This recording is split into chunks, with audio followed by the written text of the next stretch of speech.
Good afternoon, friends. Ash here, WAT News. We're getting back to the second part of the hearings now after lunch, so let's check in with what's going down in Arizona. Forward. Liz, what'd you find out about tomorrow? Absolutely nothing. They won't tell me anything. So, I'm a little annoyed. You know, it's hard as press. We want to help them. We want to be there to support them. And I know they may not know who everyone is, but I just need to know where this freaking hearing is tomorrow in Michigan. So, RSBN can be there to broadcast it. I mean, we have 100,000 watching right now, and it's just us. Millions of people need to see this. Maybe one of our viewers works in a hotel industry in Michigan and has some information and they could send us via DM or something like that. We'll accept that. I mean, that's a nice little tip for us to have. Yeah, if you have any information, if you're the Michigan GOP. So, guys, before they get started, I wanted to update a couple of things I saw were interesting. One, real quick, FCC Chairman Ajit Pai to step down January 20th from Just the News. Resignation reduces chances of action to strip social media giants of exemption from liability for user content, user Section 230 of Communications Decency Act, according to a press report. So that's kind of big news. I wasn't expecting that. We're still waiting here on the hearing to start. I'm checking my upload real quick. I'm trying to put the first part up and it crashed. I'm at 60%. It looks good so far, so you guys will... Let's get back to the hearing. We'll have a presentation by Bobby Penton. And then after that, we'll have a series of individuals who have firsthand knowledge of what has happened at the various polls, a number of poll workers, and then finally we're going to hopefully wrap things up. Before we need to do a hard stop at 5:30 because there are a number of people who have flights that are going to be outbound by 6 o'clock. So that's kind of the order of things. I do not intend for us to take a break this afternoon. We've had an extended lunch. No by breaks. About 10 minutes. So if you need to use the facilities, please do so without... I might have to just jump out real quick of this and Also, I'm asking, upload my once video, again, but I'll try not to, guys. Either turn your phones off or silence them. So we're just waiting on Mr. Brainerd. Thank you very much. I don't know if he's going to be here in just a moment. Check my download, guys, real quick.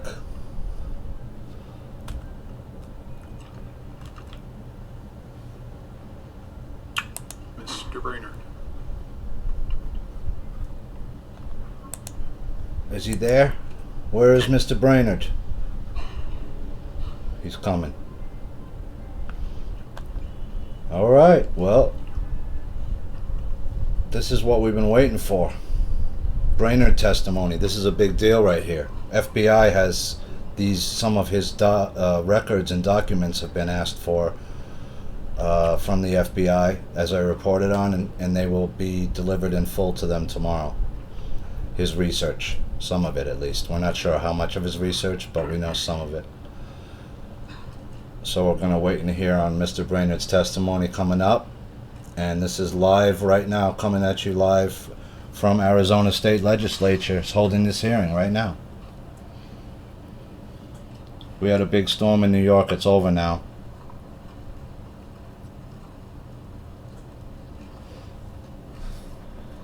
And we are waiting on Brainerd. Mr. Brainerd's getting himself together.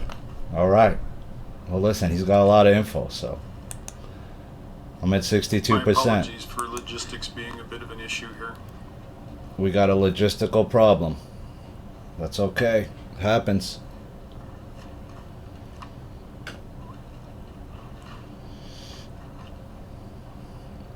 The colonel's testimony, I thought, was particularly substantial because Would you be Matt Brainerd? Hot diggity. We can get on their way. Mr. Brainerd is the next one on the list. And it just, that basically showed that was the Dominion server, was something in contact with overseas server. That would be the question, right? Looks like you're going to have a minute to get set up. Is that? He needs to set up his stuff, yep. He's got his own laptop, of course. You think he's going to use your stuff?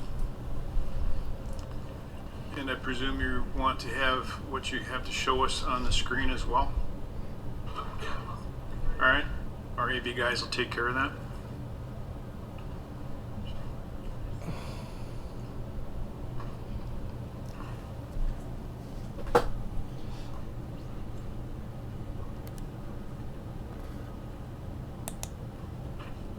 I'm looking good with the download. So far, so good. Upload, I mean. I always think it's a download. Sorry, guys. While you're doing that, Mr. Brainerd, will you be able to accomplish what you've got to say in 30 minutes? That would be a blessing. Thank you very much. And as soon as we got you on the screen, while we're waiting on that, would you please give your name and your credentials and just 10 seconds on what you expect to show? Sure. My name is Matt Brainerd. I'm the leader of the Voter Integrity Project. I'm looking into anomalies and potential illegal ballots cast in selection in the 6 pivotal states, including Arizona. I have a background working in voter data going back over 20 years with the Republican National Committee, with President Trump's campaign, with election administration and redistricting firm Election Data Services. So this is an area where I have a lot of experience and expertise.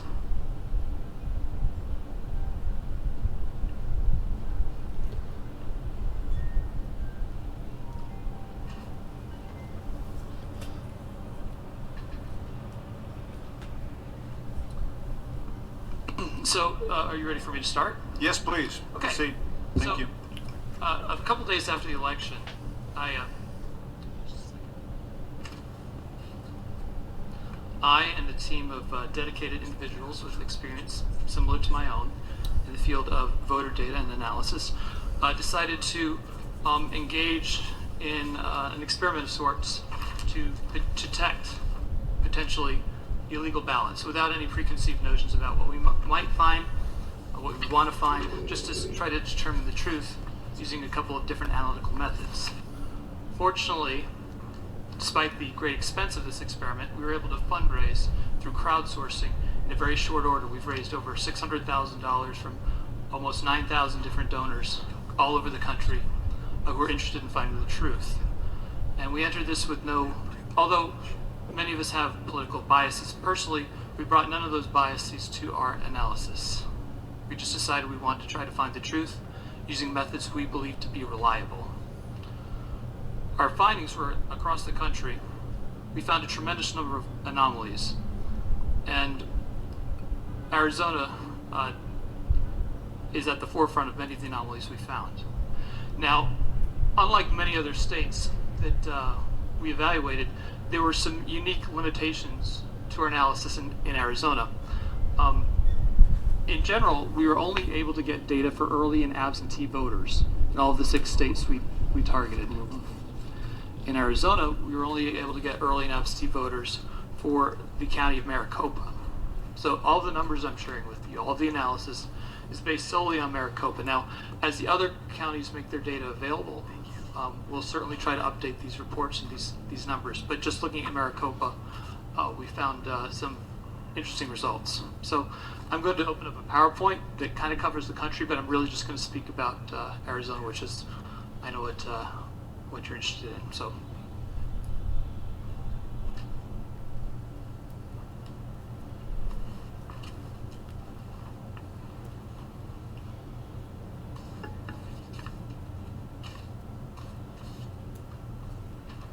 Okay.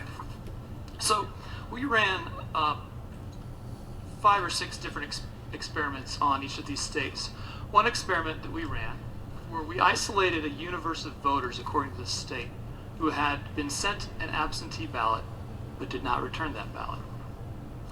And we asked them 2 questions. One, we asked them, by reaching out to them via phone, because we were operating 3 different call centers to try to reach these people to confirm whether or not they had ever requested that absentee ballot and whether or not they returned it. So in Arizona, we were able to reach 2,044 people who had been identified as having requested an absentee ballot and not returned it, according to the state. Of them said they never requested that ballot. Then, among the individuals who did say they did request it, we asked, well, did you send it back? And among those, of the overall universe, we had 354 of them say, yeah, I actually mailed it back, despite the state not recording having received it back. Now, I've got a little bit of audio-visual for you because our call centers were recording phone calls. Now, none of this is speculative. I know that some people have, other analysts in some of the court cases I've been involved in, have taken our numbers and then projected them. Say, for example, projecting that 44% of the did not request of our sample out to the entire universe of about 500,000 unreturned, saying these are the number of ballots that it seems or appears possible that somebody else requested those ballots other than the voter of record. But I'm not doing that myself. Others are welcome to make that analysis. I don't have a background as a statistician. But what I do have is I'd like to share with you some of the audio recordings of at least 2 of the individuals we spoke to, who said that they did not get a ballot, that they did not request the ballot despite being sent them. Now these audio recordings have been modified to cut out like their last names because we don't want to inadvertently dox anybody here. But if somebody privately, as you are in positions of authority in the legislature, wants full recordings, we're more than happy to share that with you. More than happy to give you the names, addresses, phone numbers of everybody we've identified in these categories. Okay? So I'm going to play the one audio recording of an individual.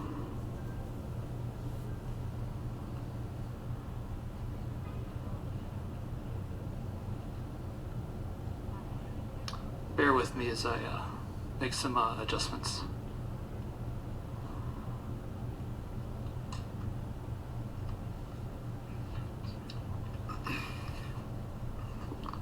We recognize that technology is great until you actually need to have it work. Yeah, but we can find a workaround if we need to. So I'm just going to hold the mic to the computer speaker.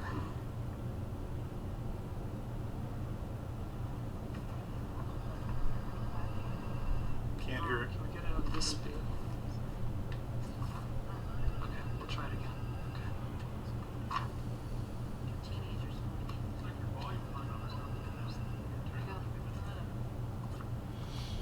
Technical difficulties. Please stand by. Hello, this is Mary Kemper with Voter Integrity Fund. May I please speak to Charles? This is, who are you with? Voter Integrity Fund. Charles works in the state of Arizona and is marked as having requested an absentee ballot. Did you request an absentee ballot? Absolutely not. No. Okay, and did you? Okay, no. Okay, somebody from our team will follow up with you, and can you please give us the best phone number? Is it this? So I'll play for you the second example. Hello? Hello? Hi. Hi, is this Zofa? Yes. Hi, my name is Taj. I'm with the Voter Integrity Fund. In the state of Arizona, it said that you requested the absentee ballot. I'm just making sure that you requested that ballot. No, I did not request an absentee ballot. Okay, somebody from our team will follow up with you. Is this a good number to follow back up with you? Yes. Alright, well, I appreciate your time and you have a good day. Okay. Excuse me, Matt, before you go too much further, can you tell me what counties were those calls made to? Were they The all- only county all that's Maricopa? released data for us is Maricopa. All right, so- thank you. Sure. I'm going to proceed. So we, with some of the other experiments we ran, one of them was, again, no one's ever kind of tried to do this after an election before. Nobody's had the interest or the funds to do so. To really think about, if people were trying to cast illegal ballots, either it was part of an organized voter fraud effort or just somebody just deciding I'm going to cast a ballot I shouldn't, maybe a ballot that's not for my name, just one individual deciding, I got an absentee ballot request to this address, my address, this person doesn't live in here anymore, but maybe I should fill it out, see if I can cast it, or, potential clerical errors. No one's ever really done this before, so we tried some stuff that just kind of that made us curious, things that we thought we might find things. So in Arizona, we actually pulled a universe of people who had never voted before, except they've showed up and voted this election. And just call them and say, hey, did you actually cast that ballot? it's very hard. Any of you who've, I'm sure in your maybe races for office, have operated phone centers or conducted public polling, when you start out with a universe that's pretty big, once you start trying to dial it and get responses, that universe shrinks a lot, shrinks very quickly. Because you have a broad universe, then you have to try to pen phone numbers to it, and you get maybe half of them or so, and the people who the numbers are correct, or they don't go to voicemail, or some other problem, and people who actually pick up the phone and then start answering questions, that universe shrinks a lot. So we did this experiment in Arizona with some, again, voters who had never voted before, and asked them if they had cast that ballot. Now, about 1% of them told us that they did, but remember, those are people willing to talk to us and admit that they did not cast a ballot. And many of the people we reached, we had to leave voice messages for. We just couldn't get a hold of. But one person in particular, I want to play a video for you guys, who we left him a voicemail, but he never talked to us, so he's not included in these numbers. So I want to share just a clip, if I can, from a program. Let me adjust the volume here. Maricopa County, Arizona, to Tennessee about 5 months ago, so he could train for the Olympics. So you can imagine his surprise when he got a message from something called the Voter Integrity Fund. The state of Arizona is reporting that a ballot was cast in the name of Nashawn Garrett in the general election on Tuesday. If Nashawn Garrett did not cast this ballot, please call us back. Well, that doesn't sound fishy at all, right? Well, Nashawn didn't think so either. So he went to the state of Arizona's voting website only to discover that his ballot had been accepted. And Maricopa County's voter portal said his ballot was signature verified and counted. The only problem is he'd already voted in Tennessee. He didn't vote in Arizona. Nashawn Garrett joins me now. Nashawn, great to see you. Now, you never received an Arizona absentee ballot or an application for mail-in ballot, so who the heck cast your ballot in Arizona? That is an excellent question. That is an excellent question. I have no idea, and that's the reason why I'm on here with you tonight. So I'm going to What stop does the it make video you think there. about this? But I think you get the drift of that. I'm actually going to play for you another recording here, which actually this one was particularly interesting to me. It's verification right there. Hi, my name is Thomas with the Voter Integrity Fund. May I please speak with Riley? Yep, speaking to him. All right, hi. Can you confirm whether or not you cast a ballot in the state of Arizona? I'm a felon, so I can't vote. All right. Let's see here. According to the state of Arizona, somebody cast a ballot in your name and you may be a victim of voter fraud. Can you please give us the best number to reach you? I mean, probably the one you're calling me at. Wow. So I cut the video because whenever we reach somebody like this, we want to ask them a couple questions. Is the best number to reach you at? Would you be willing to sign a declaration or something like that, so we could pass that off to attorneys? I think those are two, and we've got hundreds of them of different categories. So we'll, as you've heard, we have recordings of everyone we spoke to, of the 900 or so that didn't request, of the 354 that said they did request but mailed it back, and somehow the state never got their vote. I want to talk about one of the other experiments we ran. We, at great expense, obtained a national voter file, and we used it to determine people who may have been registered here, moved to another state, registered to vote there, I believe invalidating their residency or inability to vote here, and then cast a ballot back here, because we all have anecdotes, right? We've all heard crazy stories. I've had people, since this project has started, emailing me stories about suspicion, the sister-in-law or brother-in-law they suspect they may have cast two ballots. They want me to look into it, and giving me their full addresses and dates of birth. Or I've also received, though, screenshots of social media profiles saying this person, they live in New York City. They've lived here a long time, but they figured their vote wouldn't really matter in New York City, but it would matter back in Arizona. So there's anecdotes, right? I don't think it's ever possible to maybe get enough of those anecdotes to have a meaningful number.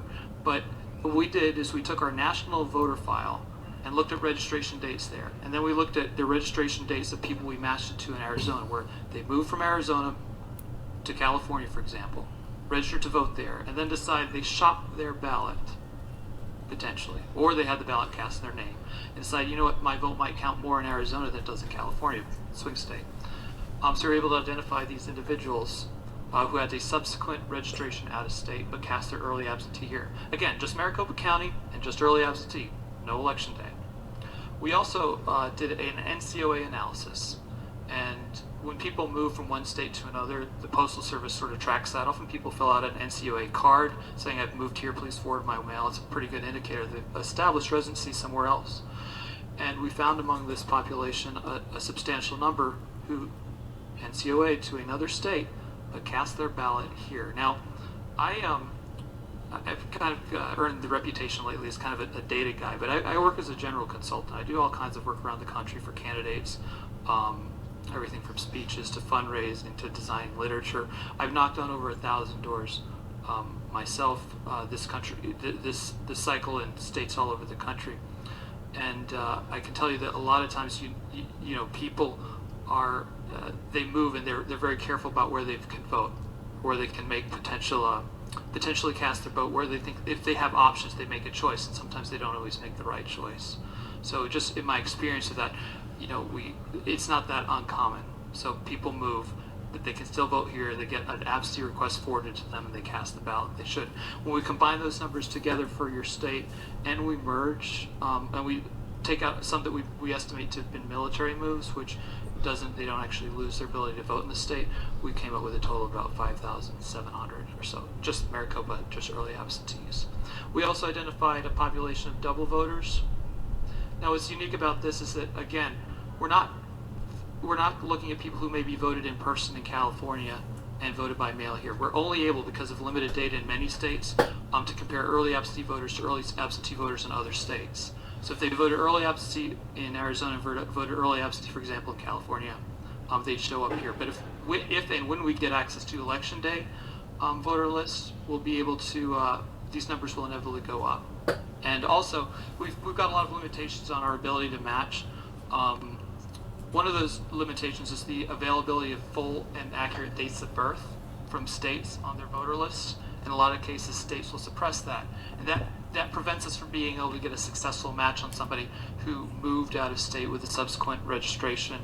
Because for us, for our project, we can't be the voter integrity project without integrity, and that requires a very tight match. So we're sure it's not just somebody with the same name, or even somebody with the same name, born in the same year, but it's got to be day, month, year exact as best we can. And we actually try to match on cell phones too when we're able to do that.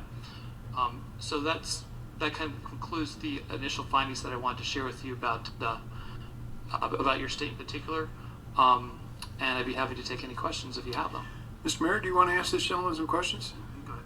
No? All right. Matt, I really appreciate you coming in. I know that you flew in, I think, late last night to make a short and succinct presentation. Can you tell me, relative to the work that you've done, with certainty, how many votes were cast that should not have been? Just a high level number, because obviously, for example, the Trump campaign would like to see 10,457 votes overturned. But, not to be exact, but are we there based on the work that you've done? Because as we look at your work and the work of other people, we're starting to chip away at that number in a pretty serious way. I would say there's two levels of confidence I have, okay? The first level of confidence is very. And I'm very confident that we get very close to that number when we take the residency issues and then apply it to the other counties for which we weren't able to obtain data. The second level of confidence is where you take a number of projection, you go back out to low activity analysis and NCO analysis, which I'm not going to get in the weeds, but these are basically people telling us that they had votes, that they didn't cast votes, that were cast in their name. If you're comfortable projecting these numbers to the population that we were trying to reach via phone that we just couldn't, I think then you reach another level of certainty that you're able to bridge that gap. So I think that I have a high degree of confidence that the number of ballots that were cast that should not have been cast, illegal ballots, surpasses the margin of victory as it stands right now. Thank you very much. Representative Biasucci, you're the first to ask questions. Thank you, Mr. Chairman. Second, I guess. Thank you, Matt, very much for your presentation. I just had a couple questions. For the 44% that you said did not request an early ballot but got one, how many people did you poll to get that 44%? Well, we started off, as you can see in the chart, or maybe you can't see, with a large number of unreturned ballots in your state in Maricopa. And then we reached out, we were able to get a phone match to maybe 250,000 of those. The number we were able to reach via phone is 2,044. The number who said they did not request that ballot was 902. Now, when your colleague asked me the question about It's almost half. How many, what's the margin of illegally cast ballots, my estimate, I don't apply any of this, but this does raise a lot of questions. And that should a ballot be counted if somebody themselves did not actually request it? Right. That's a very good, and that's why I'm asking that question, absolutely. And then the 1%, was it the same?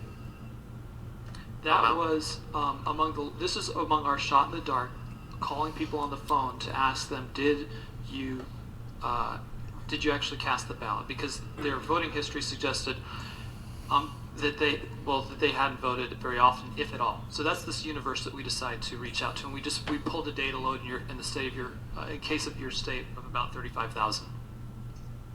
The 1% of 35,000. Right, but that universe could potentially be much larger. I just wanted to give our phone center an amount to sort of chew on, and the numbers. Again, we saw the video of Mr. Garrett.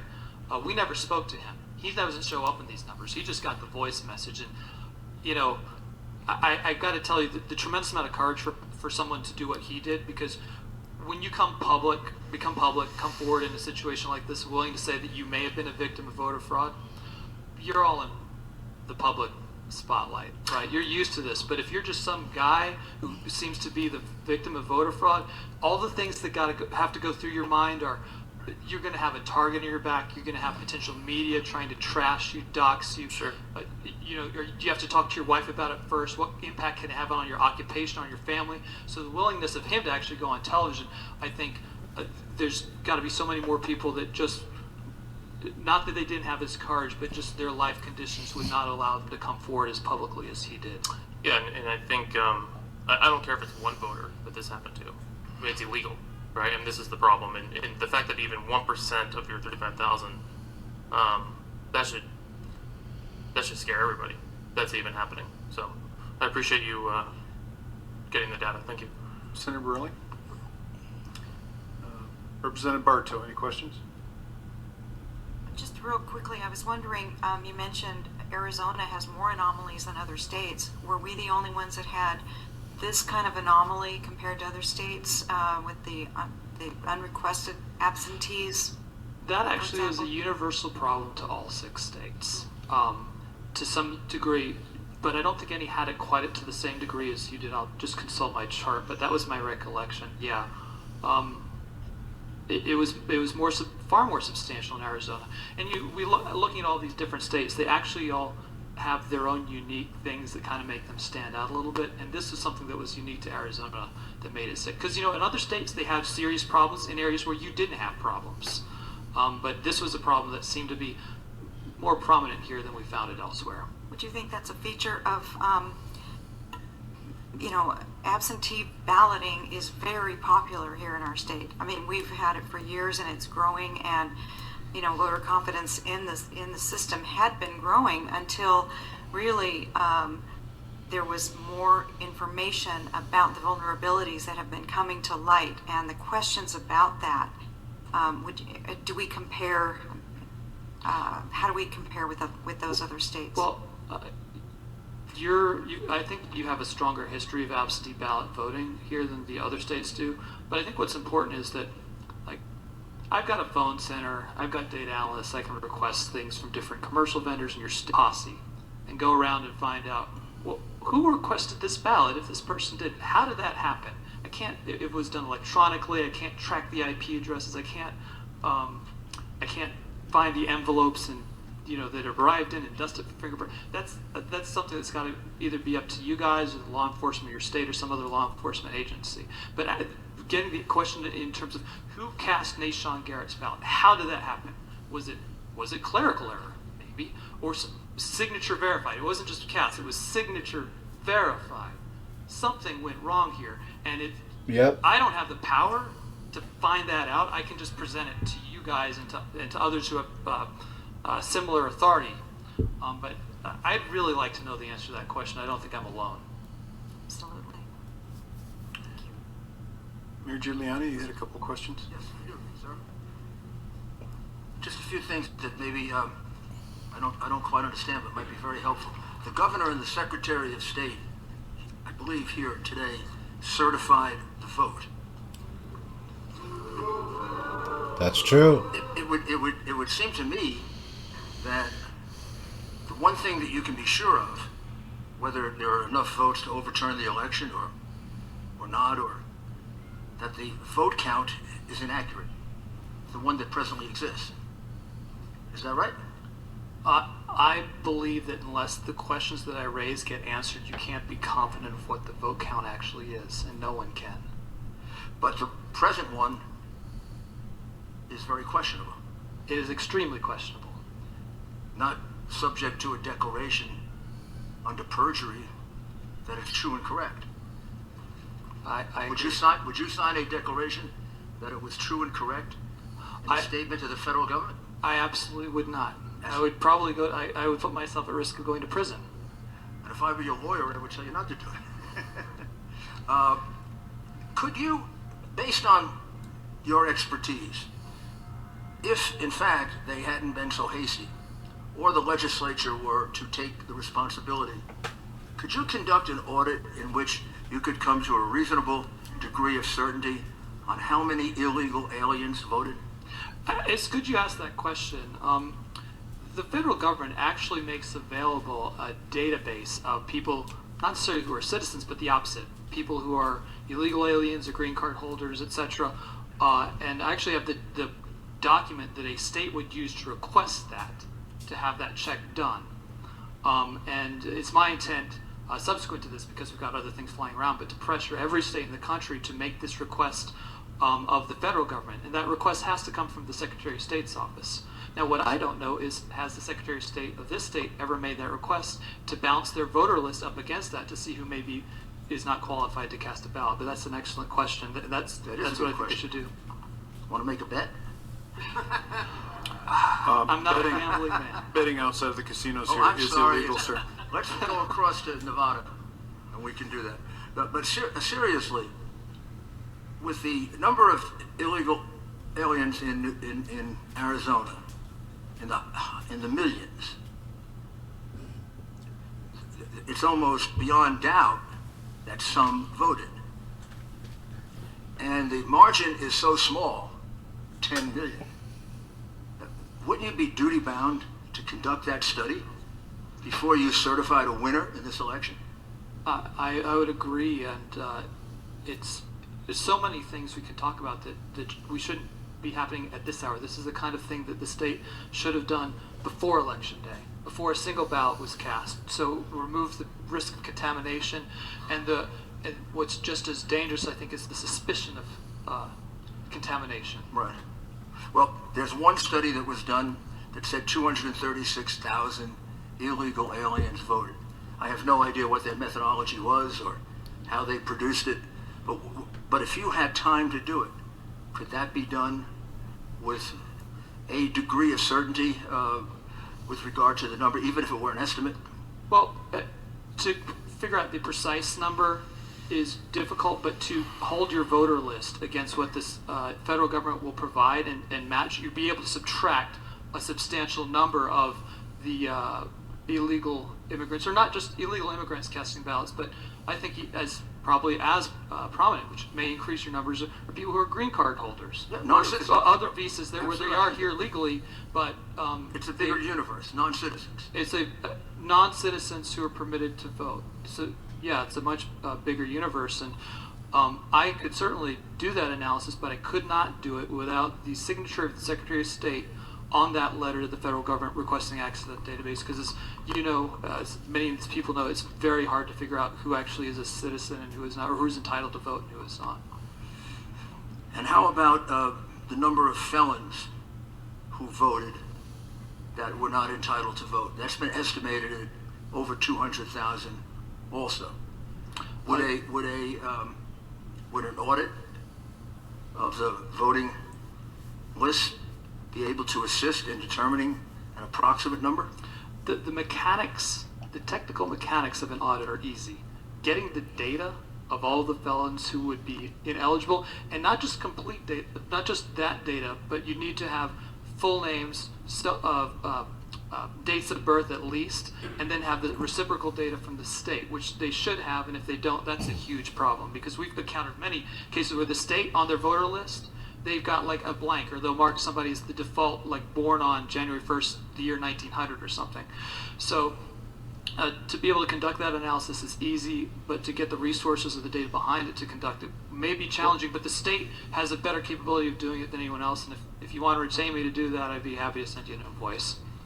And how about people from out of the state voting? That's an analysis we did run, but again, our numbers on extremely low side, because we needed to have a high degree of confidence. The state itself could probably do a much better job of doing that analysis, and other states would be able to find more people who we couldn't discover having moved to other states based on real estate records, claiming the homestead tax exemption, which I think also established residency in another state, and just being able to do a much more vigorous match on voter lists, because again, we only got what the state gave us. We don't have what the state itself has. There was a poll that was published that said that non-citizens broke 80-20 for Biden. How would someone do a poll like that?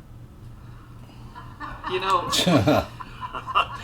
I would have at least to they see made what an the sample attempt. size is, At but least they made an attempt to find out who are the non-citizens. And check my video, It seems like guys. the governor and the Secretary of State just don't want the facts. It's finished. I've actually worked for many pollsters. I actually used to work for Frank Luntz, and I think figuring out how to do a poll of non-citizens in an election they shouldn't be able to vote in that's got a very high degree of difficulty. Just want to get this out, guys. Thanks. Biden's doing really well with that group. I don't know why. But that sounds like a pretty sensible breakdown. Yeah. So, just to It's sum up, coming in up. addition to all the hundreds of thousands of ballots where Republicans were not allowed to observe while the Democrats dealt with them secretly, Sorry, guys. Thanks. there are also the clear fact that non-citizens voted. The question is how many. There's the clear fact that felons not entitled to vote voted. We just don't know how many.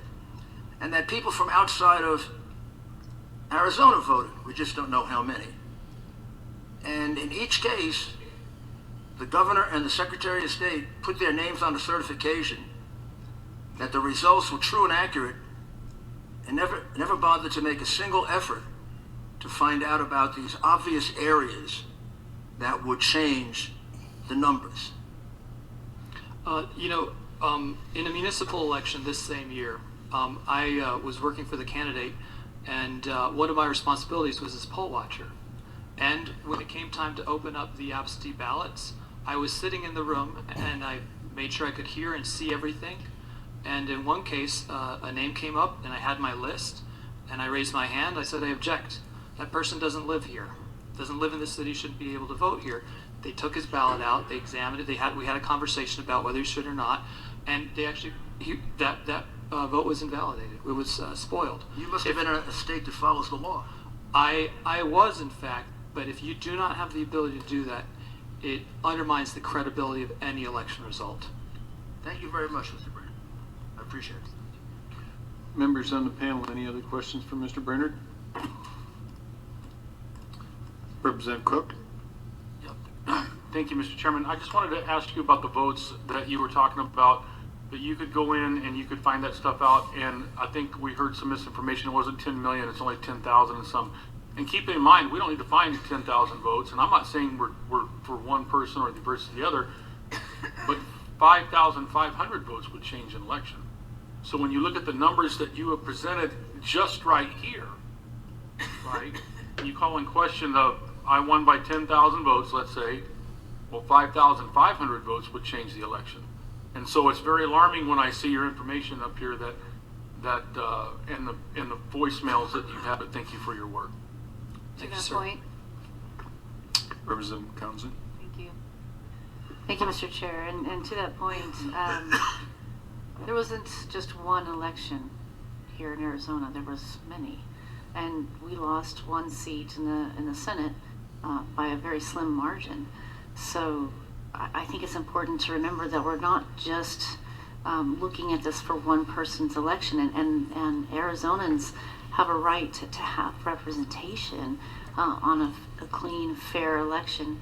And your information is quite shocking. That would have changed the outcome of several elections here in the state. So I think an audit is warranted. Thank you.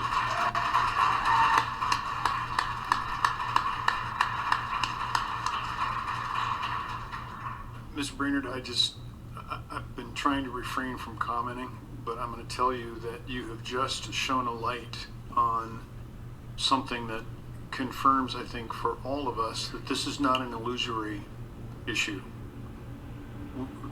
We have seen, this is hard. You know, somebody asked, where's the smoking gun? And I want to see the blood splatter. There it is. All right. So thank you very much, sir. I appreciate your testimony.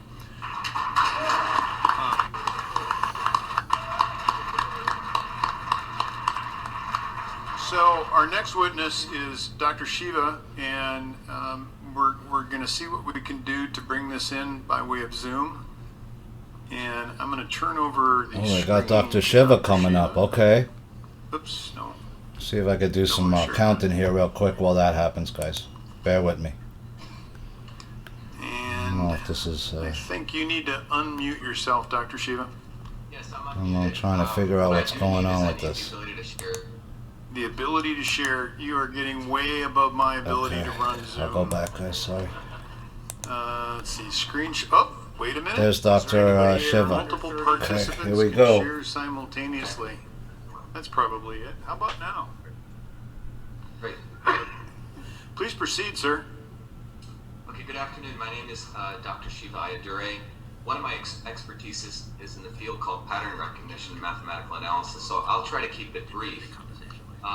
But the objectives of this study were pretty focused to essentially perform an initial analysis on Maricopa County and to identify any anomalies and to provide an explanation for those anomalies. So that's what this today's discussion is focused on. At a very high level, many people probably know these numbers. If you look at the about 2.6 million people are registered to vote in Maricopa County. In this election, 80.5% of them cast ballots, as you can see there.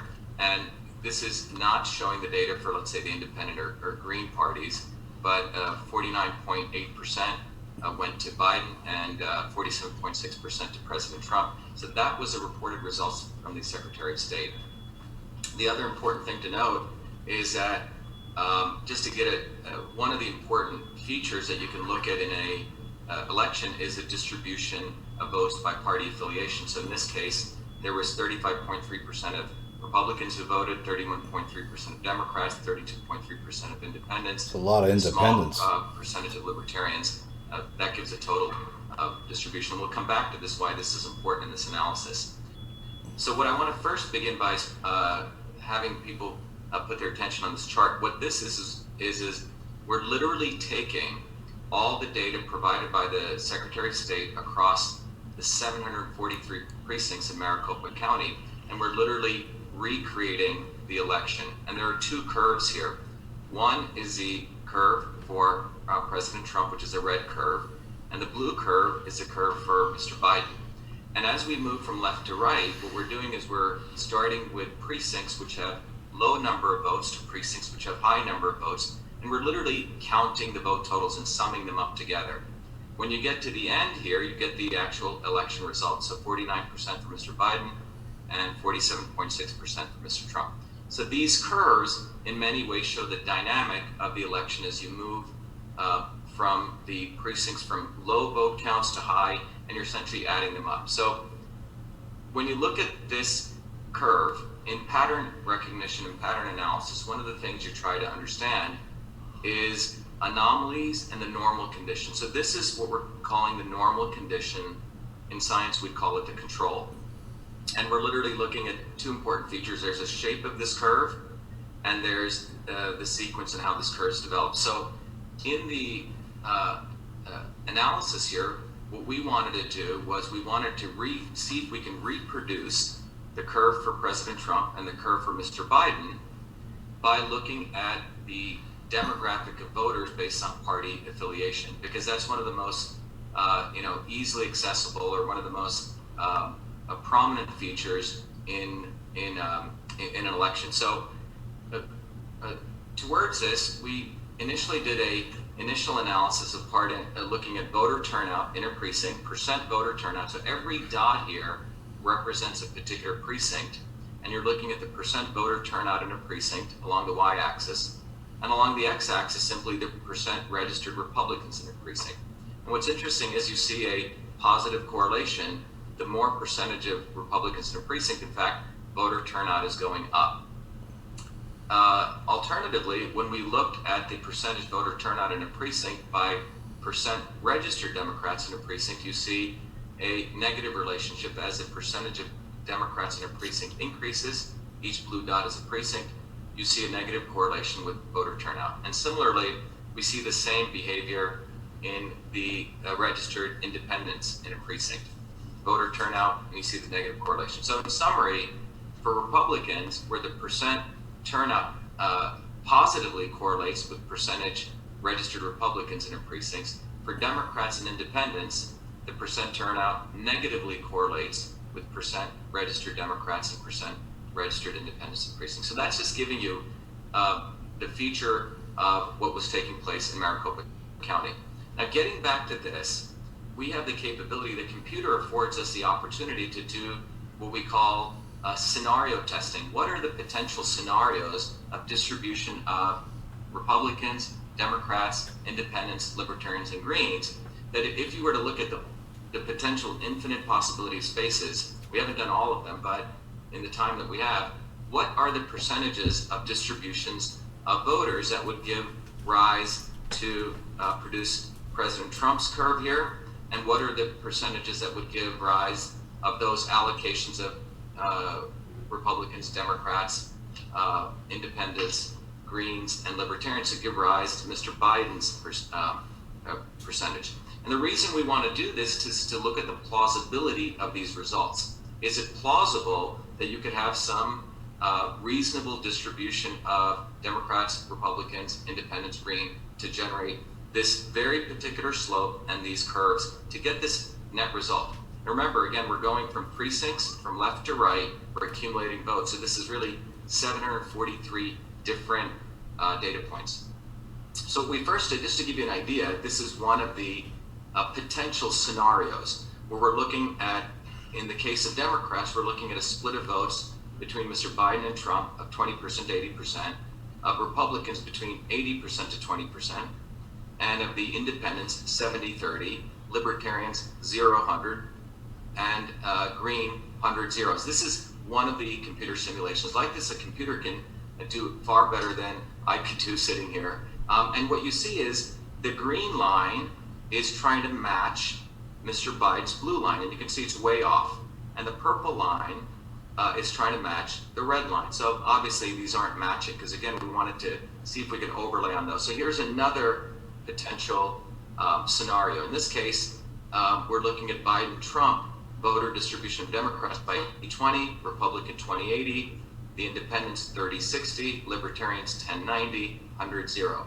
And in this case, the blue line here, the purple line here, is at least nearer the red line, and the green line is getting closer to Mr. Biden. So that, again, the green and the purple are the simulated version. Then we do another example. Well, this is getting a little bit closer. We see 100% Democrat, 0% Trump for Democrat distribution, relative to Republicans, 20-80 split, 36%, 58% on the Independents, and so on. But it's still not matching, even though it's getting close here. you notice the slopes aren't matching. Well, we try a different case, 100% Democrat, 0% Biden-Trump, Republican 0-100, and so on. Still doesn't match. This iteration process, again, the computer was done, and the only one that we were able to come close to matching was this. And I want everyone to look at this carefully. So out of all the potential universe, which we've done, and we're going to continue doing this, by no means is this done, we find that the interesting possibility we find here is when the Democrat percentage is 130% Mr. Biden and negative 30% Mr. Trump, and the Republican percentage is 0-100, the Independent is 30%, 58%, Libertarian 0-60, 60-0. But what's extraordinary about this graph, again, we went through many iterations. It matches perfectly, near perfectly. The slopes match, the curves match, the shape match. So what this tells us is that this demographic distribution of allocation of party affiliations is what can generate this. And I find it highly implausible because this means that Mr. Biden got 130% of Democrat voters and negative 30%, and President Trump got negative 30%. So how is this possible? So how is this quote-unquote result possible? Well, one possibility could be there's a demographic within the independent voters, which is this group here, okay, this 38, 58%, not visible in our model who voted for Biden. Again, we would need to get more access to data, which is, by the way, very difficult to get access to. Another possibility is if Mr. Biden's actual votes were multiplied by 1.3, which is 130%, meaning each single vote Mr. Biden received, each single vote he actually received became 1.3 reported votes. There was an increase in a weighting of a vote that was given to Mr. Biden. That's the and gems. President Trump's votes are reduced by that 0.3 or 30% gained by Mr. Biden. Simply put, you could call this vote swapping. That's fractional magic. Or there could be a combination of both. So that's what we have discovered today. But this combination, out of all the possibilities to match this curve perfectly, is the only one we've found so far. And the demographic distribution that it asserts seems highly implausible. But again, we need to do more research. One is, again, as I mentioned, that there could be certain groups of independent voters that are not visible in the model, or it could be vote swapping, or all three. They turned it into fractions. I mean, into decimals. Dr. Shiva. That's what I think. They use the GEM system. I see he's been That's my scratching opinion. some things out here. I'm pretty sure you have a question or two. I do, sir. Please, sir. Doctor, it's Rudy Giuliani. How are you? How are you, Mayor Giuliani? Can I just ask you, how did you get to that calculation where Trump received minus 30% of the Democrat vote? Can you explain to us in a way that we can understand how you got to that calculation? Sure. So let me go back to it, if I can go back to it. So think of this, Mayor Giuliani, as if you think about this, this is a curve that represents the actual vote, what's called the cumulative vote count for Mr. Biden and President Trump. Okay, so this is the control. This is what actually occurred on election night. Does that make sense? Negative almost, it looks like.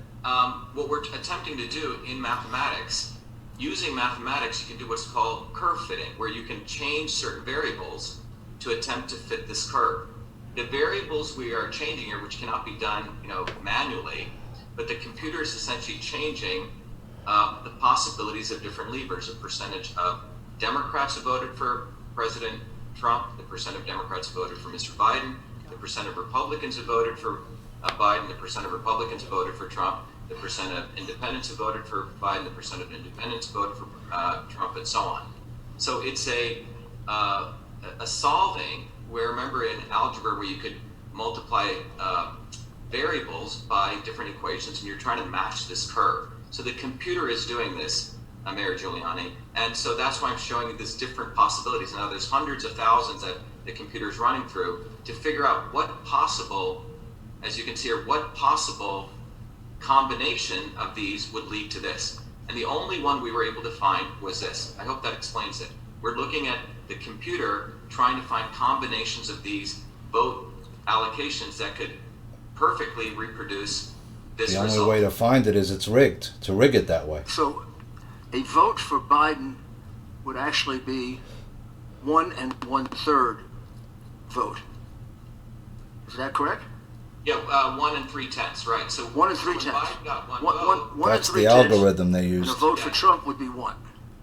a vote for Trump would be whatever the president got, if he got 100 votes, reduced by 30% of what Mr. Biden got. Basically, the president's vote is linked to the vote that Mr. Biden got.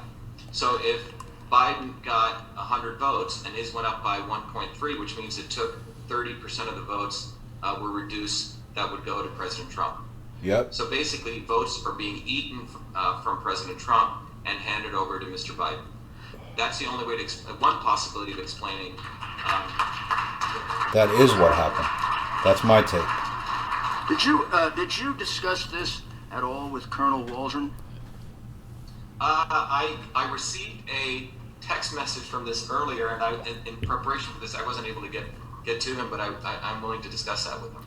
Well, he reached a very similar conclusion in a different way, that the votes for Biden were valued within the computer algorithm as higher than the votes for Trump. Turn them into decimals. Could you accomplish that within a computer that you had gotten Sure. control of? The GEM system, you can. Well, one of the important things to recognize is that what we do now is, starting in 2002, Mayor Giuliani, that these voting vendors, it was brought out in one of the Diebold manuals, have a feature called a weighted race feature. Yep. The weighted race feature, it's a documented feature.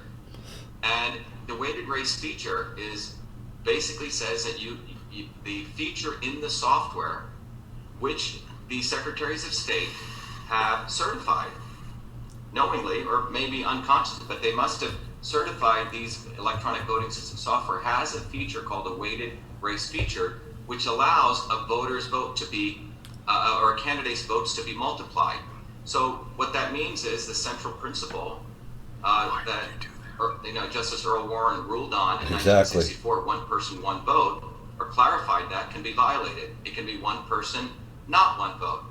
And that is one explanation of this. But the important feature I think people in the public need to understand is these software systems, the electronic voting software systems, have a documented feature called a weighted race feature. So the implementation of this is very possible. In fact, it's a documented feature starting as early as 2002. And why is it there? Is there any reason for that? Any legitimate reason? Don't you want to count every? Don't you want to count every vote as one? Every vote should be counted as one vote, but the fact that a weighted race feature exists should be a serious concern to all of America, because it basically means that all of us have been going. We're going back to Dred Scott, where it means that all of us, in some ways, the ubiquity of unfairness, where at that time it was 3/5 of a vote, where we could all become, 1/3 of a vote. In this case, the people who voted for President Trump approximately were becoming 7/10 of a vote. Do you know if the Dominion machines have that weighted vote feature? As I understand. Uh-oh. Uh-oh. If that Here we go. The fact that the votes are stored as decimal fractions means you could have external programs intersect, communicate with those programs and alter them using external software programs, which could also do weighted race GEMS. features. Like But GEMS. the important element here is that there's documented features of the weighted race feature as early as 2002, and our votes are stored as decimal numbers.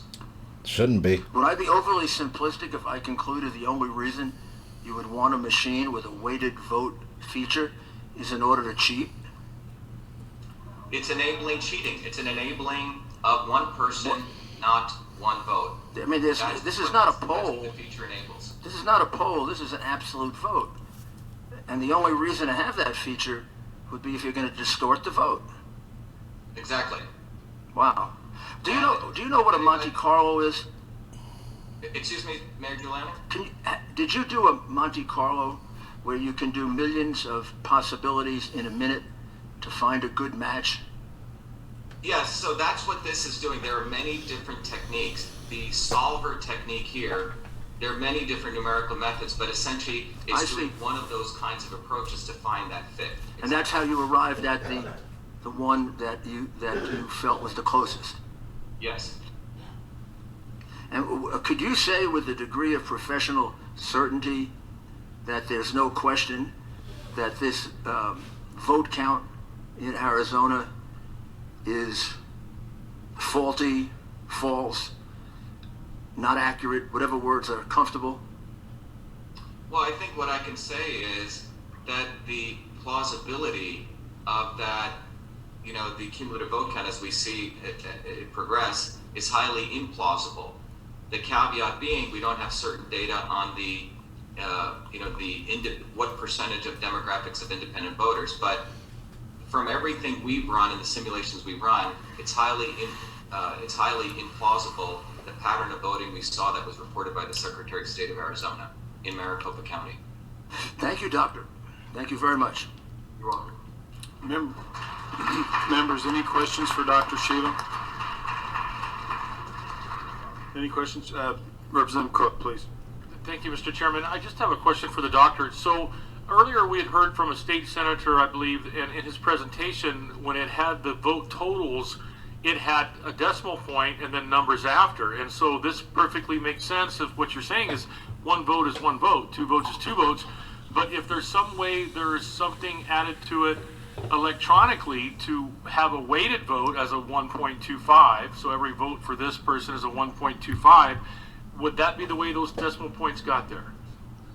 Well, yeah. I mean, the issue is why are our votes being stored not as whole integers versus what we're called floating point variables in computer science or in math, right? So when a developer writes a program, it should be very important. I've been programming for many, many years. And the first thing you learn is when you are writing a software program, you have to be extremely conscious in how you're declaring variables, right? This variable is an integer, which means it can only be, 0, 1, 2, 3, 4, 5, 6, 7, 8.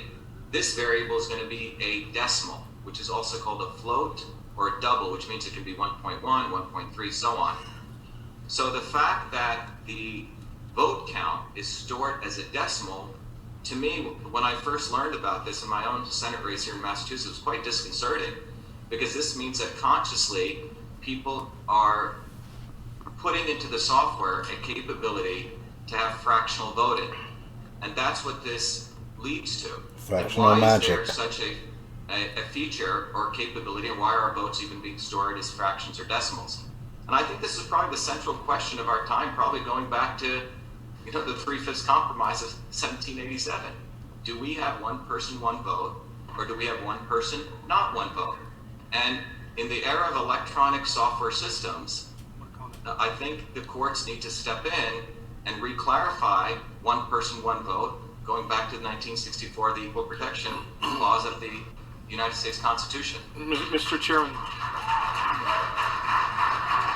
They should have got Bev Harris Ladies and gentlemen, in here. we got a lot of ground to cover here, so I appreciate your passion, but can we just keep the applause to let's wait until we're done. Senator Borelli, you have a question? Yes, thank you, Mr. Chairman. Well, I'm not surprised. It's pretty much the modus operandi of the Democrat history anyway, to have a poll tax and actually tax the Republican to that vote goes to a Democrat. So that's what they did. They took that 30% or 0.3, whatever, tax the Republican vote and send it over to the Democrats. So I'm not surprised that the Democrats would want to tax the vote. Mr. Chairman. Okay. Members, any other questions? I wasn't finished. I'm sorry? I wasn't finished, Mr. Chairman. Oh, I'm sorry. Please proceed, Mr. Cook. I thought you were done. Thank you. I just wanted to finish up with what we were talking about. So now that we understand, with the two witnesses that we've heard here today, how those decimal points get in there, and Doctor's done a wonderful job. The question I have, Mr. Chairman, is when did you find this information about where the lines transected? At what point in time Were you made aware of it? That's the first part of the question. And the second part of the question is, who have you made aware of this? Have you made the Secretary of State of Arizona aware of this, or the Governor's Office or Attorney General's aware of this?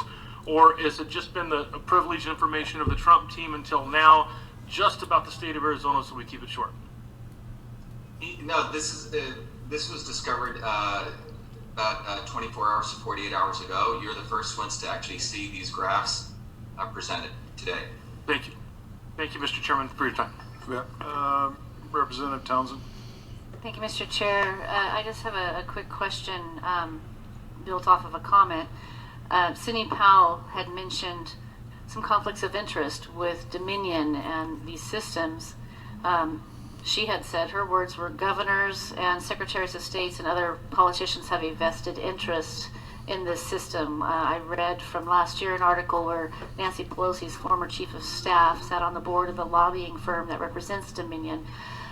If what you're telling us is true, and there is some kind of interest by certain politicians to invest in this kind of a system, and I find it ironic that today is Cyber Monday and we're talking about this type of issue.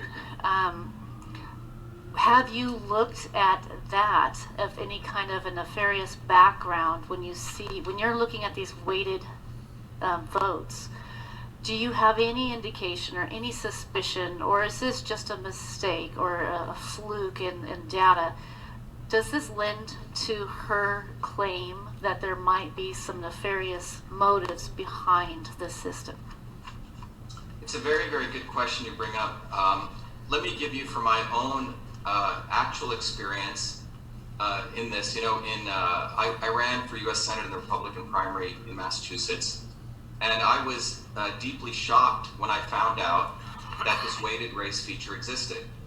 And pursuant to that, we issued FOIAs to actually get access to some very important data which helps us connect to validate whether the weighted race feature was on. And that is called the ballot images, the cast vote records, and it's called the list vote records. Now, what are those things? When you put a ballot into a machine, a paper ballot, and that machine is scanned, that machine creates what's called an image, a photograph. And when tabulation takes place, guess what's tabulated? Not the paper. In the electronic voting machines, the actual images. Does that make sense? So the images are tabulated. So when you get a result, if you want to validate the integrity of that result, the output, we must have access to the ballot images.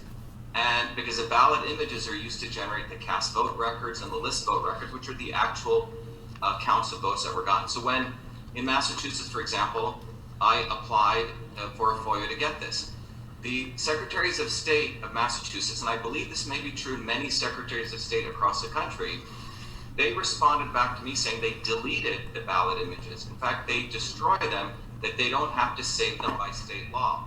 And it is my understanding, pursuant to USC 20701 and 20702, for federal elections, those ballot images must be saved in order to validate the integrity of the election. Well, in my case, when I started sharing this on Twitter on September 25th, the Secretary of State of Massachusetts contacted Twitter and shut me down for 21 days left in my election. And what came out in testimony in Massachusetts with a federal judge here was that the Secretary of State of Massachusetts has a special partnership with Twitter where they were able to brand what I was sharing, that ballot images were destroyed, as election misinformation. And in addition, they called the National Association of State Election Directors, NASED, which is the association of all the state election directors, and they too got involved in contacting Twitter to shut down my tweets where I was exposing that ballot images which were destroyed, which would be the evidence showing that the weighted race feature was on. It was quite extraordinary.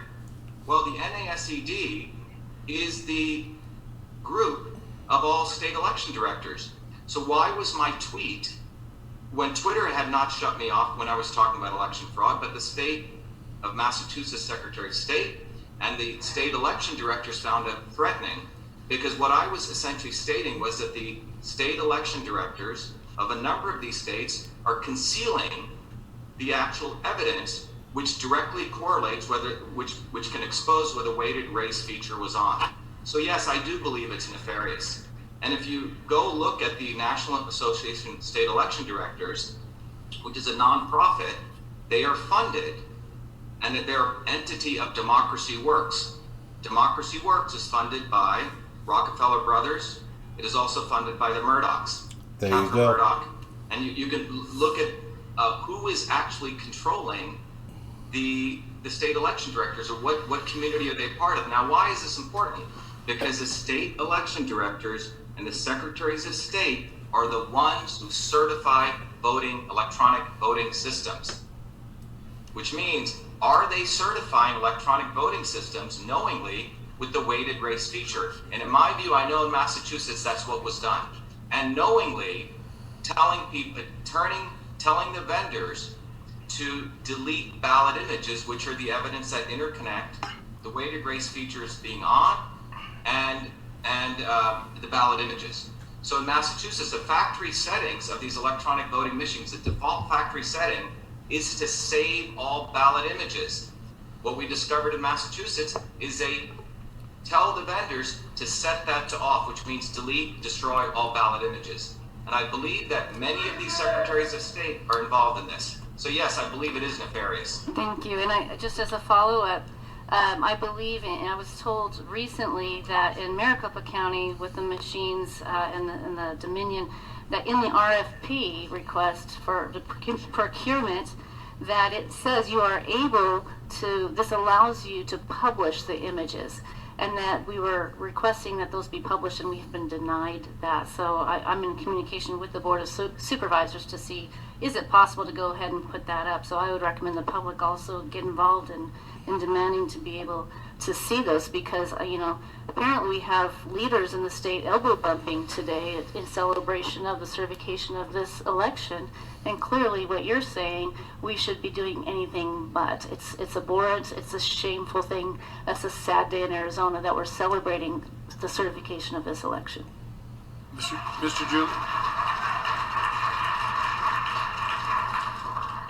Giuliani, do you have any follow-up questions you'd like to ask? I would just like the doctor to state his credentials. Dr. Shiva, would you please state your credentials? Sure, my name is Dr. Shiva Ayyadurai. I hold 4 degrees from MIT. My undergraduate is in electrical engineering and computer science. I have 2 other masters. One is in scientific visualization from the MIT Media Lab, my master's. I also hold another master's from MIT in mechanical engineering, and my PhD is in a field called computational systems biology.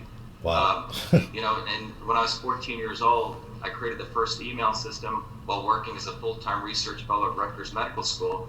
And at that time, I began trying to understand sleep patterns in babies, why babies were dying in their sleep, and looking at the patterns of signals to detect the anomalous signal and a normal signal. So the common thread throughout my entire life, from the age of 14 till today, has been pattern analysis, applying it to detect sleep patterns, handwriting recognition, and speech recognition, face analysis, understanding the analysis of signals to detect flaws in aircraft wings of airplanes or bridges. But pattern recognition is my field of expertise. And so what I just shared with people today is using that expertise to understand an anomalous situation, a implausible situation relative to normal situations. But in addition to my academic training, my industry background across the 7 companies I've done is starting companies and running companies which focus on pattern analysis, pattern recognition, a whole host of industries. But that's my background, Mayor Giuliani. Quite impressive. Thank you, Dr. Shiva. Super impressive background. And frankly, this is just an observation so far. We have heard a couple of terms thrown around, and I think rather carelessly, and I think you've put a very fine point on it. One is, these machines are supposed to tabulate. They're not supposed to calculate. They're just supposed to count, one for one. And I think you've put a very fine point on the notion that these aren't tabulation machines. These are machines that calculate, and were built to do so. So I just want to thank you very much for making yourself available to us, and we appreciate your time. Thank you, sir. Thank you. That was damaging in the sense I that think we've lost Dr. Shiva. Okay. Well, he's gone next now. up, we have. I'm gonna check Mr. my Buck video, Britton. guys, real quick, if you don't mind. Sorry. Come up to the table here, announce your name, who you're with, give like I don't know what just a 10 happened to it. seconds Did it of go what you're up? going to show us. Copyright And claim. If you can, we are running short on time, Okay. so brevity is our friend. Thank you very much. I'm gonna try to share this somewhere later. All right, First guys. of all, thank you very much Going for back. taking the time to hold this hearing, and I appreciate having the opportunity to speak. So, thank you very much. I'd like to start by saying, just quoting something from the Federalist Papers, which was written over 200 years ago. It was item number 68. Nothing was more to be desired than that every practical obstacle should be opposed to cabal, intrigue, and corruption. These most deadly adversaries of Republican government might naturally have been expected to make their approaches from more than one quarter, but chiefly from the desire in foreign powers to gain an improper ascendant in our councils. In my humble opinion, upon reviewing all the data that I'm going to go over and reading countless articles, clips, and videos over the past week, I think this is the biggest fraud in the history of our constitutional republic. It's taking place right before our eyes. The corrupt mainstream media and tech oligarchs are colluding in an attempt to assassinate the American public's true legal vote for our President Donald J. Trump through corrupt government officials across countless precincts and corrupt state officials and courts. The evidence will show that President Trump surpassed both FDR and Reagan in the percentage of legal votes, topping 60% when this crime is unveiled. So much of this process has been tainted that it will likely end up before the Supreme Court and allow one electoral vote per state cast, and hopefully Arizona does its part. And eventually the 35 of the 50 states will probably vote Republican, which will probably match his popular vote totals. So, with that said,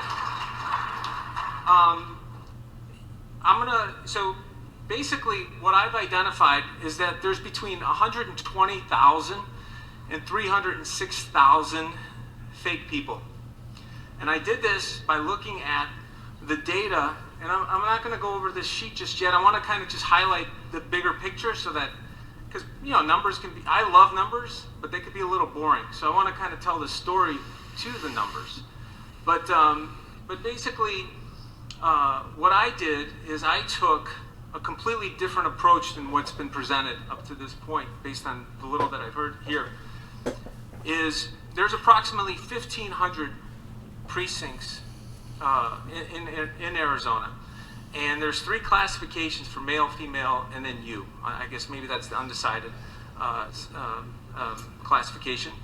And then there's 5 different types of voters. There's 1, 2, 3, 4, 5. Hard Republican, moderate, swing, moderate Democrat, hard Democrat. So there's 5 categories.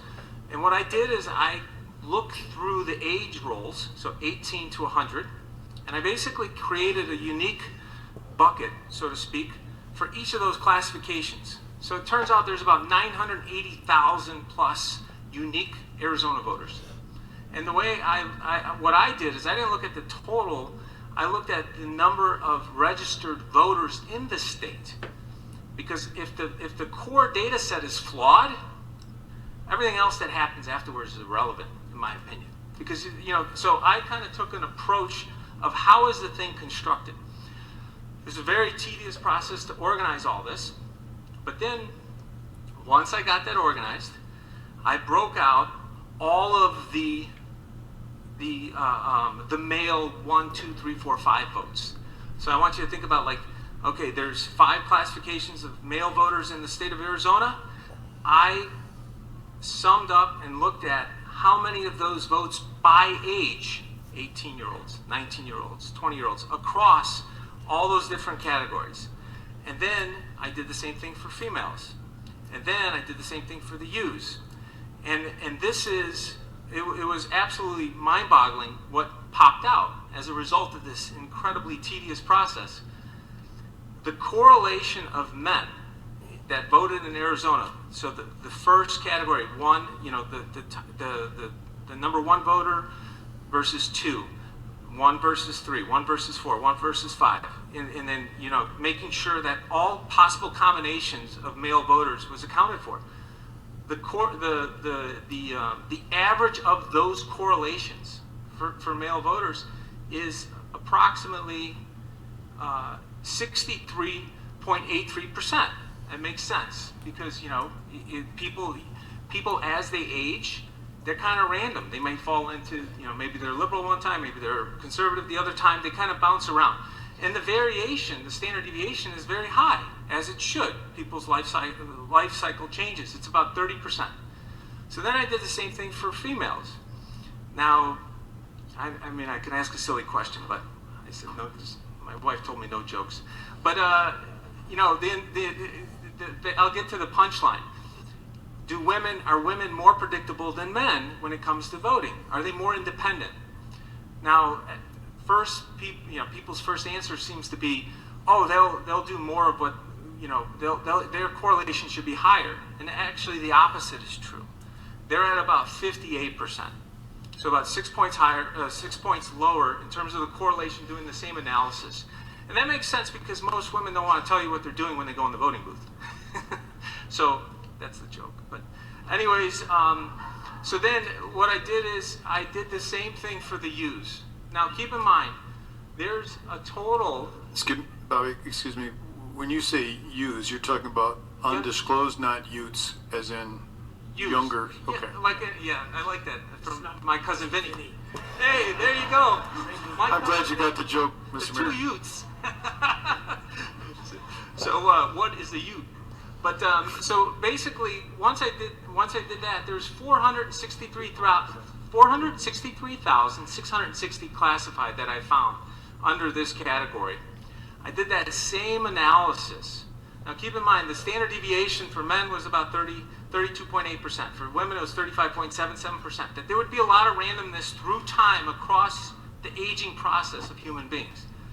With regards to the U, when I did that same analysis, 94% plus correlation. Let me say that again. 94% correlation. And I was like, this is insane. Like, this is like fictitious. It's like this. And now keep in mind, I came up with this by going through all 1,500 precincts and unbundling all the data age by age across their sexual, the M, F, and U, and then also what type of voter were they. So this is, and I happen to love data, so this was fun for me because I'm like, I have an idea of how they're cheating. I think they're cheating. So I'm going to test this theory out, and I'm more than happy to provide this to Mayor Giuliani. And so it was 94%. So then the next thing I did, I was like, oh, well, I want to see if something's wrong with the data. What should I do to make sure that I'm not wrong with this? Because I don't want to embarrass myself. So what I did is I took the buckets and I computed what does the distribution look like per age. So like, okay, how many? When I look at one second here. When I look at the buckets, how many U's are there in the first type of voter, second, third, fourth, fifth? And what I found is there's about 14,000 across time, 14,225 and on the type 1 Republicans. There's 122,203 type 2s, but what's fascinating is it's almost symmetrical on the type 4s. So 120,000. And I asked my son, I'm like, hey, what do you think in terms of the U's? If you're conservative, are you more likely to go unclassified or just throw that in or fill it out based on your sex? He's like, you fill it out based on your sex. So it's like, so then I looked at that data and I found that it's a bell-shaped curve. So if you looked at the ages and you went from 100 down to 18, the curve of the data is a nice bell shape. In the middle is 186,202 swing voters the wings are 122,000 type 2, 120,000 type 4, and 14,000 type 1, and 20,000 type 5. But here's the kicker. When I'm like, okay, let's unpack each year. So the 18-year-olds, the 19-year-olds, what's that look like when I do that? And I ran a max function. So it's like, obviously 0 is the min. And then what's the maximum number of U votes in any given precinct in Arizona? So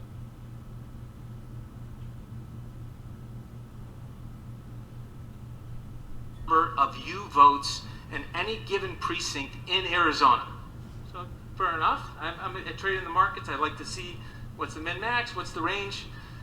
I run that number, and then I ran the correlation of the maxes versus the versus what the average number of votes per age group took place, and I ran that correlation. And would you believe it? It's over 97%.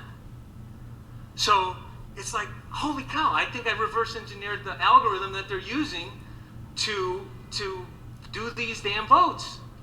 But unless you're willing to create 980,000 buckets, you're going to have a hard time seeing it, because everybody's used to doing the data, bundle it up. Only look at the type 1, look at the type 2, and this algorithm, basically what the data is showing, I think, frankly, this is a call out to our President Trump. Please, please, please do this for the entire country. I think we deserve an audit of every county in America after seeing this. And so basically, so now I'd like to go, before I even started this minutia project, that's what I call it, the minutia project. This took me over 25 hours to do. I decided, I like to look at metadata.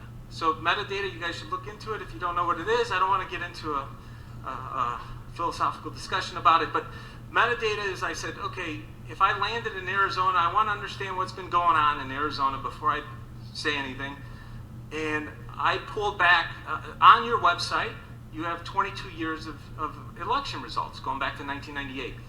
So this is what's up here. And what I did is, I think I'm using this. Is that me? Okay.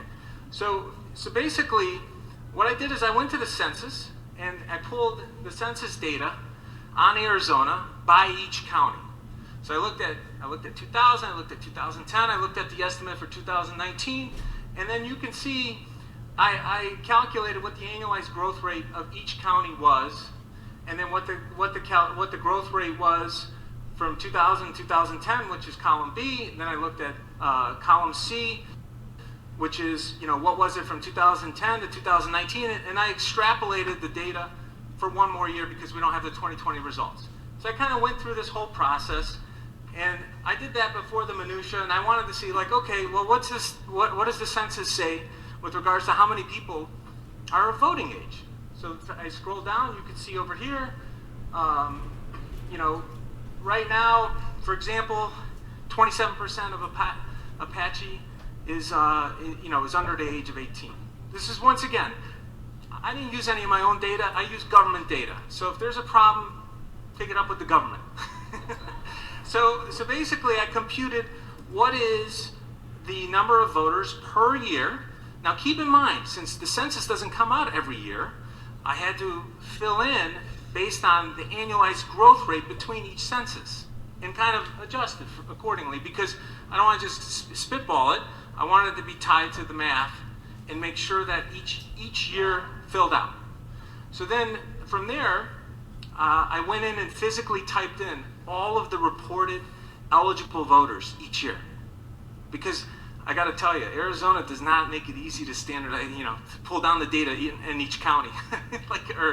Anyways, I had to go physically do this, which is time consuming, but I thought it was extremely important for what I was asked to do. So I did that, and then I did the reported ballots cast, and then I did that each year for each of the 2-year cycles, and then I typed in the number of precincts that were reported, and then as I kind of do that, I came up with reported eligible voters as a percentage of total population. Once I did that, registered eligible voters as a percentage of voting age population. So here's where it gets interesting. So I kind of did that, and I'm like, okay, I concur with Dr. Shiva that I think voting fraud has been happening in this state and possibly nationwide much longer than the past 4 years. I'm looking at the data, and it looks as though it's going back to at least 2008. I don't know. Okay. It's above my pay grade. So if we have any more of that, we'll ask to have you removed from the room. I've asked several times. Please hold your comments. We've been okay with some applause, but the purpose of this hearing is to gather information. Let me be really clear about that. Mr. Penn, if you can, I need to have you wrap this up within the next couple of minutes, okay? I will. I'll wrap it up right now. Can I grab one of these waters now? Is that Beg right? pardon? Is that? Yeah, help Thank yourself. you. So basically, what I did is I looked at the 2000 presidential election, 2004, 2008, and I looked at all the eligible voters, and that's in column S here, and I said, okay, how many eligible voters showed up to vote in those 3 presidential cycles? Then I tied it to 2008, 12, 16 as a pivot, and I said, wow, it went from 79% in Apache to 86.93%. But then the change from the average of 2008, 12, 16 presidential cycle went from 87% to 99% of all eligible voters in Apache voted in 2020 is what the data is. You know, that's how many registered voters there are. It's like, what? 99%? So since I'm in a little bit of a rush, I went through and did that for each of the counties and showed what the results look like in each respective presidential year, the 3 years, and then the off years to compare those two numbers. And the correlation, once again, the difference between those 2 years, if it's a presidential cycle versus a regular cycle, there's about an 88% correlation. That should give you some idea of how meaningful that 94% was. And so I went through and did that, and then I did the same thing with the ballots cast as a percentage of total population, ballots cast as a percentage of Arizona population, and a couple of things I want to highlight since I'm running out of time. The population of Arizona has gone up by about 1% per year in the past decade. The number of people voting per year has gone up by about 7% per year. Now that may not seem like a big deal, but if you had $100,000 and you invested it at 1% after a decade, you would have $111,000. Not bad. But if you had $100,000 and you invested it at 7% for a decade, you'd have $195,000. So it's like, wait a second, how is it that you have 95,000 versus 11,000? So when you look at the differential growth rates, that's how meaningful it is. That this has been occurring going back a decade. That it's almost like a little creep. Somebody was maybe cheating a little bit somewhere, and then they needed to cheat a little bit more, and then they needed to cheat a little bit more. And the reason why I say this is, being in the financial markets my whole career, Sarbanes-Oxley, remember that? Everybody remember WorldCom and Enron? They had to sign. The CFO and the CEO have to sign the financials, the 10K and 10Q, which is in force since the 33 and 1934 Securities Act. Guess who was exempted from that act? Counties and states. Maybe they should be not exempted anymore. If you're going to sign something when billions of dollars are on the line, we should believe in the data. We have the CEOs get clawed back. We get the CFOs jail time. So if you cheat, there should be repercussions. And the laws are on the books for this. All we have to do is, here, I'll give you an example. If you're a CEO of a company and it's worth $20 billion and there's a fraud internally and somebody steals $1 billion, if you don't prosecute them and you don't uncover it and investigate it, you're violating your fiduciary responsibility, you're going to get fired, you're going to get sued, and the investors are going to take you through the ringer. But for some reason in politics, that doesn't happen, which is mind-boggling, because this country's worth $100 trillion. This election about controlling $100 trillion of wealth in the United States is very serious business. And so this is one of the reasons, so I'm kind of wrapping it up here because I know you asked me to cut it short. Mr. Bitten, can we do 60 seconds? 60 'Cause seconds. I think Mr. 60 Giuliani seconds. may have a question Okay. for you. So the population of Arizona has gone up by 40% since 2000. The number of voters in 1998 in Arizona was 1.1 million. It's 3.2 million today. So it's like triple. But the population's up 40%. Something's off. Yep. Thank you, sir. People are voting that shouldn't be voting. It's that simple. There's the data to prove If you it. could just tell us in your, in the simplest way possible, as an expert, what is your opinion as to the validity of the numbers that were certified today by the Secretary of State and the governor about this election? If I was an executive at a publicly traded company, I would never sign that because I risk jail time and having all my money taken from me in lawsuits. So to answer your question, I would never ever have certified. I'd rather resign than have certified those results. So your professional opinion is that the numbers are fraudulent? I believe they're fraudulent based on the data. And my sister asked me a simple question this morning. She goes, "How sure are you?" And my sister's a pretty stubborn person like me. And I said, I'd be willing to put my life on it. I'm that sure about the analysis, assuming that the data that I got from the state and everything else was accurate. So, if you're giving me all inaccurate data from everywhere, then, that's my only caveat. And could you tell us your professional background, please? I'm a portfolio manager. I had my CFA since I was 23. I got my MBA from Kellogg in organizational design and strategy. I'm working on a financial engineering degree at the moment. I like math for fun. I believe math is the language of the universe. Well, thank you very much. Okay. Very helpful.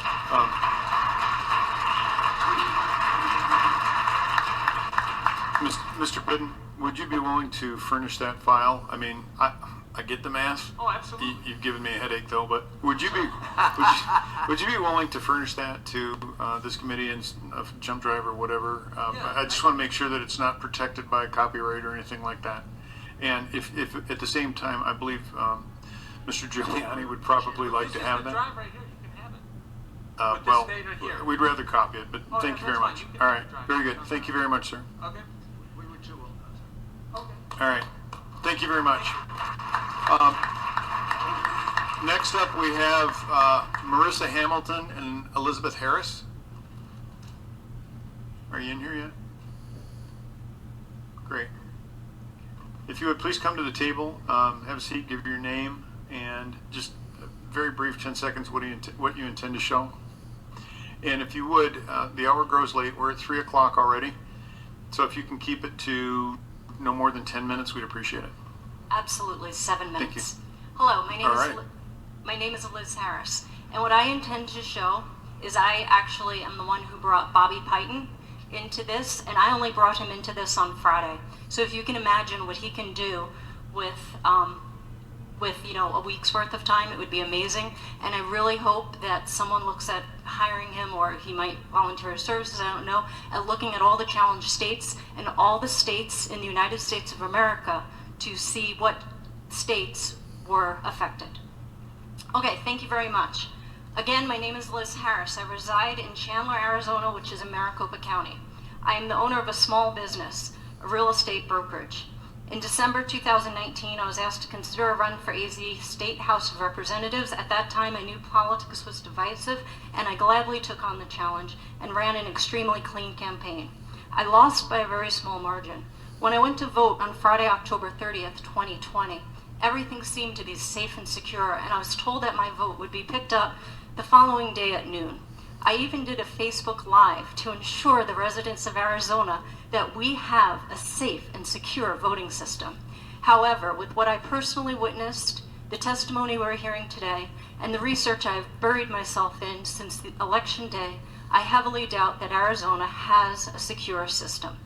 When I question the events, I am frequently told there is nothing we can do about it except fix the legislation over the next 2 years to remedy these issues. I believe that is what we were told in 2018.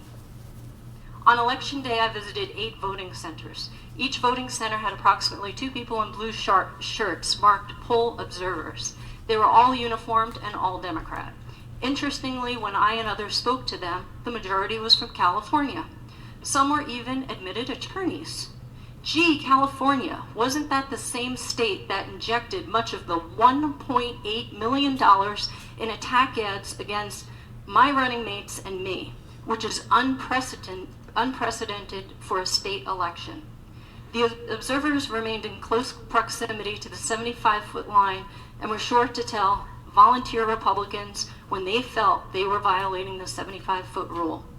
At one location, a poll observer quickly left his station to bring out the election inspector, who accused me of yelling at voters. When I told him I believed he was mistaken, he went to harass 2 young Republican college students who were handing out voter guides outside the 75-foot markings. The election inspector then continued to tell these young gentlemen that they were harassing voters. I came to their defense as a witness that they were doing no such thing. This confrontation lasted well over 5 minutes. It honestly felt like the entire event was orchestrated just to intimidate. At another polling station, undisclosed location, someone deliberately removed over a dozen of my signs and my 2 running mate signs and left them down so they were not in the voters' line of sight. No big deal. Nearly 60 other signs were perfectly positioned. My running mate and I reinstalled the signs.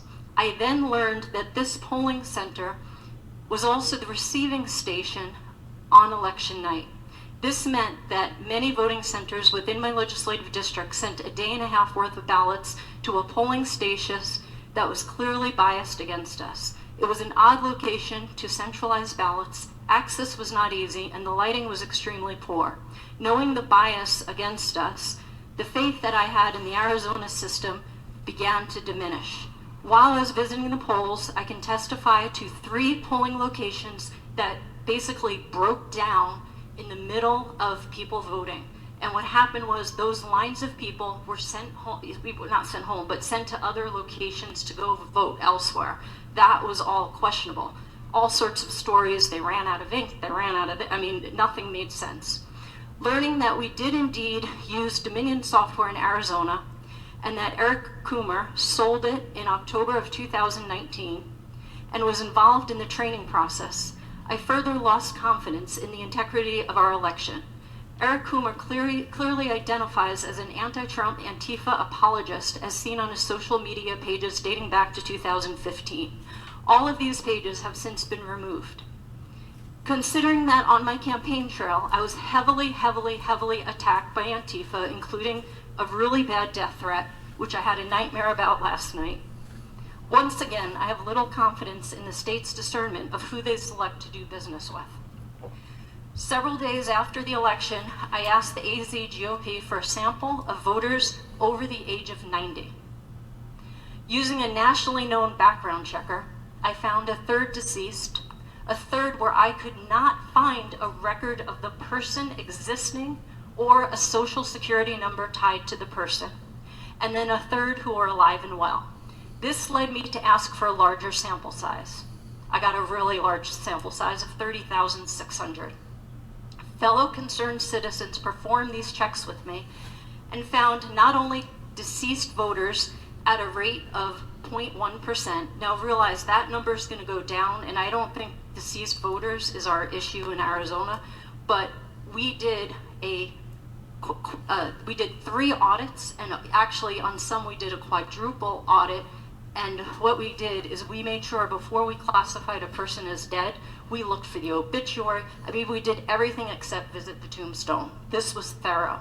But more importantly than the dead voters was the voter whose identity we could not verify or find a record of.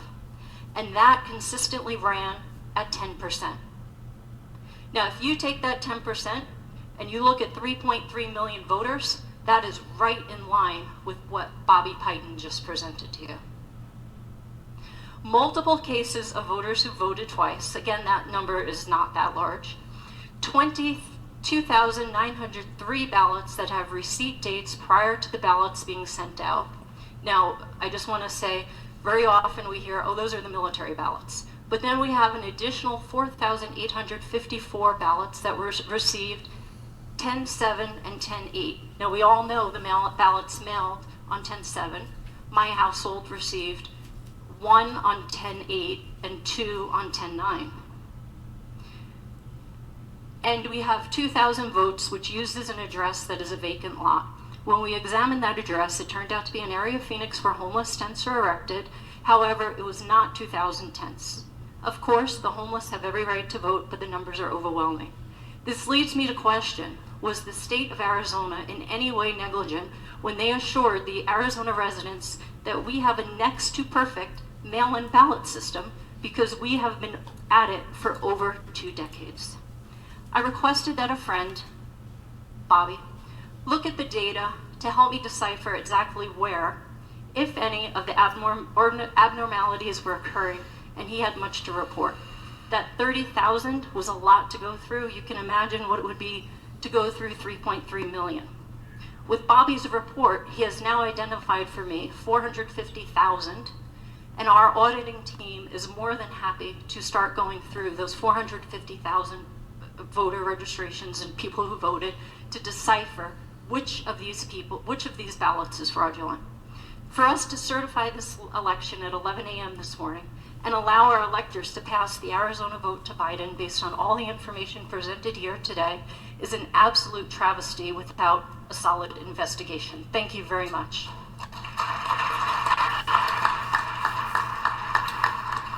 Ms. Harris, I've got one question for you, and we're going to move on to the next witness.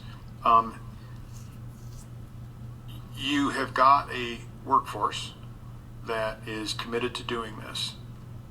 What is your estimation on how long it would take to work through a sample of, shall we say, 30% of your highest number?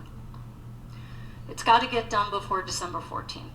I'm very aware of that, but So to verify that a voter doesn't exist, you actually have to go to the residence and basically, in my opinion, get a recording from the person who resides there stating that they are not alive or that that person has never lived there. You need proof that there's a murder, you need a murder weapon, and you need a witness to the murder. So we can do this in 7 days. that's the answer I was looking for. Thank you very much, ma'am. Thank you. And God bless would America. you please see to it that Mayor Giuliani has your information? Thank you. Ladies and gentlemen, next up we have Jan Bryant. All right. Jan, would you please come to the table and have a seat, give your name, and we'll move forward. And just so we can keep this going, we also have Greg, I'm going to kill your name, man, Wodniski on deck.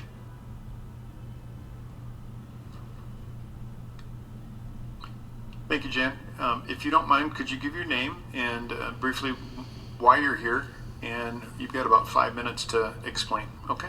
So my full name is Janice Bryant, but I go by Jan. It's easier. Thank you. I am a retired Maricopa resident for 6 years since I retired. Before I retired, I was a senior manager at a fairly major utility, running a lot of big multi-million-dollar technology projects. So I have some experience. I have an MBA, so I'm not just an old retired lady. I just wanted to give you a little bit of background. And I was this is my first election I ever volunteered for. So I'm a huge volunteer for a lot of things, but this is the first time here in any election. And some things happened. I worked at a couple of polling centers, but mostly I was at the Maricopa County Ballot Tabulation Center. And that's the stories that I want to share today that I found some issues with.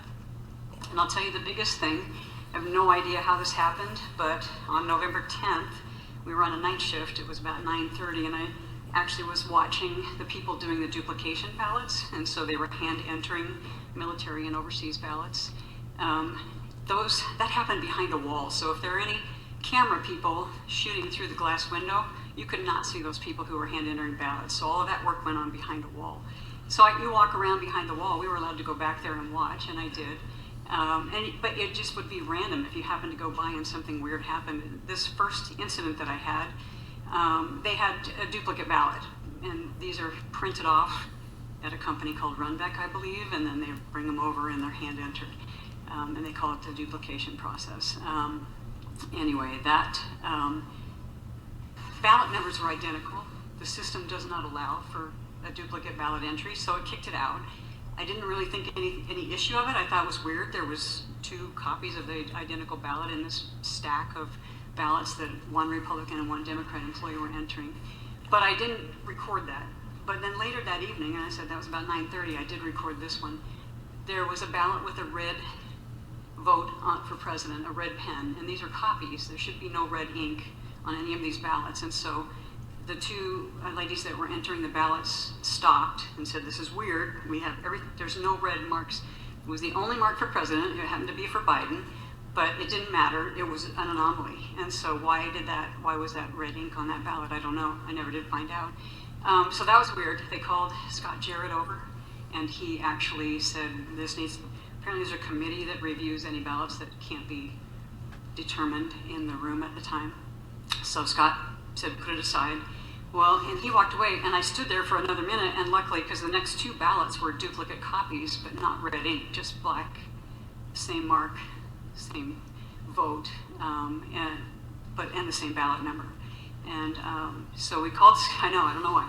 So we called Scott back, and he took all those ballots and put them in a manila folder, so I couldn't get a ballot number or any other information, and set it aside and said, "This will go to the committee tomorrow." And I did bring that up with the person that I was reporting to and said, "We need to find out what happened to these ballots, because this is something really unusual." So that was a very specific incident. I want to say there were a lot of small incidents, but nothing that I could say this really made me very nervous to see that happen. And then back to my opening, where I wanted to tell you that I do have a pretty strong project management technology background. This is not, I would say, everybody raves about how well run and how tight this room is that we were working in. I was in the tabulation center, the glass and the servers in a glass room, and all the computers are on a single cable that you can see.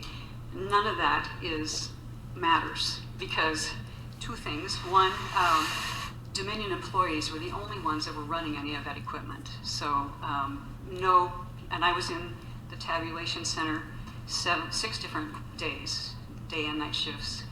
And no county employees, no IT people, no one else was touching any of the software. They did all the training for the adjudicators.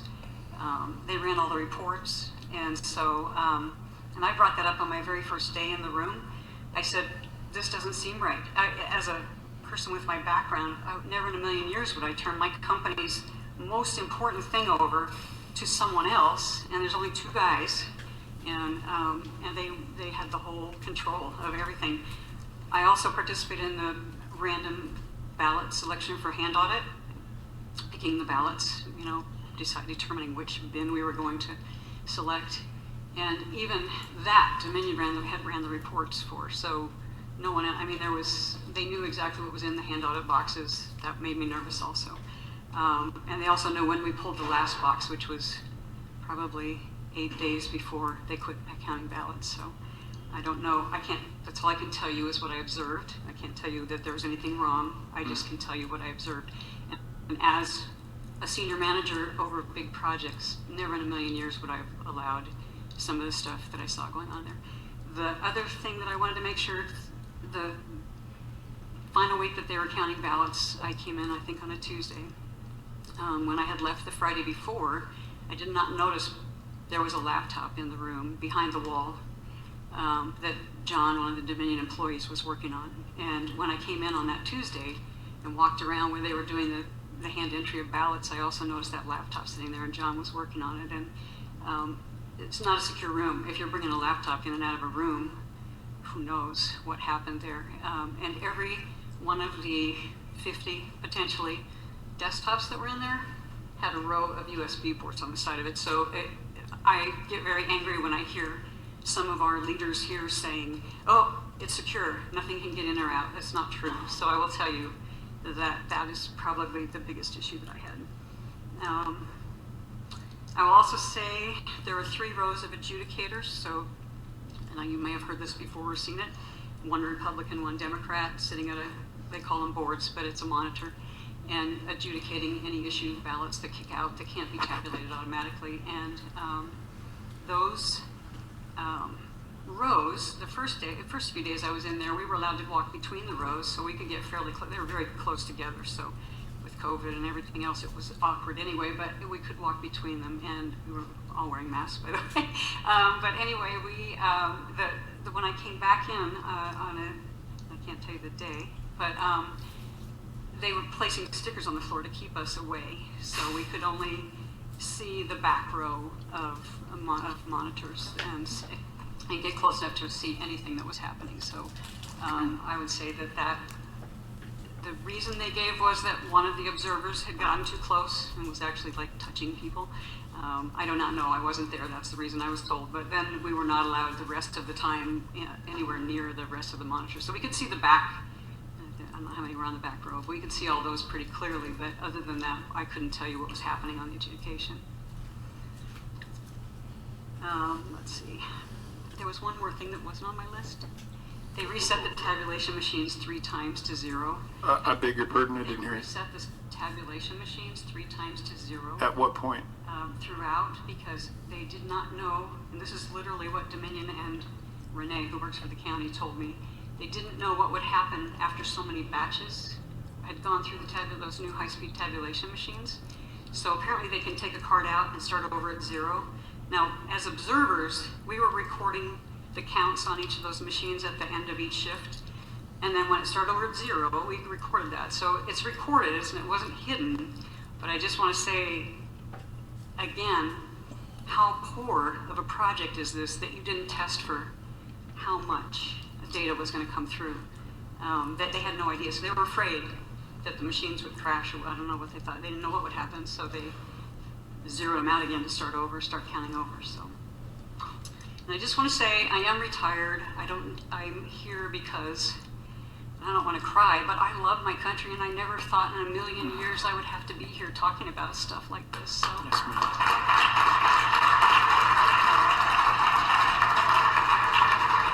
Yes, Mr. Giuliani, do you have a question? Or two? Mr. Chairman, this is part of the damage that's been done by this horrendous fraud on the American people, not just here in Arizona, but throughout the country. People like this, who are patriotic, decent Americans, are trying to do an honest job, and they're in the middle of a gigantic swindle by a political party that lost its soul probably 20 years ago. So may I just ask you a few questions so that we get there? Your testimony was excellent. I just want to get it organized a little bit better. How many days did you, how many days were you an observer? How many days? How many days altogether? I was in the tabulation center 6 days altogether, 2 night shifts and 4. So you were solely the tabulation center, not the polling place? I was at a polling place for half shifts a couple times before that, but I didn't bring up any of it. But your testimony is about the calculation center? Yes, the tabulation center. And you say here on November 3rd, 2020, you observed at the Maricopa County BTC for the first time that it seemed strange that the tabulation and adjudication hardware and software were only run by Dominion employees. That meant that none of the county employees had access to them? To the software. The people who were actually doing the adjudication and running the tabulation machines, those were temp employees or employees of the county. But the software and the hardware was handled solely by Dominion? There were 3 total employees, 2 mostly.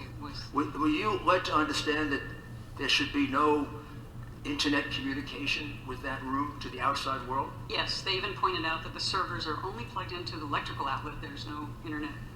But if you bring a laptop in, all bets are off. So, of course, during the course of this hearing, we've seen, I would imagine, millions of communications out of that center and back into that center.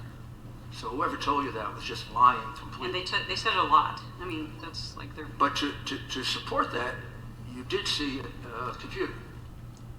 How many did you see? How many computers did you see? Total computers in the room? Probably 50 to 60. And they wanted you to believe that they weren't communicating with anything? They were they were supposedly playing games? hardwired to the server and no other access was what we were told. So, but the laptop, I don't know because I didn't get close enough to see what was going on in it. Did when they were doing adjudications would be the ballots that were put aside because there was something questionable about them, correct? Adjudication, the tabulation machine kicks it out because a lot of times it's just a write-in candidate, which is totally legitimate, or stray marks on the ballot that made it, or overvotes. So they voted for 2 candidates where there was only 1. So all of those things kick out, and they told me that 1 in 8 ballots kicks out for adjudication. 1 in 8? 1 in 8, yes. 1 in 8 ballots. And when they were examined, were you able to observe the examination? The adjudicators, that's the part where I could see the back row. They did not have hard copies of the ballot. It was fully up on the screen. And all they were doing was determining why the tabulation system kicked out the ballot and then trying to make a decision based on what the voter intended. So they tried not to throw ballots out if they could understand. And was there a Republican present to listen to that? Each board had 1 Republican and 1 Democrat. That's what they told us. So well, when you say that's what they told us, what does that I will tell you, on the last few days, they pulled in a whole bunch of employees to be the Republican. Or you could be an independent also. So when you say they pulled in a whole group of employees to be Republicans, you mean they were county or they were county employees who yeah. they said were Republican? Or independent. I'm sorry, I misspoke. Or independents. You had to have 2 parties, and it could be 2 of the 3. So either independent/libertarian, or Republican, or Democrat. So 2 of the 3. And why are you in doubt that they were actually Republicans? Because I was in the room a lot, and everyone in there, not everyone, but I will tell you that a high percentage of the employees in that room were Democrat. And I will tell you that I walked out with one of the adjudicators, a temp employee. She was very upset because she was the Republican adjudicator, and she said she heard a lot of people cheering every Biden vote and people who worked there. So she was upset when we were walking out, and I said, you need to tell whoever you're working for. I don't know what to tell you to do at that point. Did they have Republican identification of some kind? They wear a lanyard, red, blue, or yellow. But you doubted that they were Republicans? I doubt those last few days that those were truly independents.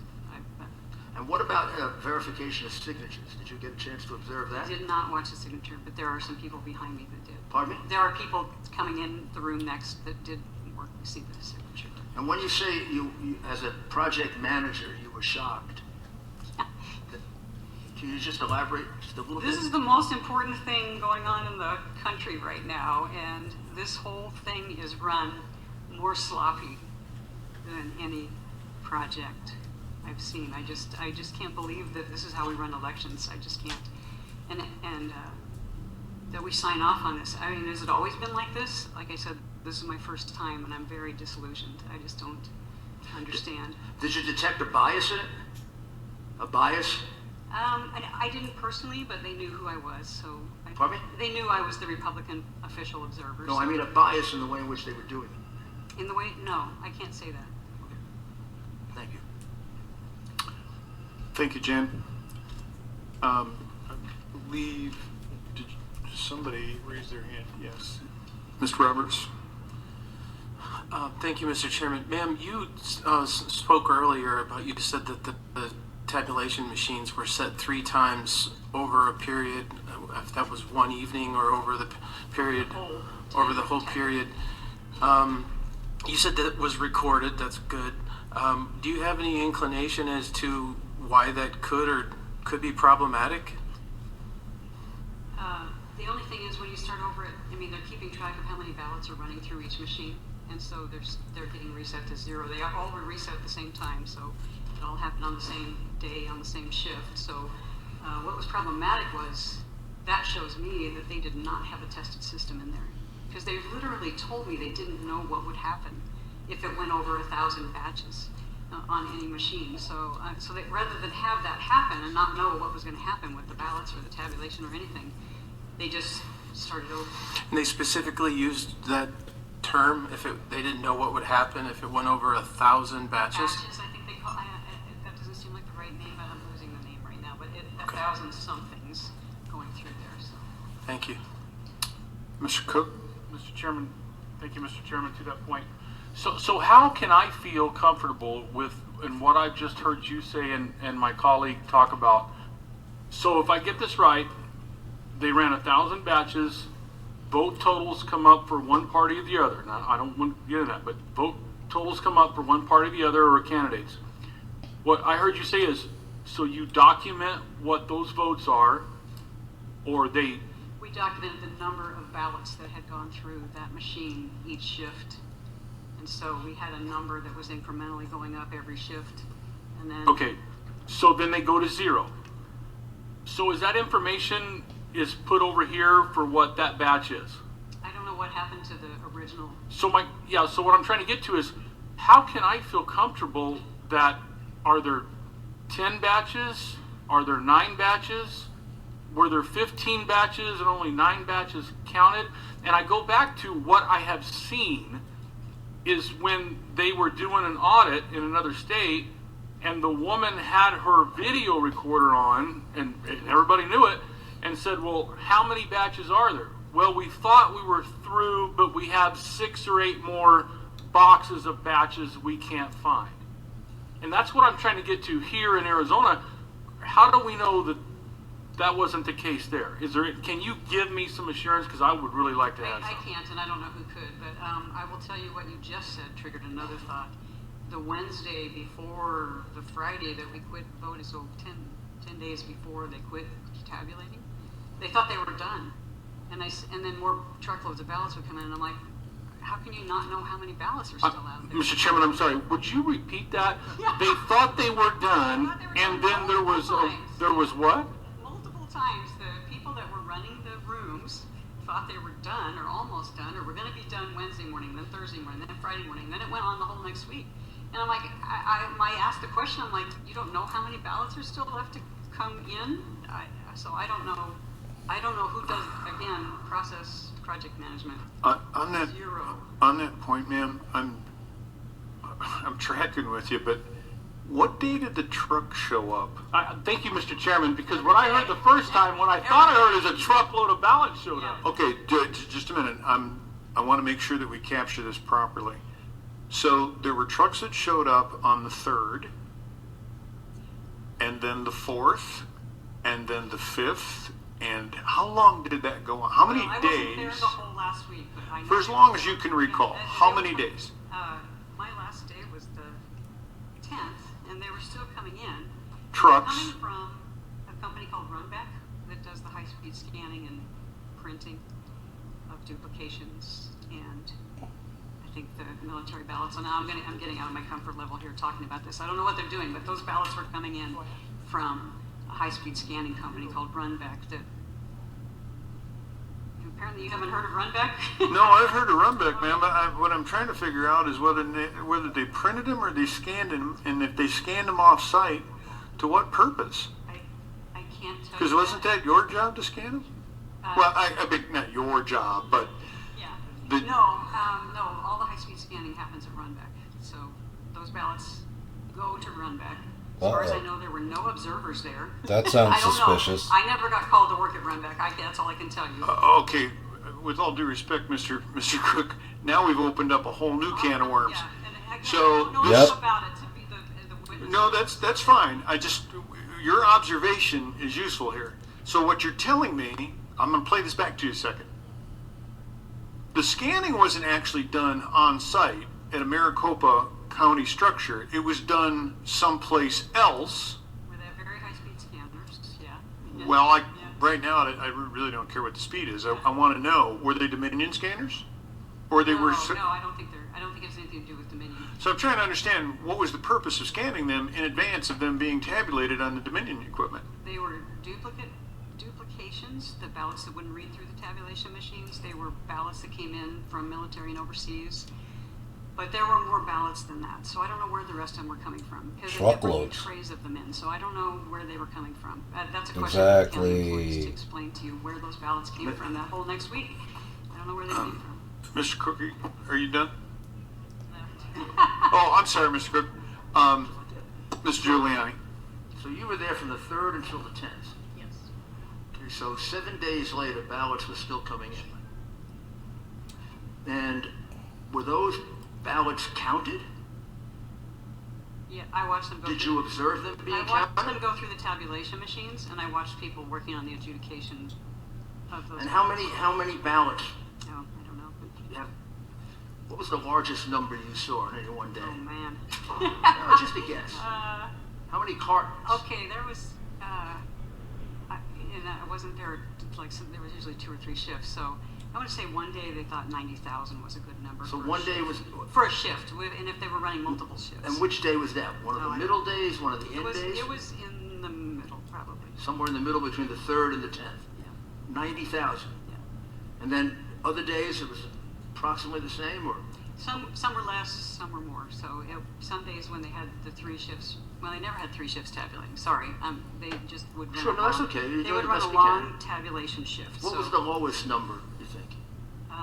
There were some days when maybe there was only 15,000. Boy, please 15? do not hold me to these numbers because I. Was that toward the end? No, that would have been earlier. To the beginning? Yeah, In other words, there were more ballots at the end than the beginning? there were ballots. They were backing up, was what I would say. They're And what not, about- not more coming into the building necessarily, but there's a room that we could see with rows and rows of bins of These were ballots. coming in a different way?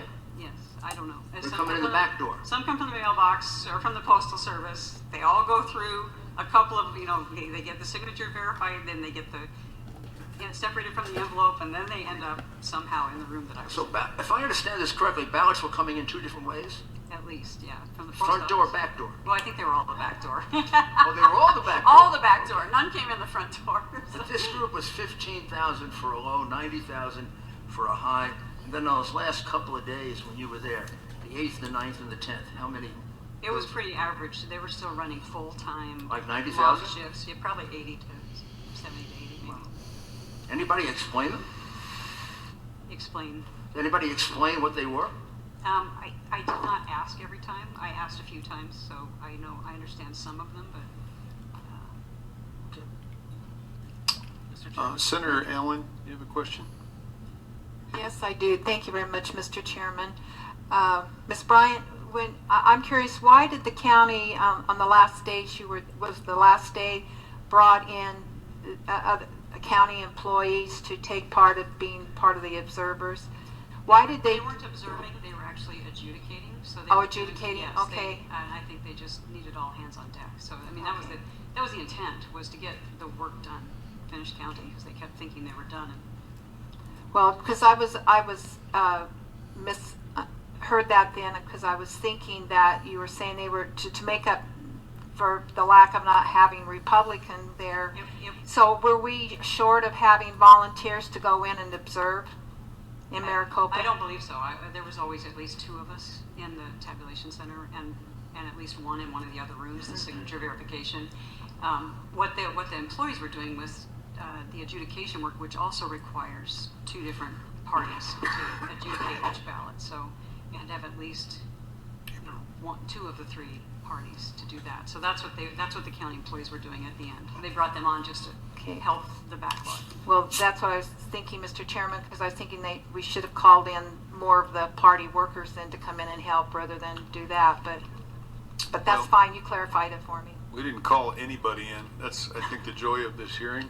Every single one of these individuals has stepped forward of their own volition. And I to be honest with you, I'm mortified to hear what's coming out of your mouth, but I am so delighted that you have had the courage to come in here.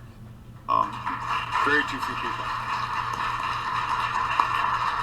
Representative Roberts, just keep in mind, we still have got a dozen witnesses to hear, and it's 3:30, so. Sorry, they're all really important. I just wanted to revisit what you were saying as far as you got to a point where they continued to say that they didn't know where these trucks of ballots were coming from. They didn't. It's not that they didn't know. It's that they didn't know how many were still coming. Okay. I assume at this point in time these were not early ballots in any way, shape, or form. I'm just kind of curious, while we've been discussing this, did anything stand out to you as far as these new ballots that they didn't know where they were coming from, as far as a physical appearance in any way? No. Okay. Everything, it just looked like ballots just kept coming. They all looked the same. They all came in the same bins.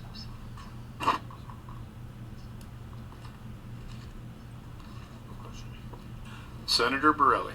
Thank you, Mr. Chairman. Ma'am, just one real quick question. I'm sorry I was out. I don't know if it was addressed yet. But during the adjudication process where they were on the duplications, you said you were there observing. Was there a Republican and a Democrat sitting there literally making the corrections? Yes. So one was running the mouse on the computer, one was running the computer mouse, and the other one was logging anything they changed by hand. So, and then at the end of their shift, I will tell you that this process, of all the things I saw, was probably the cleanest. So at the end of their shift, they got a report of everything they changed on the computer, and they had to go through their hand log, and they had to both agree that everything they did was what they said they were going to do. Okay, great. Thank you. Thank you very much, ma'am.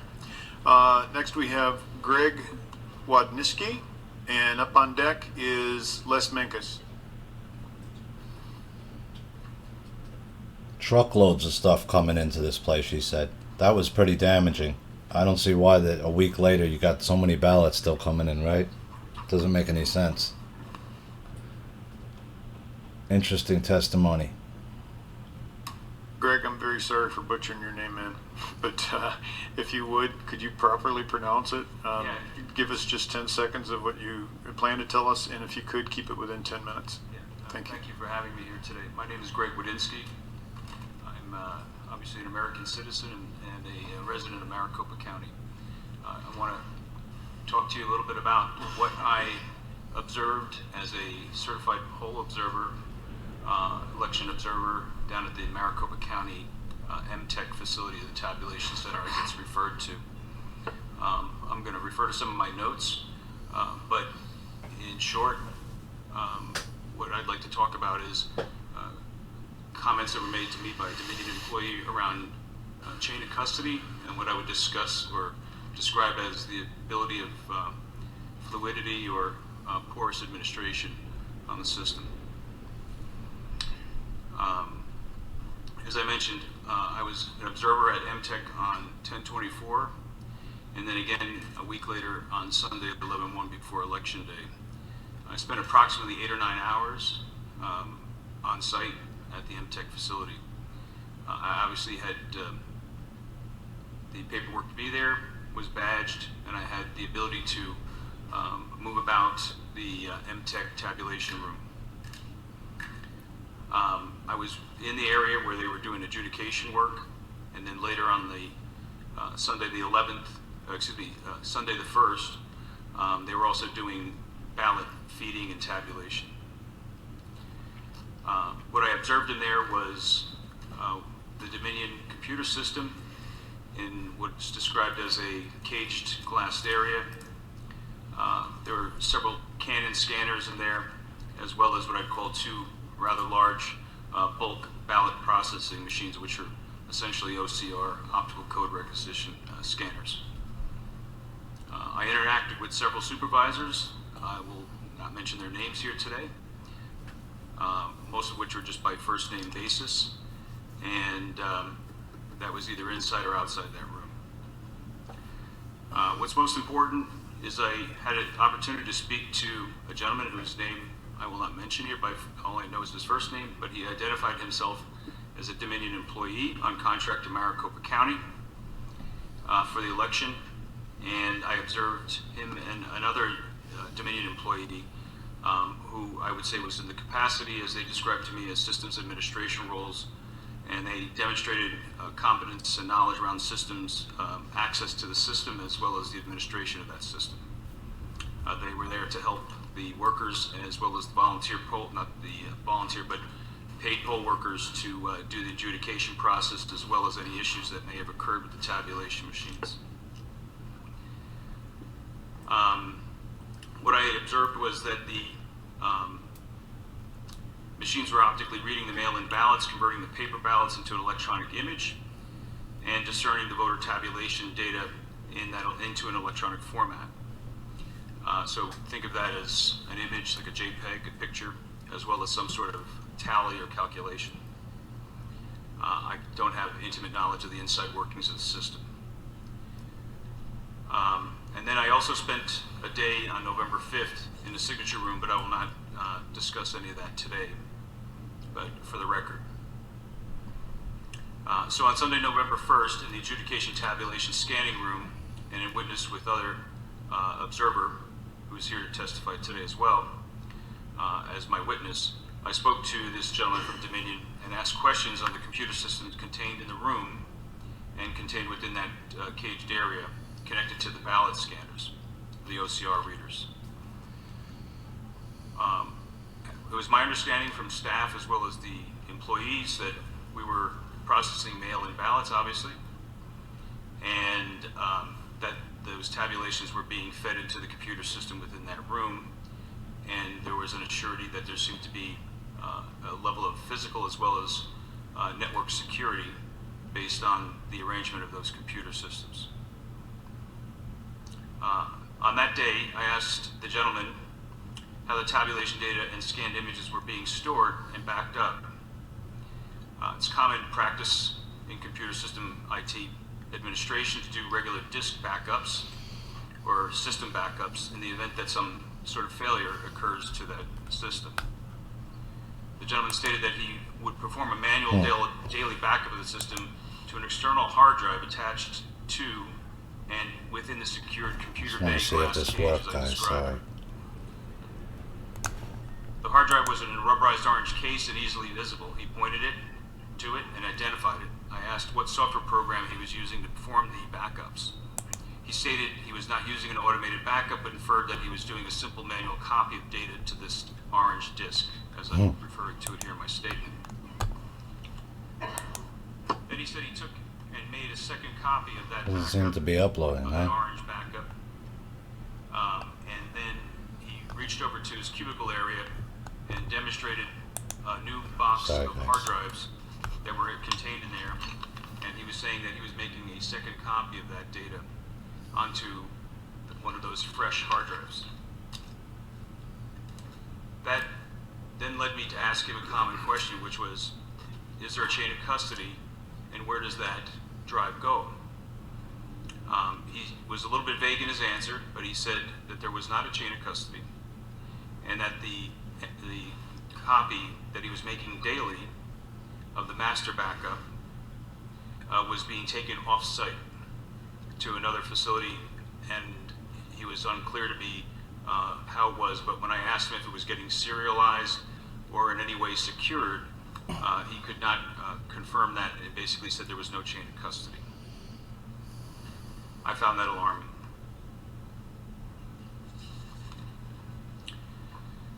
So later that day, on that Sunday, I then again, the same gentleman observed him having a discussion with some of the staff and others, and I was able to walk about the room somewhat, and I came upon their conversation. And I overheard what he was talking about was, it sounded like he was trying to resolve a problem within the system that perhaps was slowing down the way the system was performing, considering that about 12% of the ballots that were being read at that point were going to what's called adjudication. So we're talking about tens of thousands of ballots a day. And they were very concerned about getting those ballots processed in a timely fashion, as you could imagine. So what he described to me was that he was having to take some of the scanned data and from what was an ever-growing large data file, so to speak, on the Dominion system with its storage, and break that larger file into small files so that he could then point those smaller files to the adjudication stations so for more efficient processing. That sounded like a manual and complex task to be taking something that's ever growing, and I asked him, I said, that sounds like a bit of work. At any rate, what I discerned from that conversation was that by doing so, he was able to get some of that processing moving a little bit quicker, and it sounded like they were obviously trying to deal with the situation at hand. But what concerned me about that, and again I'm only observing, was that it showed to me the fluidity and the porous nature of the access that the administrator had to tabulated ballot data. And that there was the possibility of that human intervention in the process creating a potential or non-intentional error or the potential for lost data or lost files. And that's what I observed on that day. When I left the facility later that day, I obviously reported some of my concerns, and then of course I'm here today to let you know what I saw.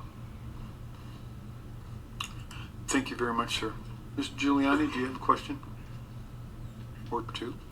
Sir, so what, can you help us a bit in what does that all lead you to, at least hypothetically, conclude? Well, I think my biggest concern would be that we've been hearing from election officials and others that... Could you get just a little closer? Yeah, we've been hearing from election officials and others about the sanctity and the security of this system.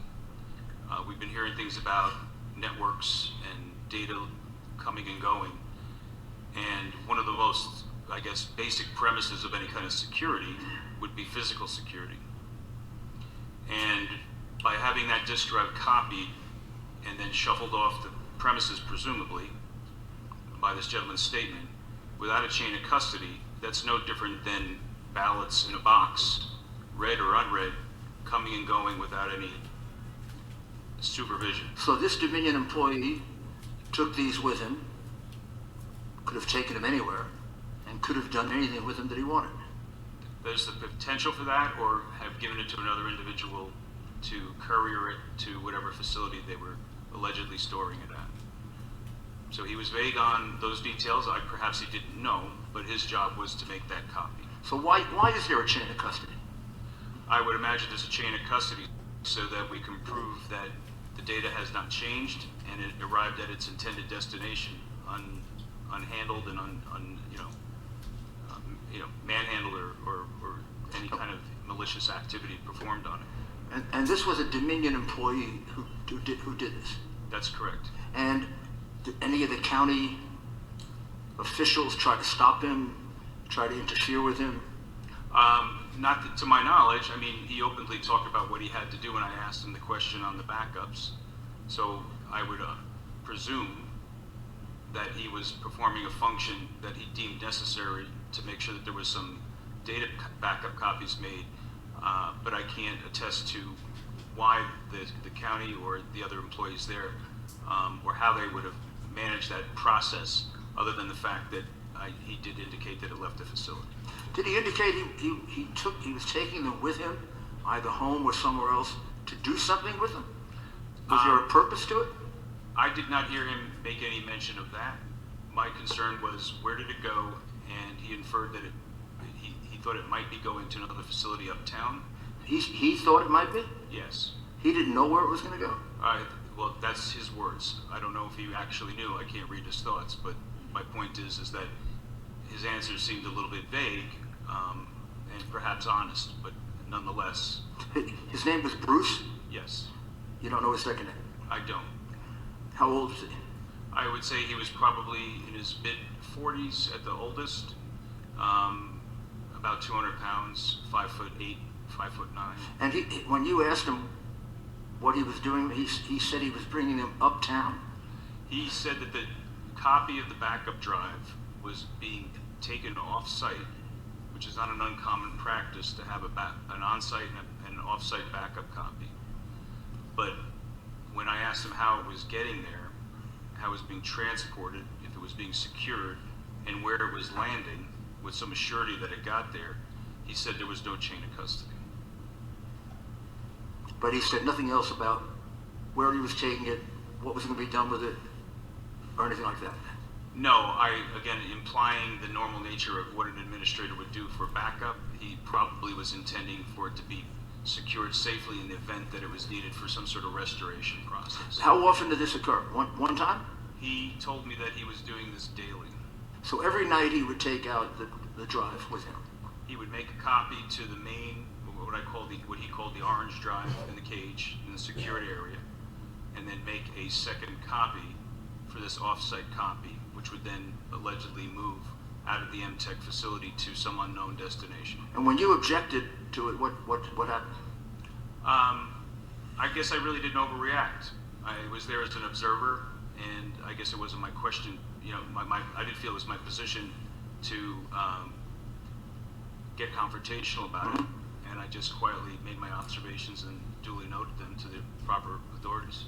Is there anything else you noted about the facility? I would say that, you know, I've seen some publications around the county's installation of the facility and the idea that it provides a level of transparency to the community. It's visible if you have access to the building, the server's visible. My concerns, though, would be that I can't say with, you know, because I just don't know whether or not, by just looking at that facility and looking at the way the servers were secured, whether or not anyone else had particular access. I mean, there were many workers in that area, including the Dominion administrators.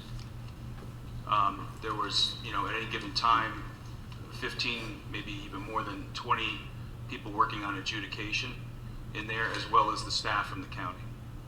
So when they were taking the copy, making the copy, did they do any data checks before removing the drives so they could compare it when it came back?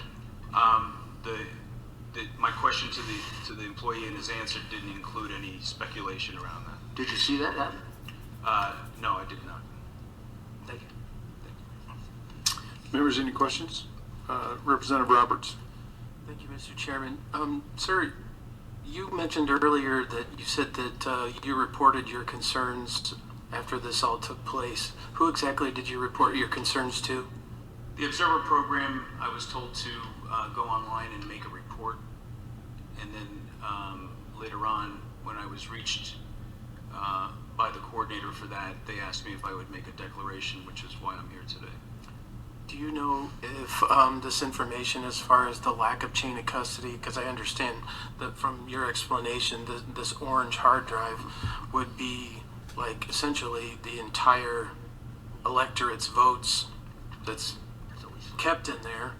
To your knowledge, was this ever, the report of lack of chain of custody ever given to the Attorney General's Election Integrity Unit? Not to my knowledge and not through me. Thank you.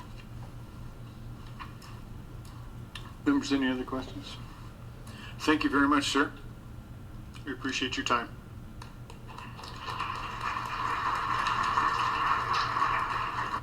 Next up, we have Les Minkus, the poll observer, and Diane Sarah is on deck.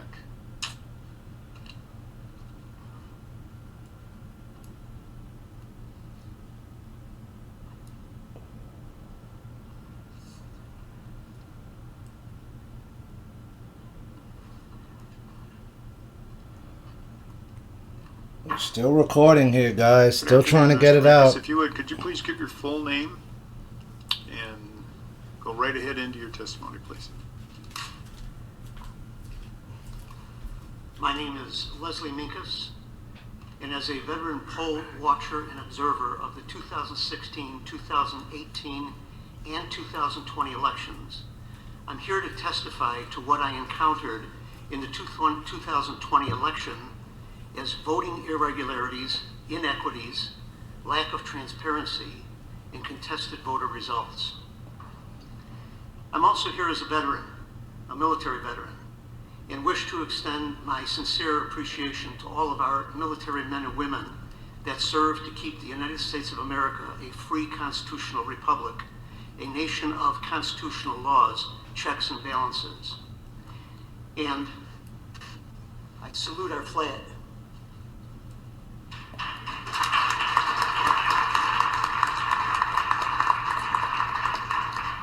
And to all of our military branches, I say, Semper Fi, always faithful.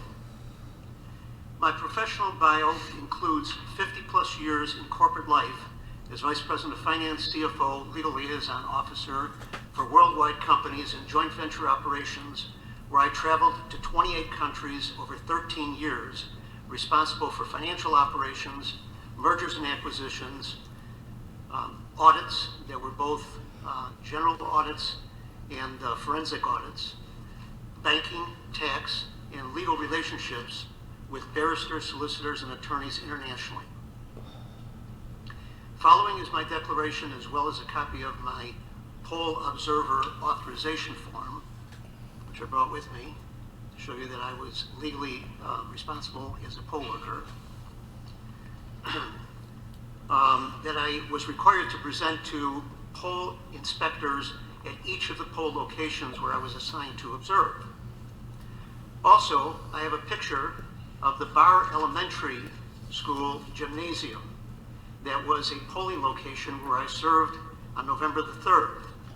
The picture is to demonstrate the enormous size of the facility for only one Republican poll observer to watch the voting activity from an assigned seat at the entrance of the gym and not be able to see any of the ballots or the actual processing that was located at the opposite end of the gym.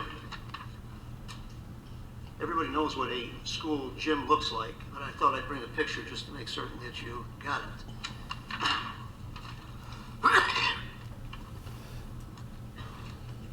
I served as an official legal observer for the 2020 general election at two different locations.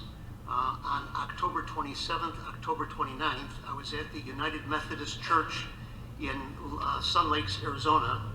On November 3rd, from 5:30 a.m. to 3:30 p.m. at the Barr Elementary School in Phoenix, and then from 4 o'clock to 7:15 at the Sun Lakes Methodist Church in Sun Lakes, Arizona. While serving as an observer, I personally witnessed the following. Observers were not allowed to talk with poll workers or voters, which was part of the manual that the Secretary of State had put out, which was clear. Nor was I able to freely walk around the poll location to observe any of the voting activities, which was contrary to what was in the Secretary of State's manual, indicating that we should be allowed to have access to all areas of the voting to be able to observe them. Wow. At the Sun Lakes location, I was seated about 25 feet away from the tabulating machine and the ballot drop box, and I had to ask the poll inspector and had to be accompanied by a poll worker if I wanted to walk around to observe anything anywhere in the polling locations. In the Barr Elementary School, I was seated about 80 feet from the two tabulator machines and the ballot drop box, and I had to ask the poll inspector, who was at the opposite end of the gymnasium, and I only saw her maybe twice during the time I was there, from 5:30 in the morning until 4 o'clock in the afternoon. If I wanted to walk around and I had to be accompanied by a poll worker to observe anything anywhere in the poll location. It appeared to me that almost every ballot, from what I was able to see, that was processed through the tabulator computer resulted in a green light switch being activated, and either the poll worker or the voter had to depress that green light switch for their ballot to process through the tabulator. Okay, so I also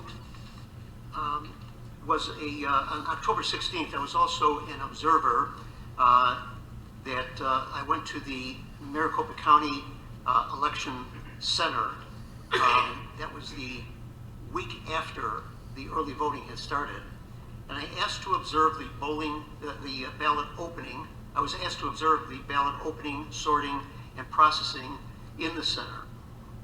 A point regarding lack of transparency at this facility includes observers were told how the ballot receiving process was supposed to function, but was not shown or allowed to see the mail receiving room operations.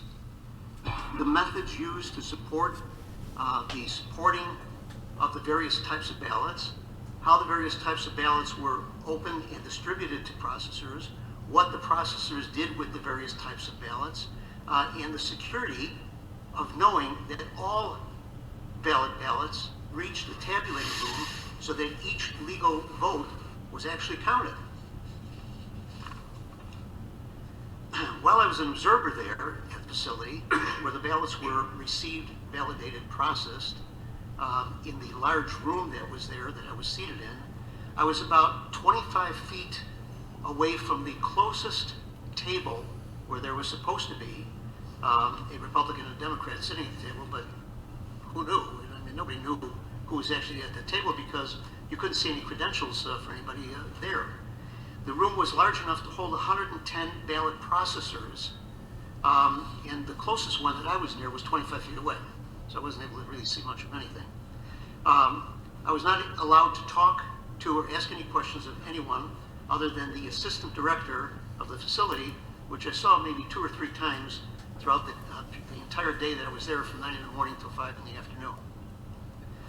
There was a young agent in the facility talking with the assistant manager at the same time that I was out in the corridor that I briefly met and asked him what his role was, and he replied that he was a computer programmer at the facility. Well, I didn't think much about it until afterwards when I heard the news and I heard about the allegations that China was heavily involved with the ballot tabulating company and the software. I started to think about, gee, that's really unusual that an Asian gentleman that was there that was in the programming process. So I just thought it was kind of unusual, and I mentioned it in my affidavit that I had put in.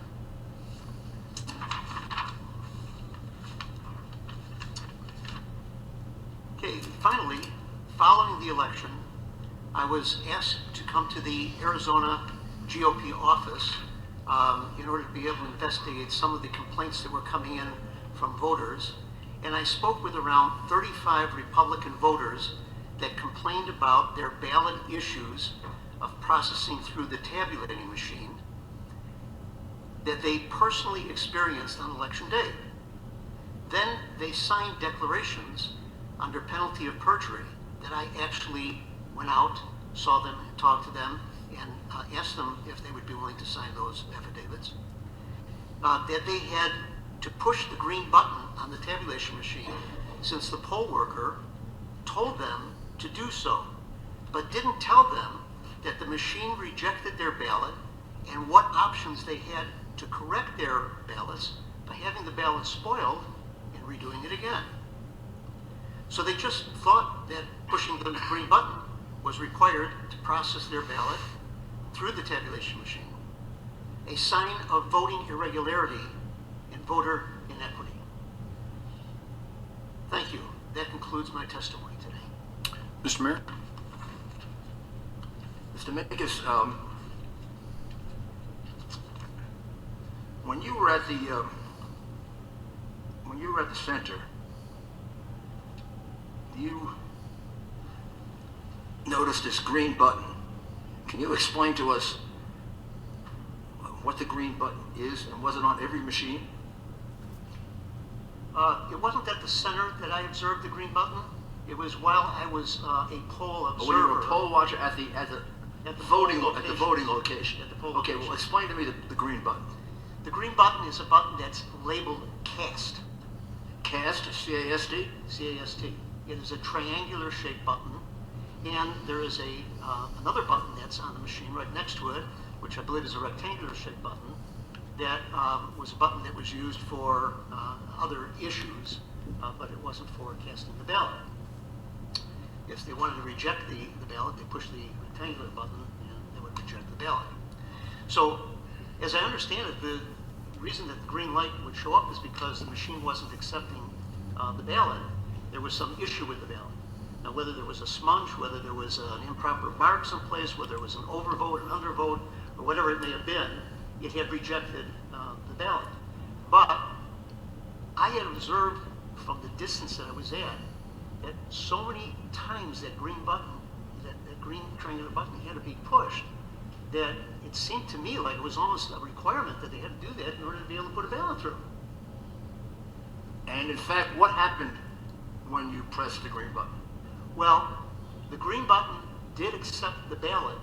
It pushed it through, but it put the ballot then into a drawer which they noted as drawer number 3, which separated that from the ballots that were accepted, which went into drawer number 1 and number 2. So all those ballots that went in number 3, I don't know what happened to them. Were they put aside for further inspection? I don't know. Because these ballots then were all taken. This was on election day, actually, that this became an issue. And all these ballots then were, at the end of the day, taken out of the machines. They were put into box or boxes.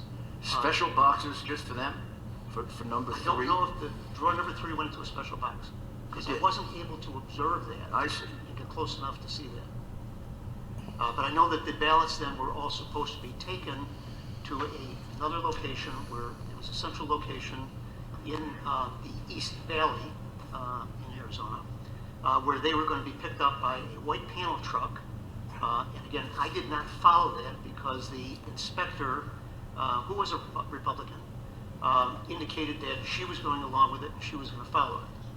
But I do understand that during the time that I served as a poll inspector in the early election period, that there were times during the day, usually it was like about 2 o'clock in the afternoon, where a truck would come, a van type truck, a panel truck, would come to the poll location. There were 2 representatives that would come in that had name tags on them. They would then take the ballots, and I happened to follow that out. They would take the ballots, put it into a box, plastic box, and they would take them out to their truck. Well, in one case, I followed them out just to see what was going on, and I noticed that the truck that they had a California plate on it, so I thought that was kind of unusual, and I had a question about that, but I understand that they were renting trucks locally, so it could have been that there were enough people moving from California that were using those trucks that were here that wound up... Are you referring now just to the ballots that were the subject of the green button that went into number 3? These were just... all the ballots? These were all the ballots. They were ballots coming out of the ballot box and ballots that were coming from out of the machines. And the green ballots were taken along with them? Yes. Okay. And now you also said... No state vehicle for those? So how many ballots approximately do you think were cast that way, that you observed?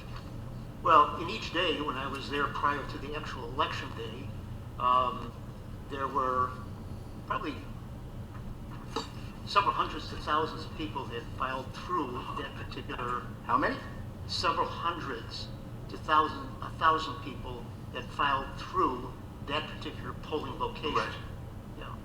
On election day, there was probably over 1,000 people that came through there. So a total of about... A couple thousand. 2,000-3,000 people? Yes. And when you were at the Maricopa County election facility, where the ballots were received, validated, and processed, you were seated 25 feet in front of a room with 110 ballot processes. Could you see anything? No. I mean, I could see the people. I could see Could you observe signatures or not at all envelopes? They would not allow us to go beyond.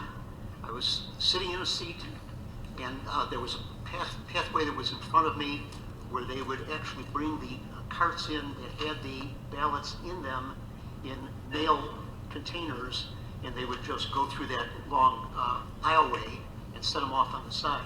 Other than that, I was not able to talk to anybody. I was not able to see anything. I was not able to examine anything. So as a poll observer, I was really hindered by just being there and not being able to talk to anybody or see anything. And what were they physically doing with the ballots? Well, they were sitting at the tables. Again, there were 110 of them, so they were spread. 110 tables? Yes. And how many observers? And I would say the room was probably as large as this room. How many observers? The Republican observers? Well, I was the only... You were the I was the only poll Republican observer on the Republican side. While so I was 110? 110 Tables. processors. 110 tables? No, 110 processors. On two at a table, so there were probably about 55 tables. 55 tables, 110 processes. And I was the only and you, Republican observer. And you have only 2 eyes, right? Unless you weren't I'm selected unless I'm wearing because my you have glasses. more than 2 eyes. Unless I'm wearing my glasses. Well, then you have 4, okay. So, I mean, you couldn't see anything. No, could not see anything. They could have been putting phony ballots in, and you wouldn't have known the difference. Absolutely, could have been. Right? They could have been stuffing the ballot box. Yes. You're supposed to be there in order to make us comfortable Yes. that didn't happen. Yes, sir. Because mail-in balloting is prone to that kind of fraud. That's exactly right. So they completely frustrated you in your mission to do that. How many ballots? Now you have 55 tables, got 110 employees. We got one Republican, Mr. Minkus. You must have felt a little uncomfortable as the one Republican. Did you have your MAGA hat on? Yes, and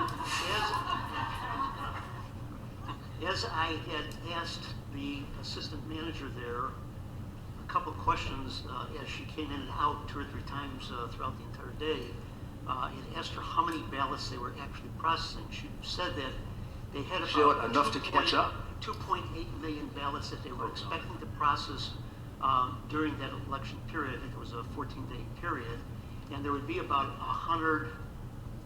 a little over 100,000 ballots a day that were going through there. So those people were calculating, tabulating, checking out about 100,000. They were moving very quickly. Approximately 100,000 ballots. They were moving very quickly. Without any observation by Mr. Minkus, who was the only Republican there. Exactly.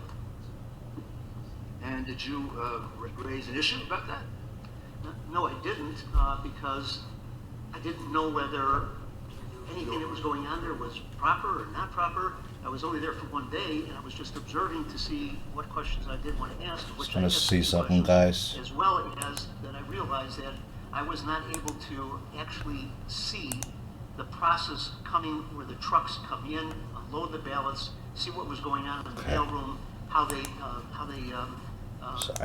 process through the ballots. It was just 1 day of that? 1 day? I was there for 1 day. And about 100,000 votes a day. Yes, correct. And then you mentioned that 35 people signed under penalty of perjury. Something about the green, Yes. the use of the green button. Would you explain that one more time so I get it right? Yes. After the election was over with, the Arizona GOP had received many, many calls and complaints from voters about the fact that they felt that when they checked, their ballot hadn't been counted. So they were wondering what happened to it. So they wanted to know how they could check to see if their ballots were actually counted or what happened to them. As a result of that, the Arizona GOP had asked for volunteers to come in to make calls back to these people, these voters, to find all over the valley to find out what the issues were that they had encountered. What I had uncovered that I just testified to was that many of these people that I talked to, there were at least 35 of them, for which I actually went out and picked up their affidavits. So I was able to talk to them not only the phone, but talk to them person to person. That they had told me that the experience they had was that they brought their ballot up to the machine, they put it into the machine, the poll worker that was there, when the green light went on, the poll worker that was there told them to push the green button. And they did. And the machine accepted their ballot. But yet it wasn't counted. Thank you. Thank you very much. Yes, sir. Yes. Mr. Chairman. Is that you, Mr. Roberts, or Mr. Cook? Mr. Cook, please. Thank you, Mr. Chairman. This is to clear something up for us here from your testimony, sir. Okay, I don't know if anybody else noticed, but there were 3 drawers, and I'm confused. What do we need 3 drawers for? So my question is, the 2 drawers that were there, how were those ballots separated and why? Were votes for the presidential candidates, were they separated by that? For 2 drawers, was they separated for the county supervisor races? Why was there a need for 2 drawers if the ballot went through the machine, everything was good? Why 2 drawers? Do you know the answer to that? No, I don't. But if you go on to the Secretary of State's website and take off the 2020 general election manual, it tells you in there how those machines were set up, and it explains to you what those 3 drawers were. Okay, thank you.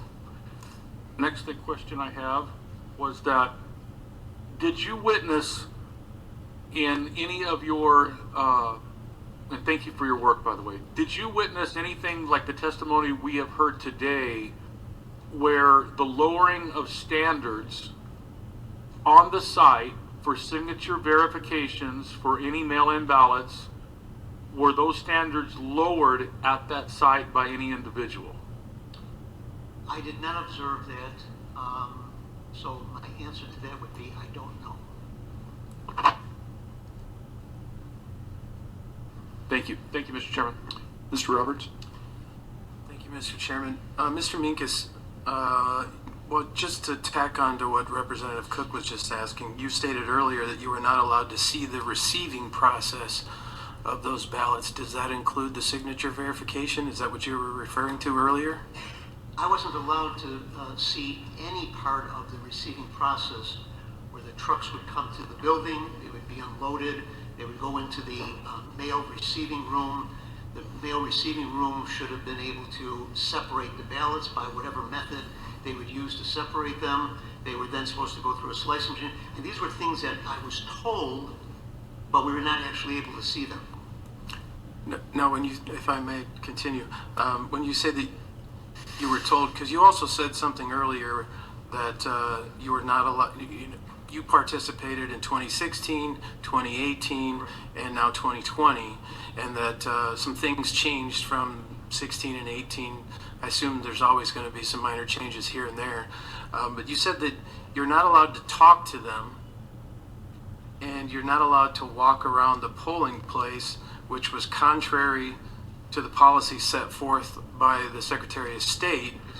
So, were you given any reason as to why you were being told on the day of implementation of these policies why you were not allowed to do what was set forth in those policies as far as seeing the receiving process, as far as, you know, you're there obviously to observe. Were you given any, you said that you were prevented. How were you prevented? What did they say to you? And did they give you a reason as to why you couldn't do that? The inspector at each of the polling locations, after I would come in and I would show them my official credentials, they would then give me instructions, and this went on in both locations that I served at, where the inspector would tell us that here's the seat where you can sit, and you can't walk around and talk to any of the poll workers or any of the voters, and if you do want to go any place in the facility, in the polling location, that you have to ask me first, and I will assign a poll worker to you for you to be able to walk around with. Now, that's contrary to the observers' information that was on the 2020 general election manual that was put out by the Secretary of State, which said, if an observer arrives at the voting location, the inspector should, number one, welcome the observer and thank them for their service. Number two, instruct them that they can observe operations but must maintain at least a 6 foot of physical distance from voters. Number three, work with the observer to find a few optimal locations in the vote center, that allow for observation without impeding the flow of operations. That's it. But I was told by the inspectors at each location that I must ask them for permission, and they must have a poll worker walk around with me. Were you not considered a poll worker? No, no. You're a poll observer. Poll observer, watcher observer is separate from poll worker. Okay, one last question, Mr. Chairman. So, from 2016 to 2018 to 2020, again, you stated there was changes. Was there anything else that stood out in 2020 as far as the changes from your experience from the prior 2 election cycles, as far as new rules and things? an unfriendly environment. Okay, thank you.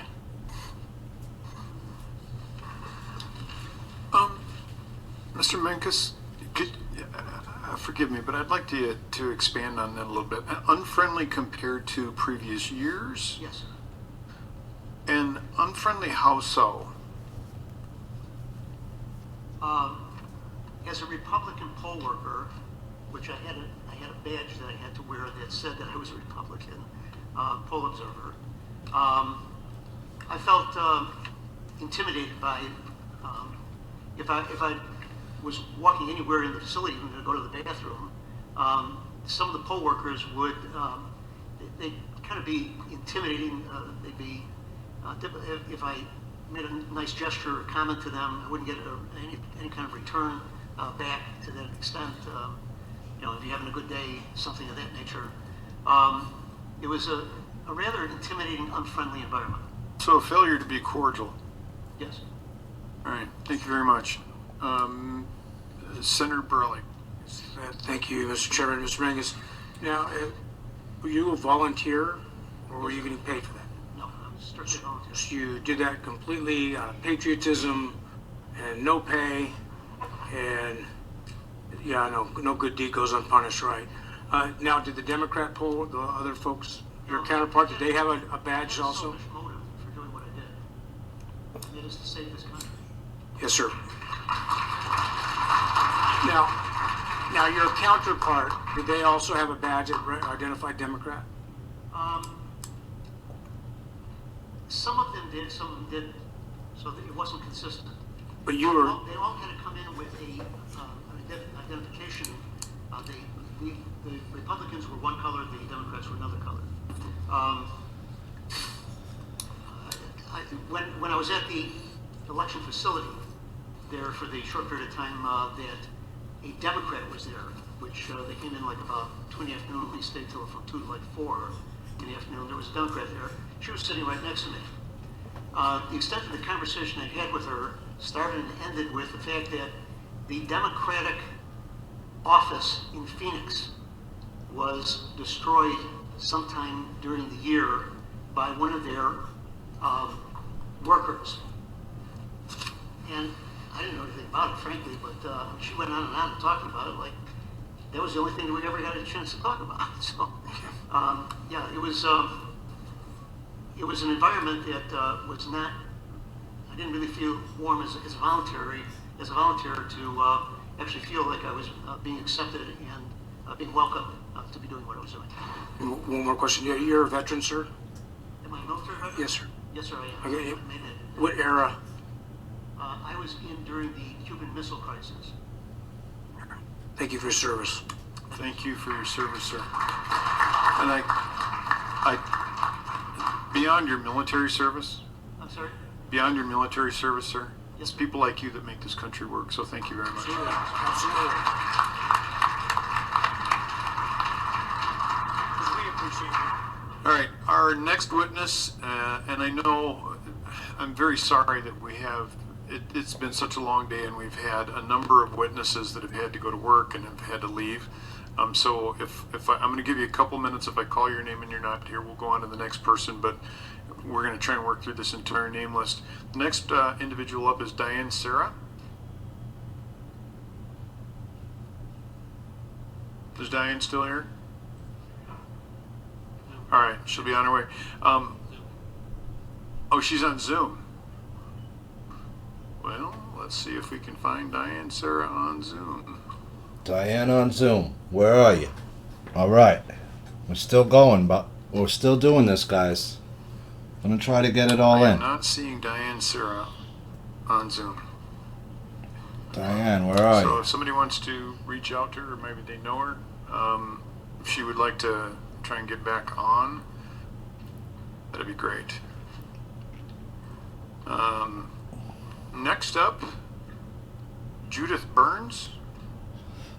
Judith there? Are you Judith? All right, great. There's Judith. Okay, here we go. Yeah, if not, you are now. All right. This thing is turning If into you a would please give your marathon. name. And if I'm just going to ask you to please be succinct about your experience as a poll worker. So please give your name and let's go. I'm Dr. Judith Burns. I'm a resident of Maricopa County. And I've been a public educator for 40 years at both the university and secondary levels of education. I was an observer at the Tabulation and Election Center on 2 occasions and a poll watcher in my community on 1 day. Initially, I chose to do this as a civic duty to my state and to my country. And I believed in the process. Excuse me. I'm nervous because this is so very, very important. Ma'am, please don't be nervous. It's just us normal people that you're talking to. I know. You said you were a teacher. We're nervous. I won't check your grammar. Thank you.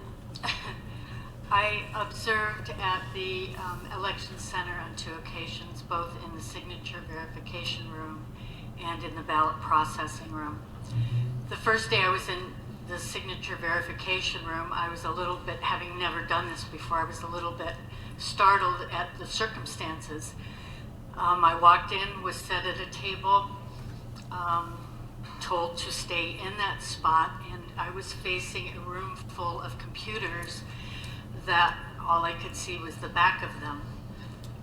There were some computers behind me, but no screeners there that day. There were maybe 8 or 9 people present that day. I couldn't see anything, and I was very disturbed by this, but wasn't really sure what to do. I did ask Celia, who I believe is one of the vice presidents of operations, why they were like that, and I was told because they needed to be set up that way due to the wiring systems. So I was there again 4 days later, and the room was full of screeners. I was able to turn my chair around and look through a plexiglass at one of the computer screens, which was maybe 6 feet from me. I could see it better when I was able to stand up, which I did. I kept looking at the screen because it seemed very odd. And in the bottom right-hand corner was a yellow banner. And I got into a position where I could see the yellow banner, which said low confidence. Then I started paying much closer attention to the signatures, thinking this didn't even make sense to me because the signature on the ballot that was being compared to other signatures didn't even resemble in any way what they were comparing it to. They were completely illegible. They were just scribbles on the ballot. And there were 5 screeners screening low confidence ballots for an entire afternoon that I was in there. And Whoa. I asked Celia what the low confidence said, and she said just not to worry about that, that this was a new program that they were testing. And I said, okay. So I continued watching, and shortly after I talked with her, I had a few other questions, and at that time she suggested that I just sit down at the table where we were in our little area that we were supposed to remain. Shortly after that, there was a server outage, and I believe on my affidavit I said there was a power outage, but in actuality the lights were still on. It was just the servers in that room that went out for maybe 10 to 15 minutes. So I'm sitting there thinking, where did all those signatures go that were in the queue for them to check? That was one of my questions. Then, when the computers came back up, the gentleman that I could see quite well, all of a sudden had a green banner, and it said high confidence. And I just sat there very quietly watching, because then they had some conversations. There were 5 screeners all in one small area. They had some conversation, And the question from one of them to this gentleman was, are you still doing what we were doing, meaning low confidence? And he said, no, I'm doing high confidence now. And he was, out of those 5 screeners, he was then the only one that was doing high confidence signatures because he was the one I could see. And at least that's what I surmised. I don't know if it was coincidental that there was an outage. They knew she could see it. I don't really know what all that means, but what was evident to me was the signatures that were going through there were not what they were trying to compare to. And so that was my concern that particular day. Let's see.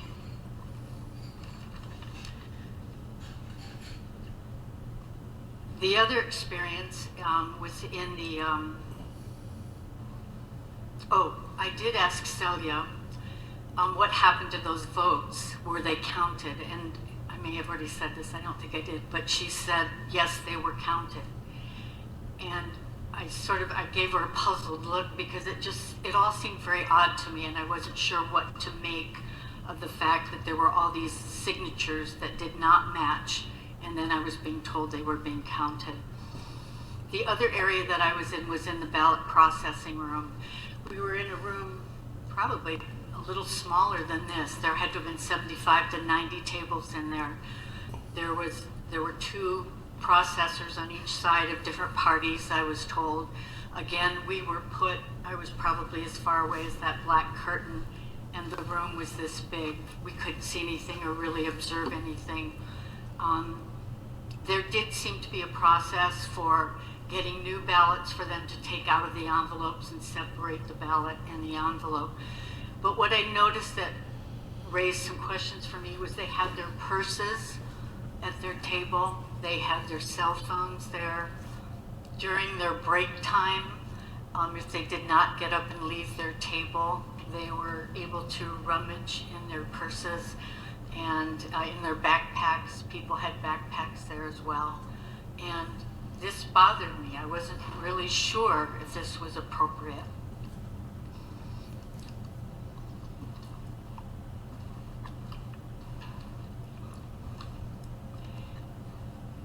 The other thing I found interesting in the whole process was when the press came in the second day that I was there. The 2 women that had been in a quality assurance role, is what I was told, that sat at tables, and if they had overvotes or undervotes on a ballot or an issue with a ballot, they would take to those women. All of a sudden, they were sitting at a table like this, one on each side, and they were processing the ballots very close to me. They weren't very far. They had set up a table very close to where I was as an observer, and the press was able to take pictures of us so that they could see that there were observers close to them, and they would get behind me, and they were directed that I was an observer. So they were trying to get pictures, including me, in that was the impression that I was given by the conversation I was hearing. The other experience I had was in my community at in the early voting. I got there very early, wanted to make sure I knew where I was supposed to be seated and what I was going to be able to see. And I was placed again against the wall, out of the way, so that I couldn't see anything. And when I got up to walk, keeping distance from people, and there was quite a bit of an area, it was in a gymnasium, so it was a large voting area. I wanted to see the process of when a person would put their driver's license in and then get their ballot printed out at the other end, go to their voting booth, and then turn in. I just wanted to walk the process to see what was going on. I was told to go sit down and to stay up against the wall, actually, quite a ways removed. Well, as it happened, where I was sitting was where people would come to turn in their ballots and put them in the slot. Well, many people did not want to take their masks off and lick their envelopes. And so they couldn't they were trying water and a sponge and a rag. Well, the wetter the envelopes got, they would not stick. So they started putting masking tape on the envelope.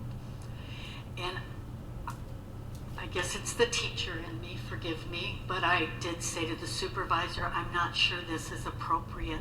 I'm not sure these ballots will be counted, and I'm concerned. And I did call the number on the back of my badge that I was given, EDO, is that, I think that's the number that, and reported that this was going on. This went on all day long in this precinct. There was masking tape, there was tape. Somebody had gone to get a dauber to try to get the envelopes to stick. But when I would watch people put them in, the envelope would open, and so I don't know if those ballots fell out, if those ballots were ever counted. I'm not really sure what it meant. But what I ascertained from all of this was that there were just some odd things going on, and I was concerned. I was concerned both at the tabulation center by the fact that we weren't allowed to see signatures, that I was looking at low confidence signatures and was told that those votes would be counted, and then going to a precinct and seeing that envelopes were being taped with masking tape for an entire day. And I was very concerned about that.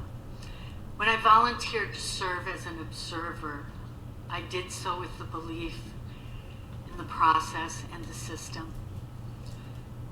That belief has been shaken by this experience. It truly has. And I'm truly concerned for our future as a nation and as a state. And I truly hope that based on the facts and the information and the findings that you received today from the many, many people that are willing to come forward and state what they have observed, that you will make an honest decision so that the integrity of our state can be upheld. Thank you. Dr. Burns, thank you very much for your courage and your service. Mr. Giuliani, do you have any questions? So how many days were you there, Ms. Burns? I was 2 days at the tabulations and election center and 1 day at a poll center, poll watching. Which was first? The tabulations and elections, 2 days there. 2 days at the tabulation center? Yes. And then after that at the election? At the poll, the first day of early voting. So at the tabulation center, most of the time it was hard for you to see anything. I wasn't sure what my purpose was. And you were there to make observations of the examination of the mail-in ballots, weren't you? Correct. To see if they were appropriate.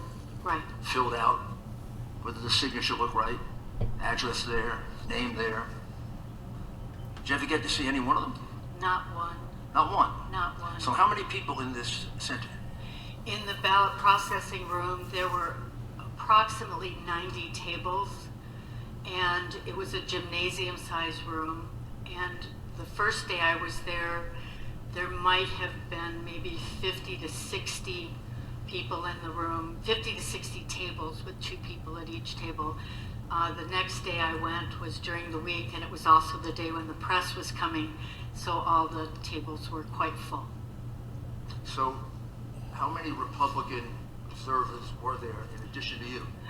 We were allowed 1 Republican and 1 other party in the room. That's it. For the entire room? For the entire room. And I made the mistake after lunch of going into the room, not knowing that somebody else had been assigned to that room, and I was told to leave. And you were expected to cover 90 tables? Yes. And you were the only thing that stood between their cheating and our having some assurance that they weren't cheating. Absolutely. They could have been doing anything to those ballots they wanted to, correct? Correct. They could be accepting ballots that had no signatures. Correct. They could be selecting ballots that had 50 of the same signatures. Right. Correct? Right. They could have been taking ballots they had written up before and put them in there. Well, I found it interesting in the ballot processing room that, and I did forget to say this earlier, tubs of ballots came in, and they were all rubber banded, but they were already opened. And so that when each table got their tub of, I think it was That's an interesting fact. $250. They were all open. They were all opened. They had already been opened. And I did ask somebody where these ballots come from. Who opens them? And she said they come from the mailroom. And I started to ask another question. And one question was about our limit that we were allowed to ask. When I started to ask another question, she walked away from me. So they were all open. This was sort of kind of like the approach of your governor and secretary of state. See no evil, right? Feel no evil. Just ignore it. So the ballots came in a tub. Did the other ballots come in a tub? Did ballots usually come in a tub? Well, they had been through this mail room, wherever the that normal was. ballots that were coming in, what did they come in? What were they carried in? They were like those tubs with the handles, the shallow tubs that were handled, and they were rubber band. And But they were sealed. The normal ones. No, I say that the normal ones that came in were sealed. we have no way of knowing. Nobody ever observed them coming into the mail rooms, or when they were opened, or by whom they were opened, or if anybody accessed those. But when you saw the ballots being brought to the tables, could you see whether they were open or closed? They were all opened. They were already All of them. All were the opened. ballots were open that you saw. The people at the tables would open them up, pull the ballot, check the number on the ballot and the envelope so that they coincided. They would separate them. They would have their pile of ballots and the envelopes, and at that point they were separated. So they didn't really have to open the envelope. Theoretically, they had to just check it, take out the secure. I mean, let's describe it to people. It's an outer envelope that has the name, address, the district in which they're voting, and a signature. Right. That's how you identify. Right. The inner envelope is called a secure envelope. There was one envelope. It was the green envelope. There are not two envelopes. There's just the one. Wait. There was just one envelope? One envelope. And a ballot inside? Yes. A naked ballot inside. Not in a secure envelope. No, there were not two envelopes. Maybe correct.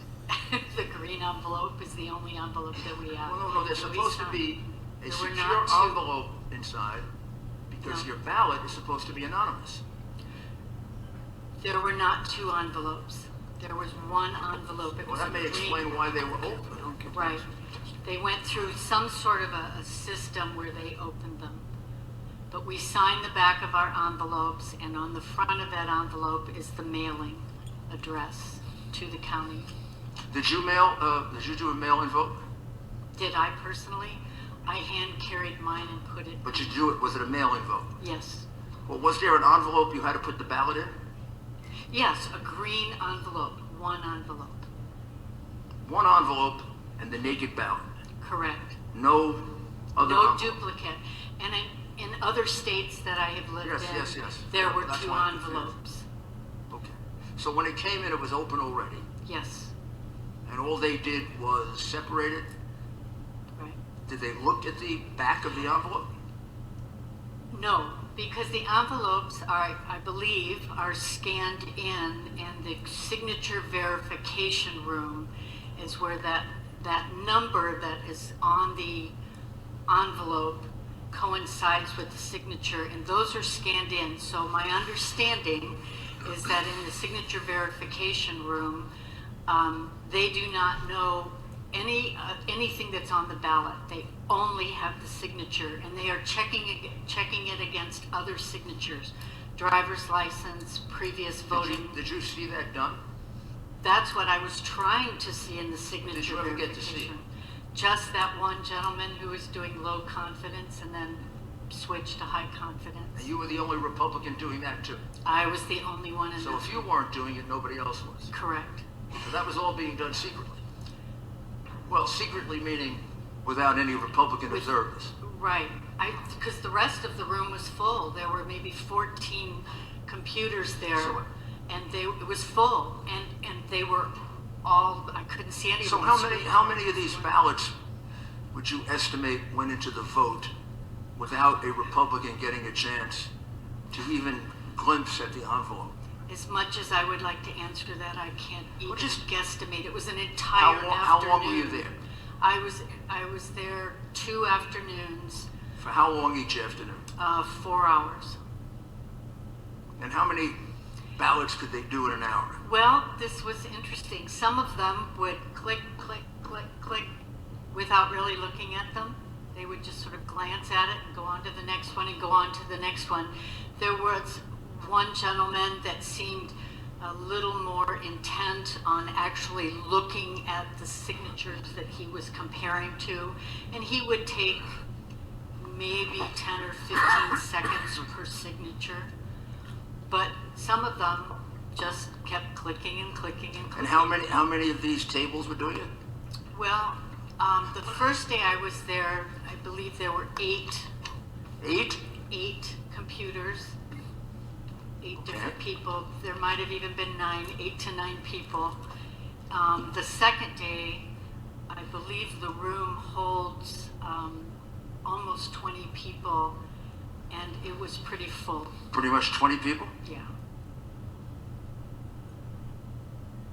So, were they doing 1 a minute? Oh, no, seconds. Oh, one. One every 2 or 3 seconds? Well, one gentleman was clicking and clicking and clicking. I'm not sure what he was looking at, but he wasn't looking too. What do you think would be a good estimate? 1 per? An estimate probably would be 1 every, maybe 8 to 10 seconds. Okay, let's say 10 seconds. 1 per. Okay, 10 so seconds. 6 per. And how many hours were you there? I was there 4 hours. 4 hours. He's doing the math. 4 hours the first day when you had the 8 to 9. Right. And then 4 hours the second day when you had the 20 people. Correct. And that was the day the press was there. Right. Gee, how did I know that? That was in the ballot processing room, though. Were they all dressed up better? Pardon? Were they all dressed up better when the press was there and had more makeup on? A couple of them, yes. Just wondering. Yeah. So I mean, that's a lot of ballots that you didn't get to examine. Right. I mean, that's a lot of fraudulent ballots to stuff in a day, in 2 days. But that was just have you realized the enormity of the cheating that was going on in front of you? Do you have any sense of I mean, these are going to amount to thousands of votes that were put into the system without any opportunity for the opposition to observe them, which the law demands and fairness requires. I went home that night and I could not stop thinking about what I had seen. I was so disturbed by it. I contacted Gina Swoboda, who was my contact person and arranged for me to observe.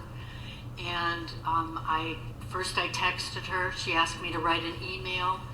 And then I got very specific in my email. I was so disturbed by what I had seen. I went into this in good faith that people did the right thing. And that's not what I saw. I've never had the opportunity to provide a civic service like this before, and I was truly astounded at what I saw. And the way people were polite, but the way I was treated. Go sit over there.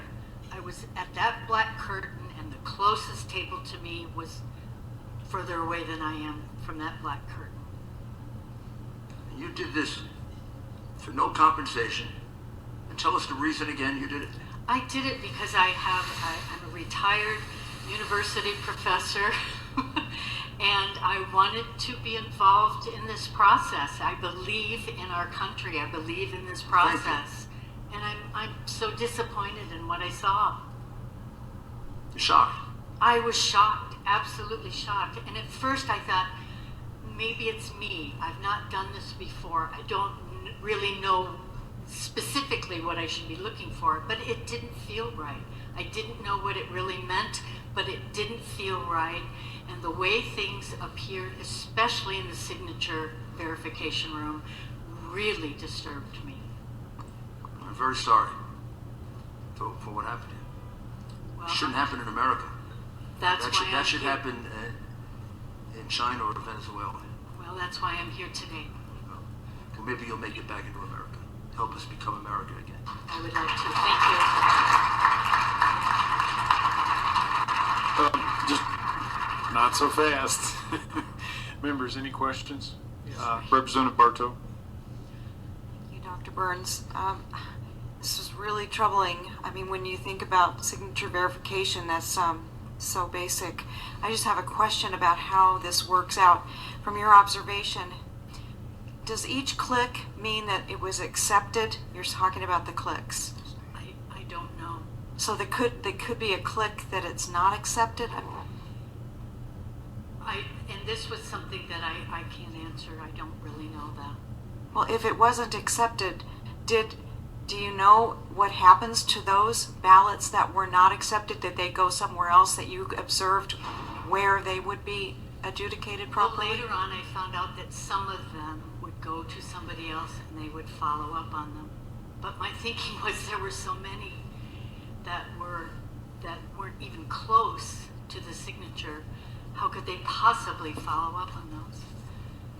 So I don't really know where they went, and the clicking was, I didn't know. I tried to look. I tried to see what they were doing, but You then couldn't when I tell asked whether questions, I was shut down. you couldn't tell whether they were clicking accepted or not accepted? No, there was nothing on the screen to indicate that. It was strictly on the keyboard. Why have poll observers? I don't understand. I know. That was my question after the first day, and then after the second day, I was really disturbed. Thank you. Senator Burley. Yes, thank you, Mr. Chairman. Dr. Burns, thank you for your service. My question goes back to the ballots coming out of the mailroom. They were already opened up. Yes. So would you suspect that possibility that they were opened up in the mailroom and a ballot was switched out and put in? I would have no idea on that. Could you speculate on that? It would be possible. Extremely possible. Yes, it would be possible. Let me ask you another question. In your teaching profession in all those years, if you caught a student cheating, what would your response be? Oh. I wouldn't be very happy about it, and they would be in great trouble, and after a phone call home, they probably would fail.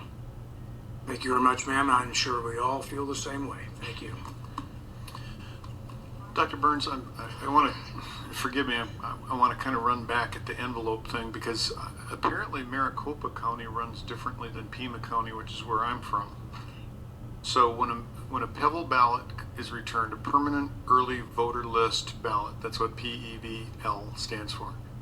When you return that, it's an envelope inside of an envelope with a ballot on the inside. And what I hear you saying, I just need to be crystal clear on this. The tubs that you saw with envelopes were singular envelopes with a ballot in them, all open. Yes. Okay. Thank you, ma'am.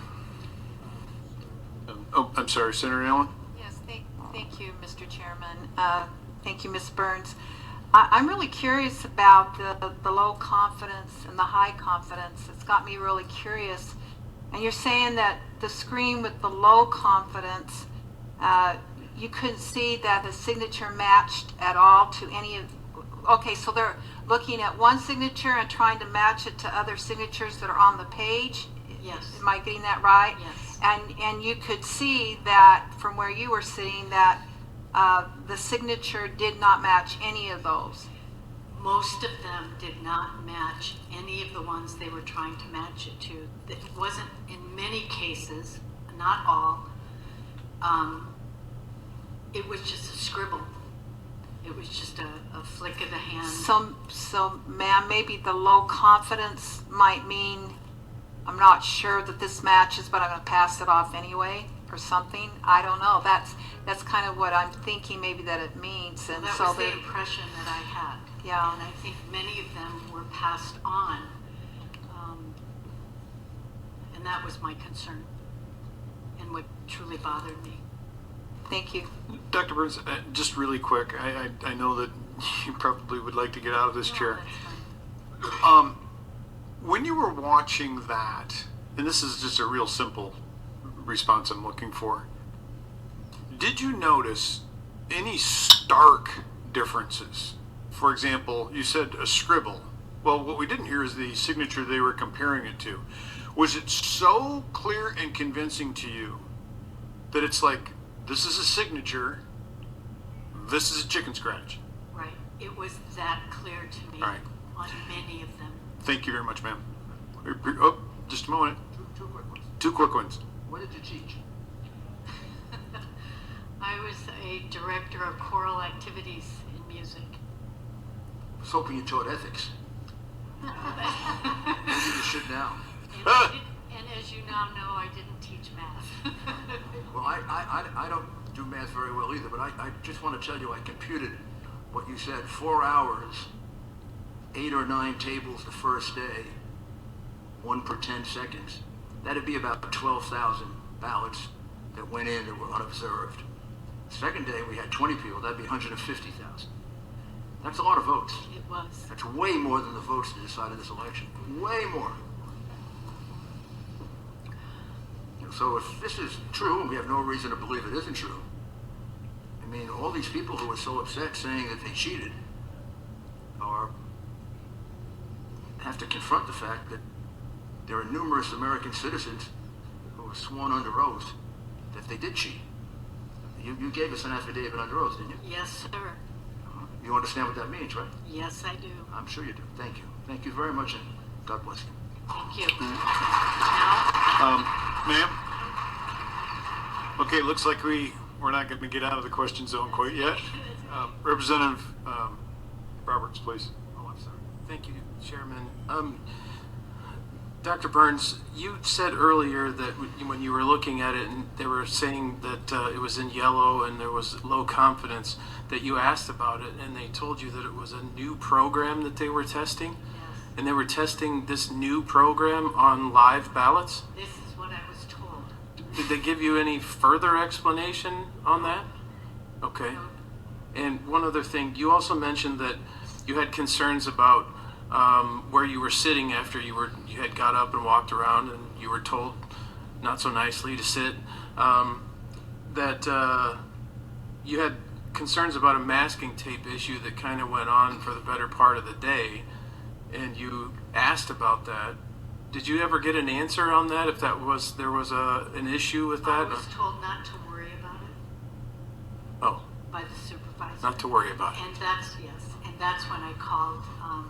I did that very early in the morning. Voting had just started, and this obviously was going to be an issue right from the get-go of voting that day. It was the first day of early voting, so they had not come across this. People did not want to take off their masks and seal their envelopes. So within the first 15 to 20 people that came through, I would say at least half of those, if not more, had masking tape put on them because they couldn't seal the envelope. Some tried water on the sticky part. By the time they put water on it, there wasn't enough on there to seal it. But they just went ahead and put it in. Right. When you asked about this, and you were told not to worry about it, who were you speaking with? The supervisor at the precinct where I was observing. And that supervisor is a county employee? Is that correct? It's not somebody that, because you're there because you're a volunteer, and you're going through a partisan process to be a volunteer, correct? And so when you're reporting your concerns, you're talking to somebody that actually works for Maricopa County. They're an employee. It's not She was a precinct captain, and somebody else might be able to address that Okay. more than I can. She was the supervisor that everybody came to if there were questions regarding anything or the machines when people would put in their driver's license. And Okay. there were actually a precinct captain and a precinct supervisor there. And those were the people that were in charge as far as I could tell. Okay, thank you. Mr. Cook? Thank you, Mr. Chairman. Fellow members on the panel, I just want to point out that not only this witness, but most witnesses, this is not a Republican or Democrat issue. Everything that we've talked about is about elections, and every vote counts, every legal vote counting, as we're getting beat up out there on the fake news media cycle here. So all of my questions have been answered except one. First of all, the low confidence signatures that you witnessed, which were just scribbled, no matter what party, who they were voting for, ran through the machine, clicked on, moved on the system, they were not taken care of. The next thing is one of my colleagues brought up, is one of the things I had, is that the all ballots were open when you received them. All the ballots were open when they came in there, highly irregular. So I can't imagine anyone saying out there tonight in the news media that we are in here and there is no proof about voter integrity in elections in Maricopa County. It just baffles me. When these people have signed sworn affidavits that are saying under the penalty of perjury, this is what they've witnessed. Nothing to see here, move on. It's just nuts down here in this city. Okay, but here's the question I think that all the members should notice right here.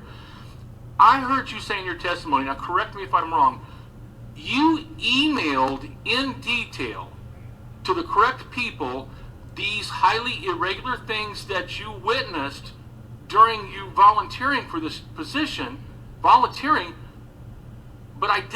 maybe I missed it, I didn't hear. Did you even get a response? Yes, I did.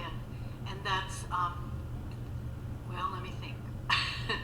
I initially texted, I got a response requesting an email, and then it was at that point, after the election, that I was contacted to complete an affidavit. Thank you. Thank you, Mr. Chairman. Dr. Burns, thank you very much, ma'am. Thank you. We appreciate your time. Thank you.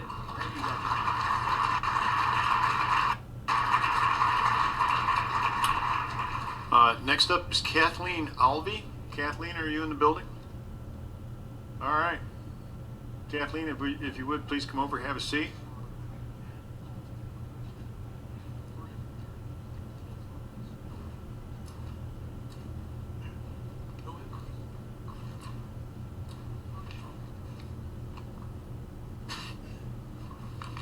If you would, please give your name. Kathleen? Kathleen. Elvie. All right. Kathleen, and you're going to have to get a little bit closer to the microphone so folks can hear you. Please, if you would like to tell us your story. I volunteered to do polling, and I received an email that Pima County Recorder's Office was not allowing us to be in the polls for early voting. So I ended up at the Pima County Election Center. I went on October 15th from 9 to 1, and I was escorted in by a supervisor. She kind of gave me the layout of what the different departments were. We saw offices when we first walked in, but we also saw some little cubicles. She walked me around inside the cubicle. There was one, and then behind that there was a second one, and there was a little machine there. She said this is where the duplicates got entered in, and I asked her why there was only one chair in there. And she said, well, we don't have to worry about that right now because it's not done until the 20th, and this was only the 15th.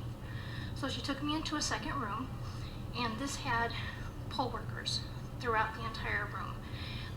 She said that the door to the east of us was for where they were verifying signatures, and that I was not supposed to go in there. She showed me around the room, and then she showed me a chair and said, this is where you can sit. And I said, well, how can I observe if I'm sitting? And so she allowed me to walk up and down the aisles of people and observe what they were doing. The first hour... Excuse me just a moment. Sure. Because we have somebody who wants to make a statement. Oh, I'd be happy to accept that statement, Mr. Mayor. He's probably confused about the time. Well, there's a lot of people that happens to in this state.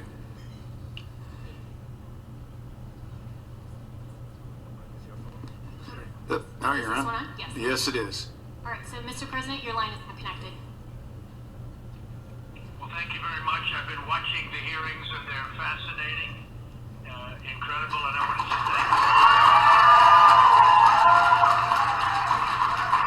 Doing this very brave thing, and I know some get heat, but I will tell you many more get praise from the American public. We got 74 million votes, 11 million more votes than we had in 2016. We were looking to get about 68 million votes, and we said that would easily win. Well, we got 74 million votes, and getting above that number even could hit 75. But we got 74 million, and we didn't win. But I know that we won Arizona, and we won Michigan, and we won Georgia, and we won Pennsylvania, and we won Wisconsin. But what they did is they played games, and games like nobody's ever seen before. This is the first time Republicans, or first time anyone has fought back. The 2020 election was rigged. It was a scam, and the whole world is watching, and they're laughing at our country. They're laughing at us. They know who won, and we won by a lot. The poll watchers were thrown out of buildings or put in very far away distances, but they were thrown out of buildings in numerous of the states. You have people that came in to vote, and they were told, I'm sorry, but you've already voted. We've received your ballot. No, I never voted. I'm very proud to vote. November 3rd, I'm very proud to vote. No, we have your ballot. And they would go in and they would sign a complaint. In some cases, they went home and they cried. They've never seen anything like it. We have thousands of people that walked in. This shows you how arrogant the Democrats and others were in taking away and stealing an election, because that's what they've tried to do, is steal it.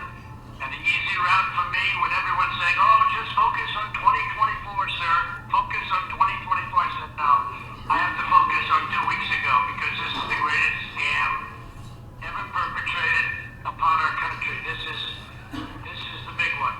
And we went through plenty. We went through the phony Russia, the phony impeachment, and all of the different things. And then on top of it, you have a governor named Ducey, who just he just rushed to sign certificates so that Kelly gets into the Senate as soon as possible. What's that all about? He didn't have to sign, and I say, why would he sign when you have these incredible hearings going on that's showing such corruption and such horrible fraud in Arizona? So you have to figure out what's that all about with Ducey. He couldn't go fast enough. And I just say that I want to thank you. We're going to win this thing. We're not giving up Arizona. There's never been anything like this. Thousands and thousands of votes were cast, and you have some people that were paid to vote. You know that. And you know, we're only down to 9,000 votes. It's a very small number of votes relative to millions cast. We lost Arizona by 9,000 votes. That's a tiny fraction. And that would be a half a day, a couple of hours of checking. Well, I will tell you, we are going to fight. We're taking it up all the way. We have additional cases being filed probably tomorrow in Wisconsin and in Georgia. And they're good cases. They're very strong cases by great lawyers with great facts. And Arizona will not forget what Ducey just did. We're not going to forget the people of Arizona. We had some of the greatest rallies we've ever had. I left those rallies. A lot of you probably were there. And I said, there's no way we lose this state. And we didn't lose the state. We didn't lose the state. We won it by a lot. But I just want to thank everybody. I'm watching it, and a lot of people are watching it on OAN and a couple of others that are ratings machines. Their ratings are going through the roof because they're telling the truth. And others are being hurt, as you probably have heard. Other networks are being very badly hurt because when they don't follow us, they don't do very well. But the world is watching, and this country is watching, and we admire all of the people, and that includes the fantastic representatives, politicians, but these representatives that are up there and doing a great job. And what they don't realize is they may hear some things, but they're becoming legend. They're becoming legend for taking this on. The country really appreciates it. The country really does, and we have more than they do. I represent everybody, but this was a scam, and we have to get down to the bottom of it. I want to thank Rudy and his team for doing such an incredible job and for having the courage to leave because they were threatened. So for having the courage, Rudy, we thank you. And you know, Rudy was, and I say this, Rudy was the greatest mayor in the history of New York by far. You look at what happens in New York. I mean, you look at what's going on right now. He was the greatest we've ever had. And I told Rudy the other day, what you're doing right now concerning the elections of United States President and other elections, but concerning the election of the President of the United States, and as good as being mayor was, and so important, but this is far more important, is the most important thing you've ever done. So I want to thank Rudy. I want to thank all of the political representatives, and I want to thank all of the incredible witnesses for showing bravery and love of your country. Thank you all very much.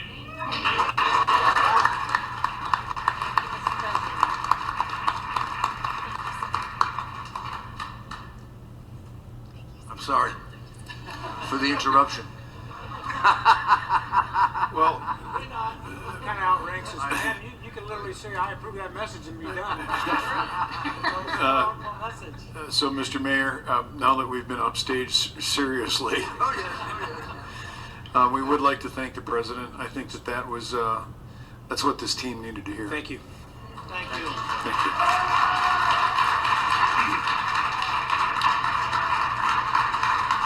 Now, Kathleen, no pressure.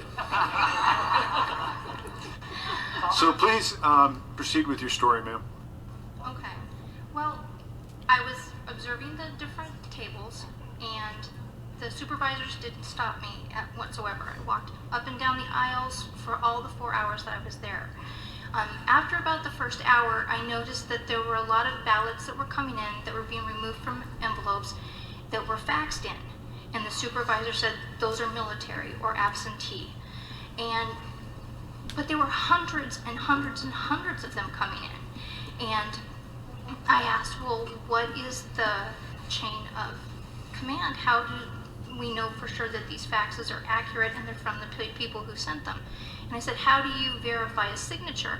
If they've got the ballot and they have the envelope, why can't they just somehow get here in the envelope that they were originally given? And she told me that there was not an answer that she could give me. She didn't know the answer, that I would have to ask the other supervisor. So when the other supervisor came in, I asked her the same thing, and she told me the exact same answer, that she didn't know, that all happened in the verification of signature section, and we weren't in that area. So I was walking through again for a while, and then a representative from the Republican side at one of the tables that was working as a poll worker, he asked the same question, and he got the same answer. There was no clear answer for him either. The ballots, when they were processed, were then put into these blue containers that were supposed to go to the front of the room. They were then sealed and locked by the supervisor. When I left at 1 o'clock, there were still 6 sitting there with the supervisor out to lunch, and none of them were locked. Also, the ballots that were coming in that were faxes were called duplicates because they had to be manually entered. They didn't get secured at all. They went into a little basket on the side of the room, and then women from another area came in and got them and left with them. So I never saw what happened with those. But those same women were also coming in, and they were taking the postage boxes full of ballots and leaving with them as well.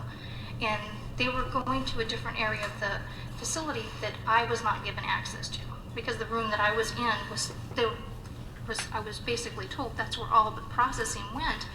But then I saw the ballots leaving, so when I left at 1 o'clock, I immediately sent an email to the chair of the Republican Party and said, I have some concerns about this.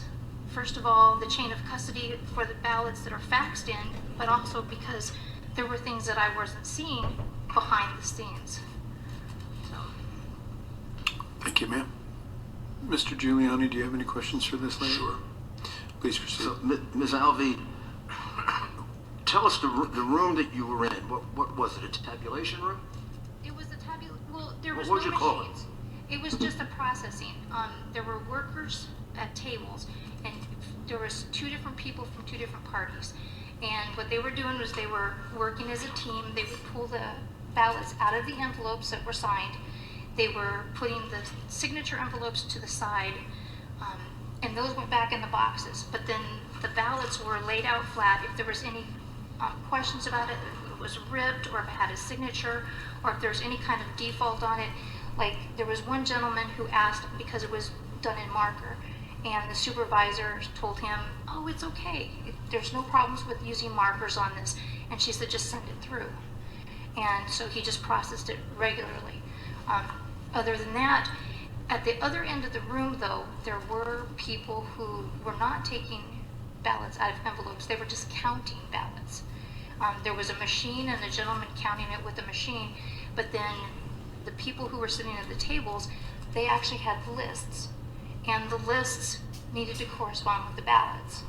So they would have a bundle of ballots, they would check the names.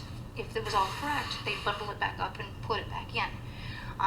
There was one woman who didn't have a ballot that matched her list, and she was walking through the aisles looking for like boxes, because each of the ballot boxes that came through from the signature areas were labeled like B1, B2, B3.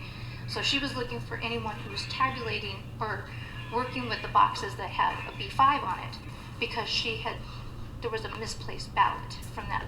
What day are we talking about? October 15th. October 15th. So this is early voting. Correct. Was that the only day you were there? That was the only day I was there.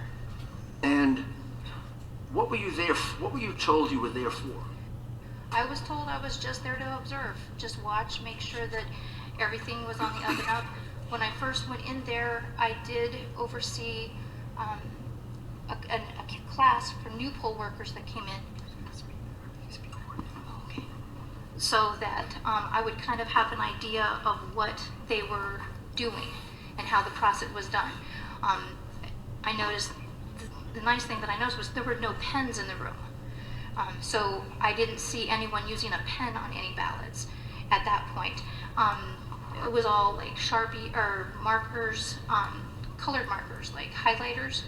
And there were red pens, but the red pens were for the duplicate ballots that came in.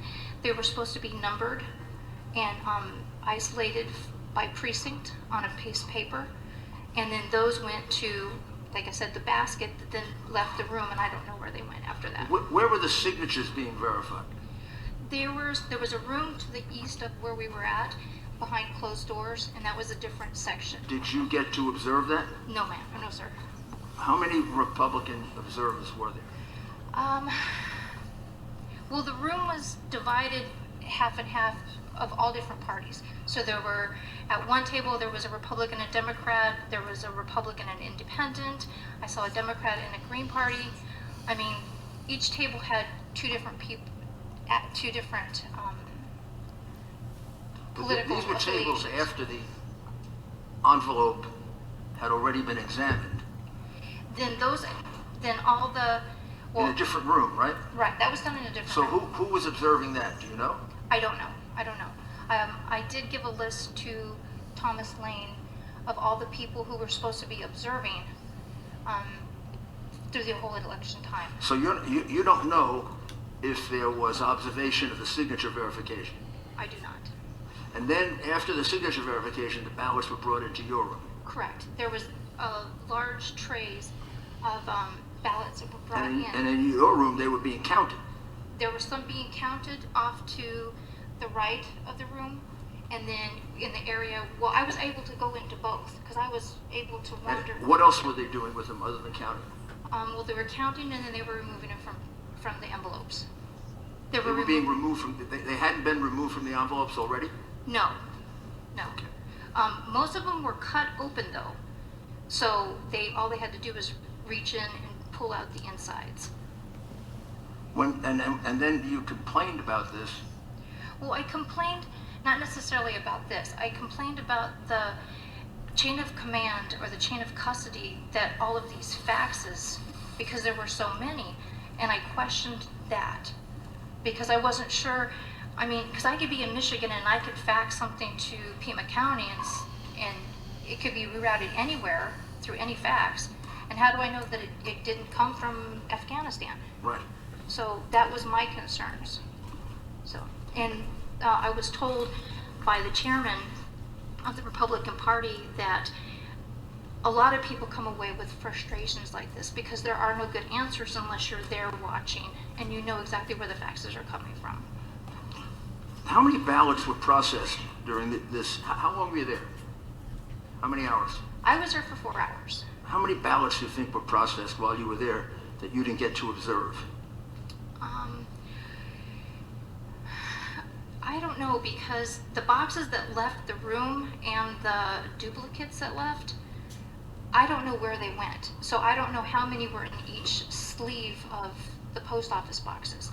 I do know that in one box, just from observing, there could be anywhere from 100 to 300 ballots in one box. So. What do you think? In 4 hours, how many of those boxes did they go through? Well, when I left, they were on H. So when I left, they were on the letter H. They were working on the H's. So that would have been a couple 100,000. Thank you. Thank you very much. You're welcome. Members, any questions? I do. Senator Allen. Thank you very much, Mr. Chairman.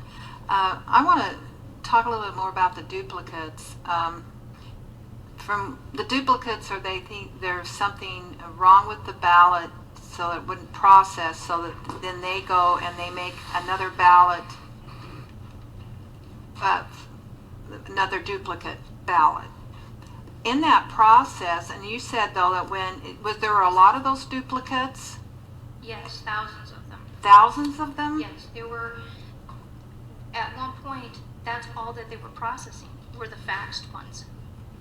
Well, the faxed, okay, the faxed ones were saying they were from the military, and then they would go and make a duplicate of that to run through the thing.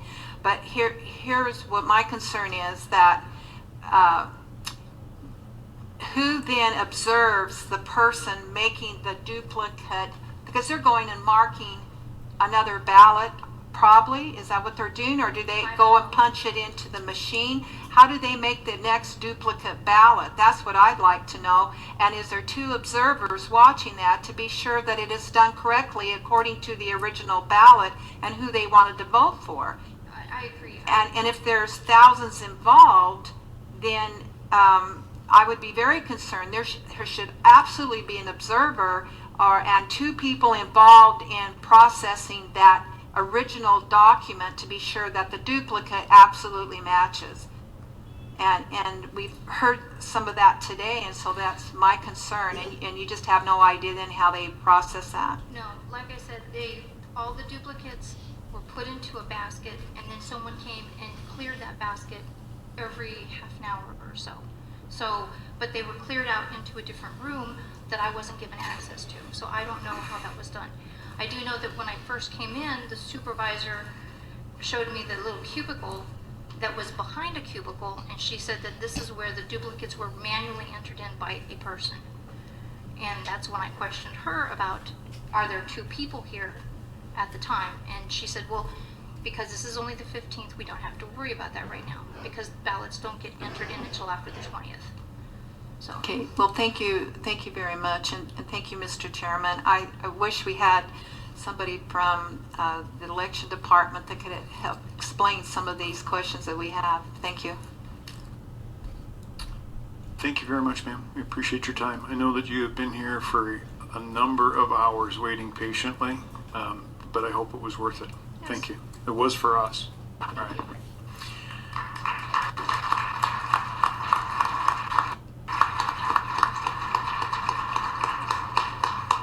Next up, we have Mark Lowe. She gets to brag that the president interrupted her. Yes, indeed. And then after Mark Lowe, Linda Brickman. Or maybe Linda Brickman now and Mark Lowe's no longer here. Okay, Mr. Lowe appears to have left the building. So, Sprickman. No low. I'm Okay. sorry, Mrs. Sprickman. It's okay. We got this nice young lady here. I like her outfit. Please give your name and let us know what you know. My name is Linda Brickman. You're going to need to get really close to the mic because people have been saying that they can't hear us.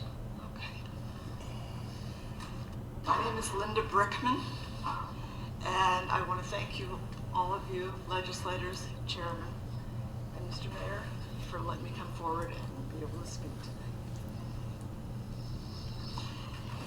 Effective November 12th, 2020, as the first vice chair of Maricopa County Republican Committee, the MCRC, by operation of law upon the resignation of the chairman, I took over the performance of the chairman's duties. I was notified by Ray Valenzuela, Director of Elections, that the logic and accuracy LNA certification of the Dominion voting systems would take place on November 23rd. With limited notice, I was later notified the date was moved to November 18th, 2020 at 10 a.m. There will be about 11 issues that I need to share with you today. For a little background, I arrived at Maricopa County Tabulations and Election Center, MECTEC, prior to 10 o'clock a.m. for what was supposed to be the morning turnaround inspection of the Dominion software and equipment. However, it took some 8 hours before the two formal LNA certifications were completed with mixed results. We began in the BCC or tabulation room where the Dominion software and machines were set up ready for actual testing. There were about 8 or 9 regular versus high-speed machines set to tabulate all the numbers from the test ballots. As part of the SOS, or Secretary of State's Elections Office, the LNA certification, and one mainframe computer plugged into the wall, and a computer technician's workstation with a desktop computer to transfer results from the individual tabulators and into the server. This mainframe machine that I observed was to calculate all the test ballots and add up the zeros to give a grand total of all 8 or 9 machines that totaled the ballot count, supposedly equaling 0. The problems that occurred almost from the start with the SOS certification. For example, a number of the ballots could not be read by the tabulator machines. At least one or more of the tabulators broke down and portions had to be replaced. Incorrect information had been inputted into each tabulator earlier that morning, and the wrong files were loaded up into the mainframe by the computer technician, and neither the SOS Secretary of State staff nor the computer technician were able to quickly resolve the problems. Instead, we were all alerted that it might take an hour or more to work things out. So we all adjourned at 2 o'clock to take lunch. At approximately 2 p.m., I asked if the problems were resolved and what had happened.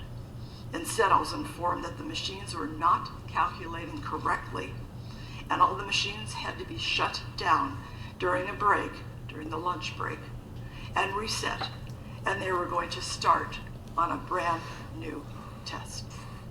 About an hour plus later, the ballots were run into the tabulators and printouts of the results in the form of a cashier's tape were received by me and others. Then the memory sticks from each tabulator were removed and handed to the computer technician for loading into the server, along with other relevant files, as we were told. Printouts were then generated by the Dominion server, and county chairs from the 3 county political parties, as well as other observers, began comparing the individual voting totals tabulated for accuracy. Once completed, the county chairs were asked to fill out and sign the certification for the SOS LNA. As per Ray Valenzuela, the Director of Elections, and other observers, they were asked to sign if they insisted, but only as an observer capacity and not in an official capacity. Then it came time for us to sign the certification. Based on the issues described above, the SOS LNA test, and my familiarity with reports from other state Secretary of States, for example, Texas, and other information that I had, and that I turned over to the BOS, which is the Board of Supervisors, I went ahead and signed and denied certification, writing on the form, quote, certification denied, Linda Brickman, MC, Maricopa County Chairman, unquote. We then began the second LNA test, but this one was conducted by Maricopa County election staff and on separate Dominion voting tabulation machines. This was a similar process with results going to the server, and reports were then again printed out. But for whatever problems or irregularities that surfaced during the first SOS test, they did not manifest this time. And for the same reasons noted above, I denied certification, writing on the Maricopa County form, quote, certification denied, Linda Brickman, MC, Maricopa County Chairman, unquote. I also have copies of all the ballots counted, with copies available upon request later. Again, my reasons, as noted, were above my first-hand observations of the flaws and irregularities in the SOS LNA tabulating and calculating of the Dominion software, the unexplained turning off of the computer system and doing a reset versus a correction, and the over 5 hours for the SOS test and results review, plus my lack of faith in the second LNA test. We could see the machines, but we could not see or observe the software behind the machine to confirm what had really gone on. As a veteran county elections worker who actually worked the election both during the August primary and the general from 10/19/20 to 11/11/20, working on signature verification room, duplication room, adjudication room, ABC room, and the hand count audit, let me share at least 6 irregularities that I personally observed. Number 1, signature verification standards were constantly being lowered by supervisors in order to move more quickly and process the higher amount of early and mail-in ballots from approximately 15 points of similarities, where you see a rounded L or a straight line, a number of different similarities that we were told there may be an hour process of trading prior to all this beginning. From the 15 points of similarities, reduced to a minimum of 3, lowered to 1, and ultimately none. Just past each signature verification through, we were told. Too many rejections have already been turned in and reviewed. We need to move more quickly. This is not the way an election should be run. Where is the integrity?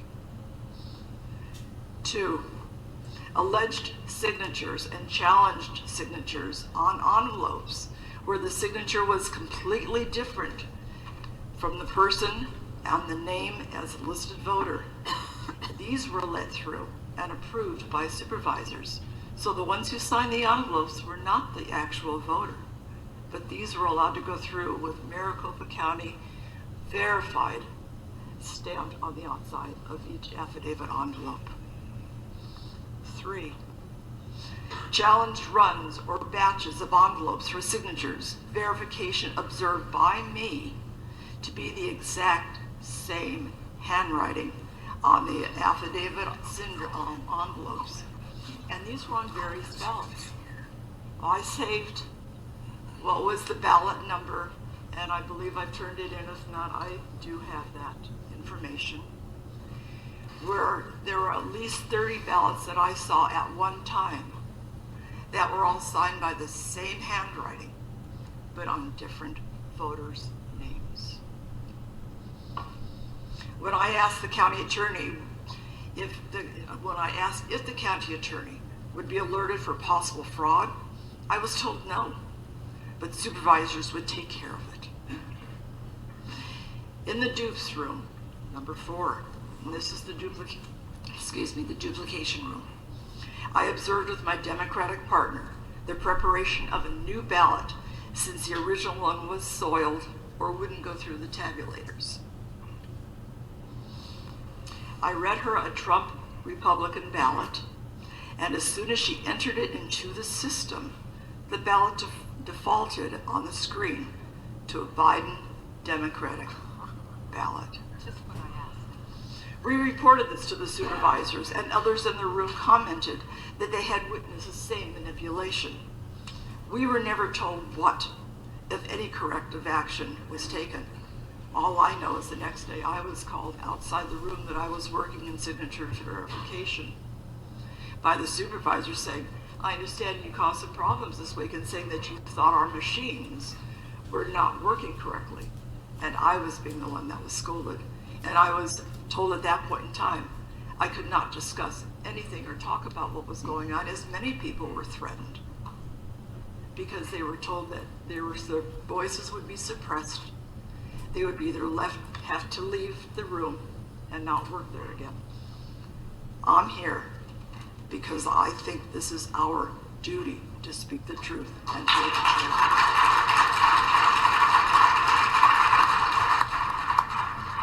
Number 5, election office observers. When it became apparent that more and more early and mail-in ballots need to be processed, I mentioned that the current role of the number of observers per party was not adequate. 1 per party unless all parties agreed to more. And since the governor refused to call the legislature into session for whatever his reasons, and little incentive for the Democrats to agree to a higher adequate number, there was no way that 1 observer per party who were forced to the back of the room or to have to watch behind a closed-in wall or a see-through wall would have legitimate opportunity to see what election workers were actually seeing in real time and doing, especially where up to 20 or more workers are processing tests, sometimes in 10 seconds or less. And I personally observed most observers acting clueless and did not believe any of them even recognize the challenges that I was referencing above. Number 6, one of the most egregious. In both the duplication and adjudication rooms, which I worked, I observed the problem of Trump votes with voters checking the bubble for a vote for Trump, but also writing in the name Donald Trump under the write-in candidate and checking the bubble next to his handwritten name again as a duplicated vote. And this would continue on as an overvote, which means no vote was counted at all, despite the policy having been changed to allow these overvotes. Supervisors contradicted their own policies where the intent was clear. Ray Valenzuela, Director of Elections, told me openly the morning of the Dominion certification, November 18th, 2020, that this was incorrect.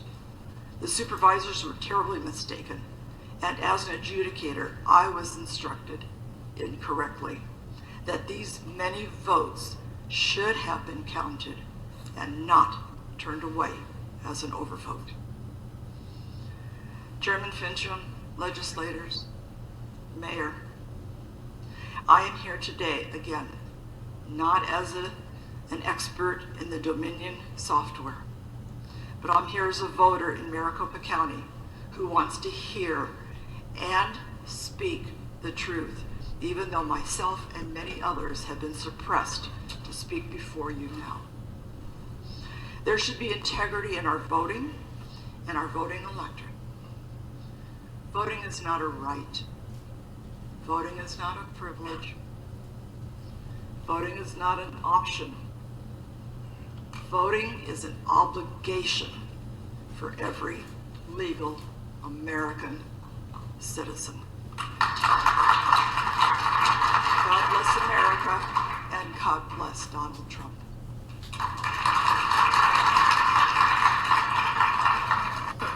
Thank you, Ms. Brickman. Just one point of clarification. You mentioned Ray Valenzuela. Yes, sir. Is this the same Ray Valenzuela that stood before the Maricopa County Board of Supervisors and told them that no dead people voted? I'm sorry That no dead people voted? I cannot answer to that, sir. I don't know. All right. Actually, we need to have another witness for that I don't believe is here. Mr. Giuliani, do you have any questions for Mrs. Brickman? Mrs. Brickman, I would like to ask you this as the head of the party in Maricopa. And I imagine you've been involved in Republican politics for a while. Close to 30-some, 40 years. A while. Thank you very much for your dedication to the party. This is really in the nature of advice. Why? Let me ask it this way. I have this feeling that if I were representing a Democrat president, and this was a Democrat governor and Democrat legislature, and I called up with a third of these allegations, we would have had a special session. They would have canceled out the vote, and they would have designated the electors for Hillary Clinton, Bill Clinton, or some other scoundrel like that, without much fuss. Now, I understand we're not them, and I don't want us to be them. That's why I'm a Republican. We're not crooks. They're crooks. But we also don't have to be suckers. We don't have to allow them to intimidate us, allow them to con us, allow them to make fools out of us, allow them to shove down our throat a vote that we know is false. Explain to me how your governor certified that vote today. Fortunately, I can't be. What's wrong with him? You want me to say on the What's mic wrong with him? what I think what's wrong with him? What's wrong with him? I don't know. I have an open mind. I've got an open mind to what's wrong with him. No neutral observer could possibly have signed that. Certainly not a Republican. I mean, he has 200 of his citizens testifying that it's a fraud. The number of votes that they cheated on, I just keep counting them, and that's why I ask. We're well over 100,000. We have acts of fraud that are astounding in America in this day and age. And he hired a voting machine company that's a disgrace. Someone should figure out, what kind of competence you have in your state government that you hire a voting machine company that specializes in fraud and uses Venezuelan and Chinese parts and sends our vote out of the country. And I'd like to know from the governor, did he know that? Did he know that our vote was being sent out of the country? Exactly why was our vote being sent out of the country? And if he didn't know it, he got a real serious problem. And if he did know it, he has an even more serious problem. But tell me what's wrong with him. Why can't he just give us an honest, he wouldn't even meet with me. He doesn't want to hear this. It's like, don't show me the facts. Please. Don't show me the 30 or 40 or 50 of my citizens who swear under oath that this happened. So, can you give me any explanation I can bring back to the president? I think he was, in my personal opinion, I think he was bought and paid for.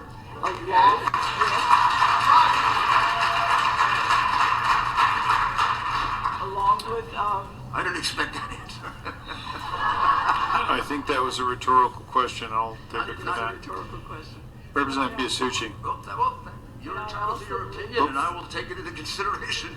I did used to do that for a living. But I also believe that Mr. Succi. Thank you. He knew about all these problems with the Dominion system because He knew about the problems with Dominion and Smartmatic and... Oh, absolutely, because I personally sent him a lot of information before he decided to go. So I assumed, maybe wanted to give them the benefit of the doubt, that maybe they didn't do a good job of vetting the company, because I can't imagine a governor presented, first of all, presented with the notion that any foreign company is going to count our vote. Even an ally is abhorrent. We should count our own vote in the United States. Right? Mr. Chair, to that. Now you give me a company that's not just Canadian, but sends the ballots to Germany with a connection with a Venezuelan company. All he has to do is go back and read my congresswoman's letter of 2006, in which she says it's not possible to discern the true owners of Smartmatic. The owners are hidden. Smartmatic has been associated with the Venezuelan government led by Hugo Chavez, which is openly hostile to the United States.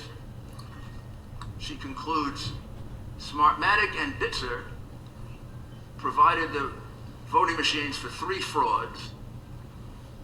Smartmatic worked with a company called Sequoia. They were thrown out of Chicago. And guess who bought Sequoia? Dominion.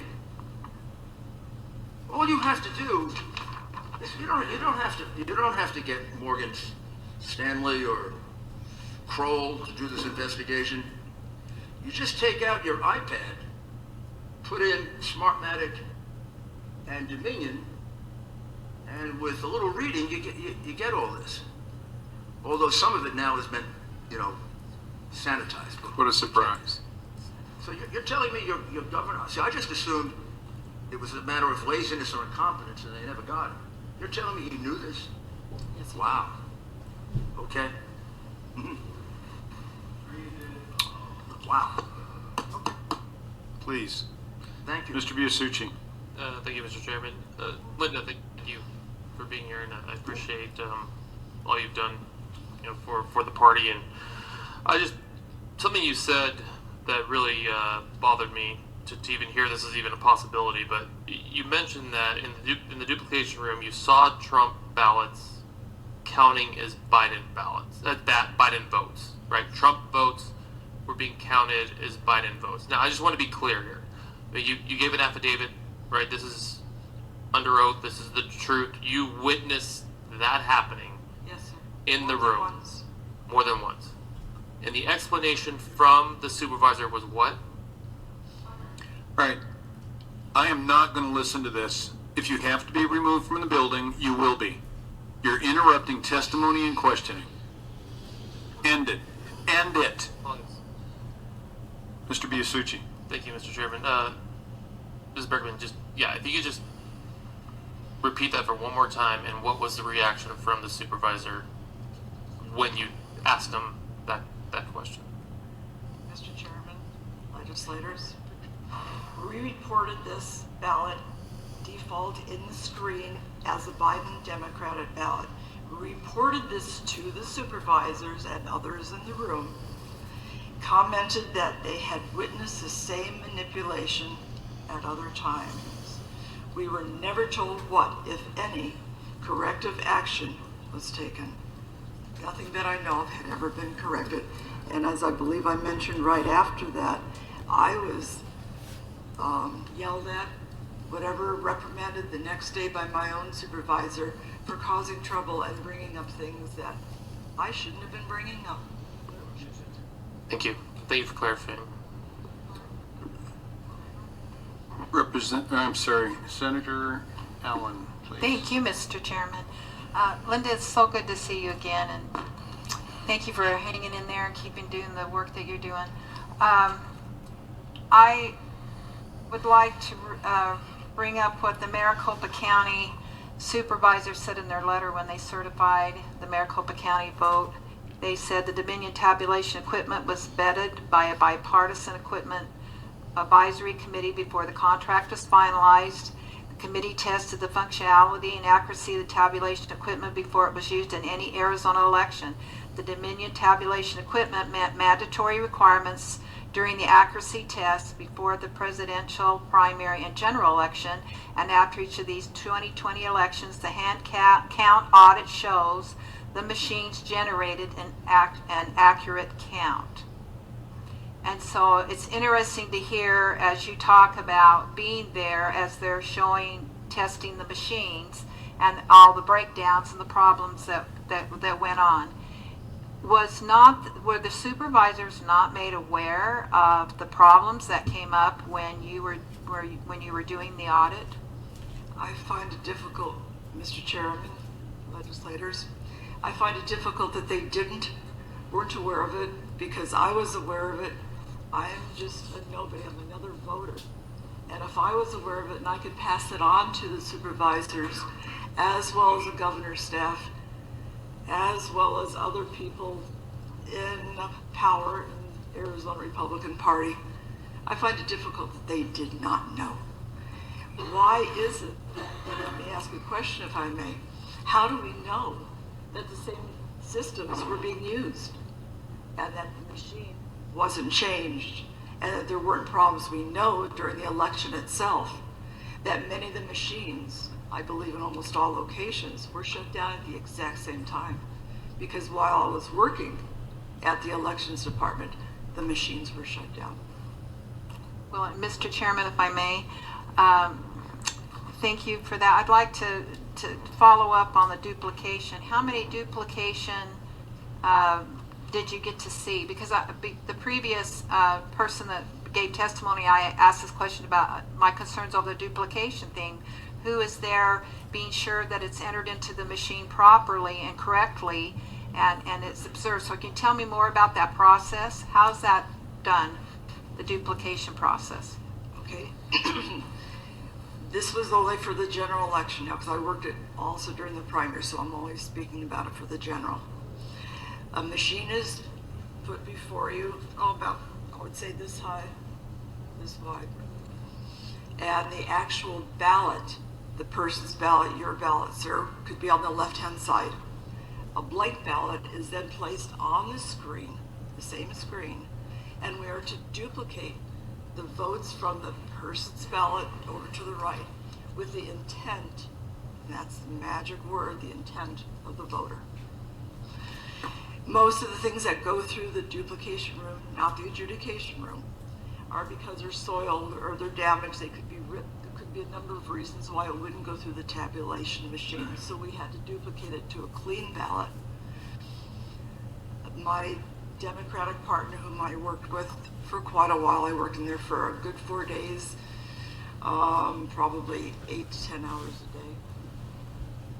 So we did this on a number of ballots. So you asked me how many ballots. We could get through a ballot in about 15 seconds. So figured out over a 10-hour day, over 3 days, that's how many ballots we could see. When we had a chance to go ahead and start moving all the names from the original ballot over to the sample ballot, some of those ballots were already completed. They were pre-filled out with names.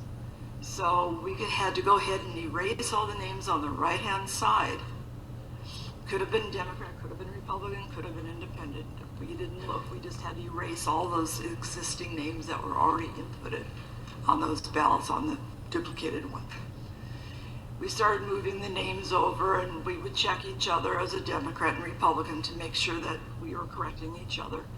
No supervisors, no observers were behind us at all times.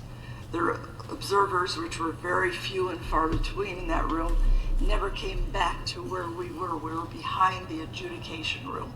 So it was difficult at best to see anything. There was a full wall there. Nobody could see through it, unless you're Superman. We started moving all the names from the actual ballot over to the regular ballot. Again, we had to even move all the ballots if they were 2 for Trump, one that was handwritten, one that wasn't. So it wouldn't be counted at all, because we were told it was an overvote We had to follow the exact same ballot. When we were ready to push, pass through at the very bottom, it was just vote okay. We could see that all of a sudden the ballot was being reverted back to either a Democratic Biden ballot, or this didn't happen every time, but more often than not. It was going back to a Democratic ballot, or it would just revert back to whatever names had been on that ballot when we started. So we could never judge whether that ballot was actual, and we didn't have any recourse. We couldn't go back. Once it's in the system, it's in the system. Once it's in the system, in other words, you couldn't correct it, because once you push the button, then it's in the system, and you can't go and say, wait, Dave, that's not what I entered. No, not once it's already through, no. The only other time that we would have an option to be able to see that ballot is at the very end of the day, when we would, at each team, would get a whole list of how many ballots they had looked at.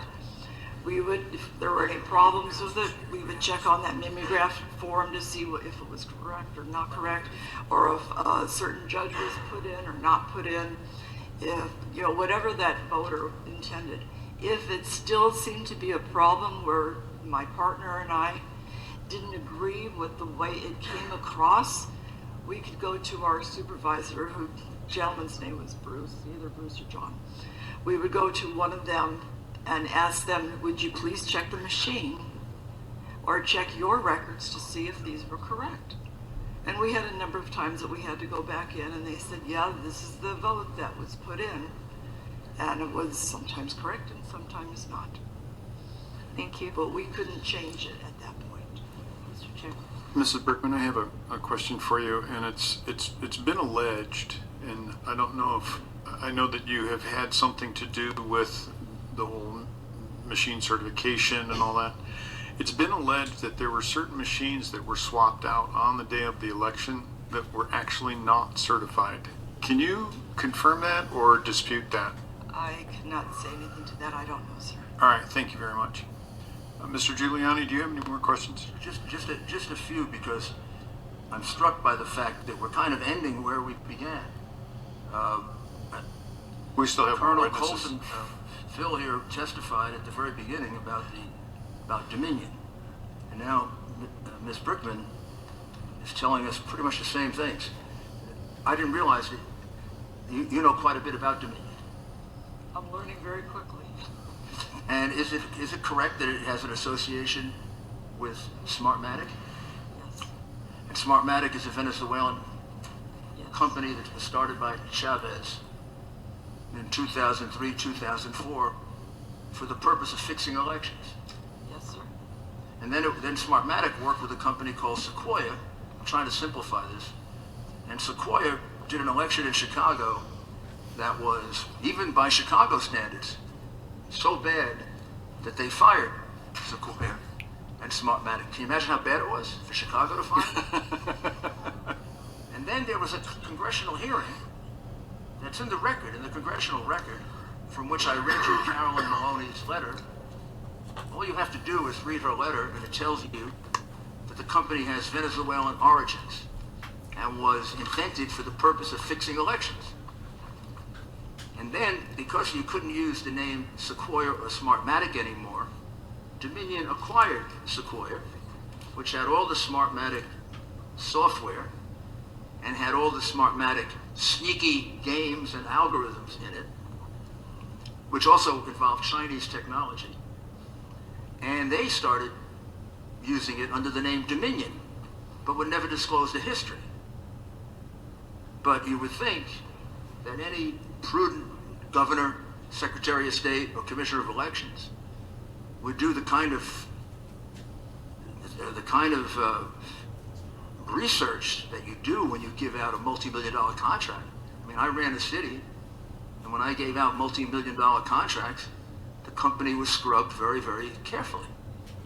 And if this had ever happened to me when I was the mayor, everybody who did it would be fired immediately and investigated.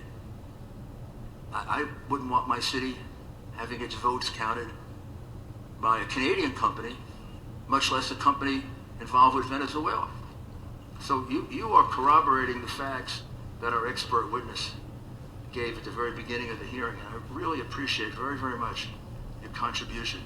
And also because Dominion has created this problem all over our country, not just here in Arizona. You shouldn't feel alone. Our country was victimized by these people in a very, very horrid and disgusting way. Thank you. Representative Townsend.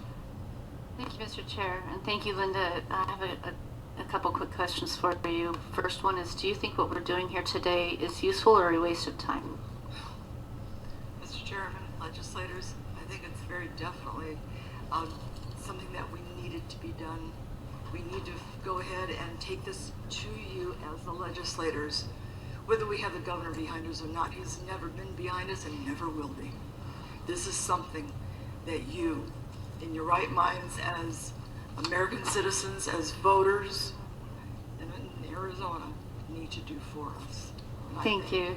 Thank you for saying that. And I believe that, yeah, go ahead. I believe that this is not in vain. Some have called it a dog and pony show. I think that it's showing the public what we're dealing with, and I hope it shows our leaders that we need to look into this further.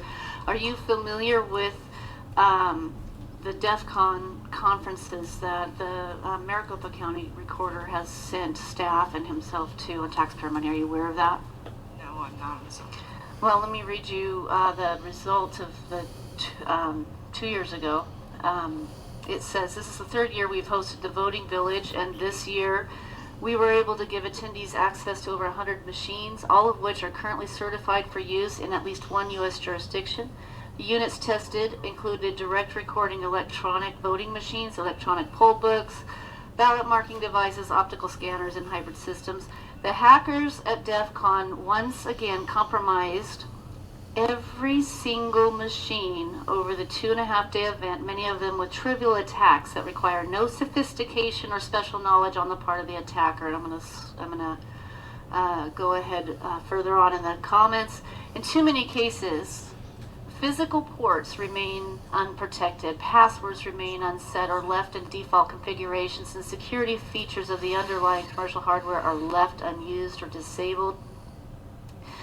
In addition to showing the security weakness found in the wide variety of election tech on display, the Voting Village's teamed report shares, and this is important, its strong recommendations for improving election security, most notably the urgent need for paper ballots and rigorous post-election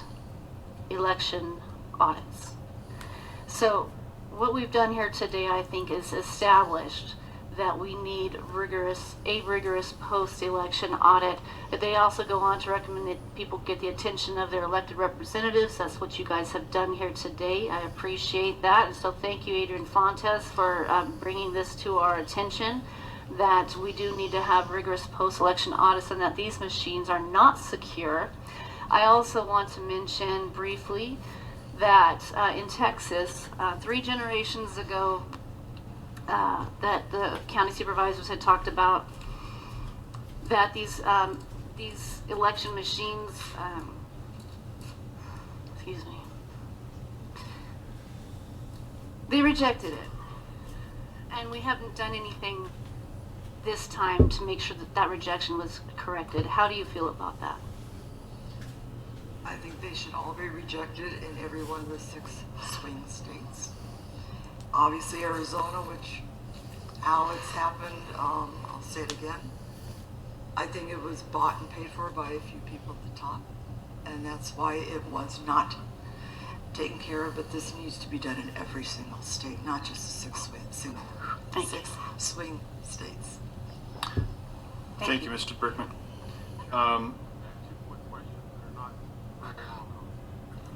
Okay, are these something that's already been covered, or Clarification on the write-in ballot? And then I have a question for Mr. Mayor Giuliani that he made a comment during his statement. All right, please proceed. Thank you, Mr. Chairman. I think it has to be clear. I'm confused a little bit. You covered it, Mr. Chairman. So when these ballots were there, if there was a ballot, because here's the problem. Republicans won the state of Arizona except for the two big offices. All the supervisors were voted in. Fontes lost. I mean, Republicans, the legislature remained in control. So that all happened. But what you mentioned was that if a check mark was for President Trump and then a write-in candidate, even if it said Trump, that ballot wasn't counted? That's correct. Okay, that's what I think needs to be clear. Thank you very much.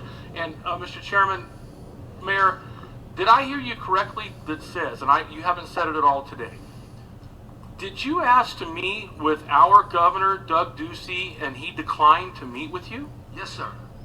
I texted him yesterday, the day before yesterday. I explained to him I was coming here. I explained why, and he never responded. He did not even respond, sir? I explained to him I'm the president's lawyer, and I'd like to have the courtesy of meeting with you.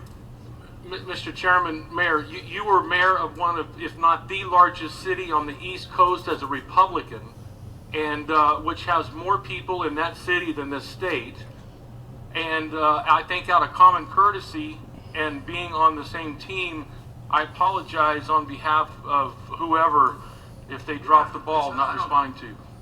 I mean, I've been doing this kind of investigation for 50 years, and when people don't want to meet with me to hear the facts, right, I can kind of figure out why they're doing it. Mr. Chairman, thank you for being here, sir. All right. We have our last witness, Mr. Mark Lowe. Are you in the building, or have you gone? Senator Gowan. Hold on, Ms. Brickman. Not done yet, I guess. Mr. Gowan. Hello, Linda. Are we there? Hello, Linda. Thank you, Mr. Chairman. I just one question. That's it. I want. It sounds like you're verifying what the Colonel spoke about earlier. When I saw in your first issue here, where signatures were for verification and the standards, you were saying that at first they were high, and then they continued to get lower and lower standards, and then finally there were no standards. And I heard a couple others who were earlier saying there was like chicken scratch, but they were just saying, let's get through that. That's correct, because we were told by our supervisors in the room that too many rejections of ballots had been thrown back because of not being able to verify the signature, that it didn't match the original ballot or the original signature when the person registered to vote. So they said speed it up. So they directly told you that. So there in your opinion, there are ballots out there that were counted as a vote that the signature was not verified on an early ballot. Or there was no signature at all on the outside of the ballot. It was just a scribble, or some people signed with a heart. It was not a valid signature. Thank you, ma'am.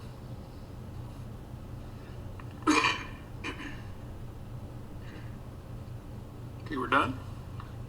All right. Thank you very much, Mrs. Brickman.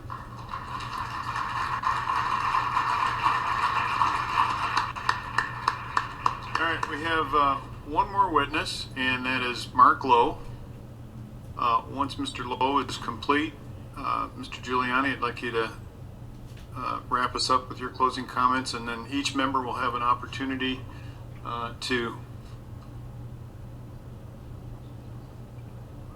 I guess I'm overruled. There are 4 more people on the list that are still here.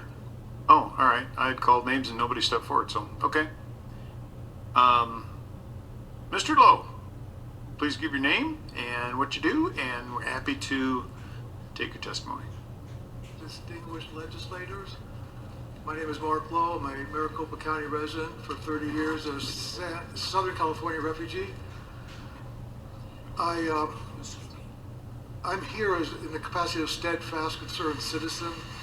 I volunteered to do 3 days of observation, 2 at the Maricopa County Recorder's Tabulation Center, Sunday, October 25th, and Sunday, November 1. Sorry, I'm a little bit nervous. I've been waiting all day to speak with you folks.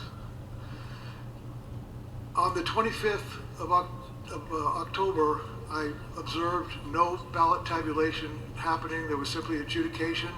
Approximately 12% of the vote of 100,000 votes a day needed to be adjudicated to determine the value or the voter's intent. So I watched that and got a good cook's tour of the entire operation. Everybody seemed to be cooperating with doing their job and being very open and transparent. When I approached the gentleman who was running the Dominion machinery and computer software, and I don't have his last name, I have his first name, I'm trying to get his last name, because I had indicated that I was concerned that using a computer such as that a 14-year-old could hack into the system and change the votes at any point in time. And he kind of laughed and chuckled and kind of just shrugged off my concerns. And I told him that I had just watched a month earlier a Tom Cruise Mission Impossible where Tom Cruise crawled through the ventilation system and went into a room very much like what the equipment is in, and he was able to get in and get the information and get out. And again, at that point he really laughed. He did point to all the wiring that was hanging from the ceiling in baskets, and so that there was nothing plugged to the internet or into walls. Everything was coming from the master sealed up room. And I said, well, in the end, a 14-year-old could get in and hack it. At least that's the world I live in, because I watched the 1969 original Mission Impossible, so a lot's happened since then. The following Sunday, I actually left about 2:30. I was scheduled to work until 4:30, but I felt that I had better things to do given what I had seen. There was no tabulation going on. So I came back there bright and early for morning shift on 11/1, and I showed up, and the operators were there. Same gentleman that was running the operation. I'll leave him nameless. He's named in my affidavit. And I was able to say good morning to him and said, yeah, I guess nothing's happening with the 14-year-old yet, and kind of made light of it.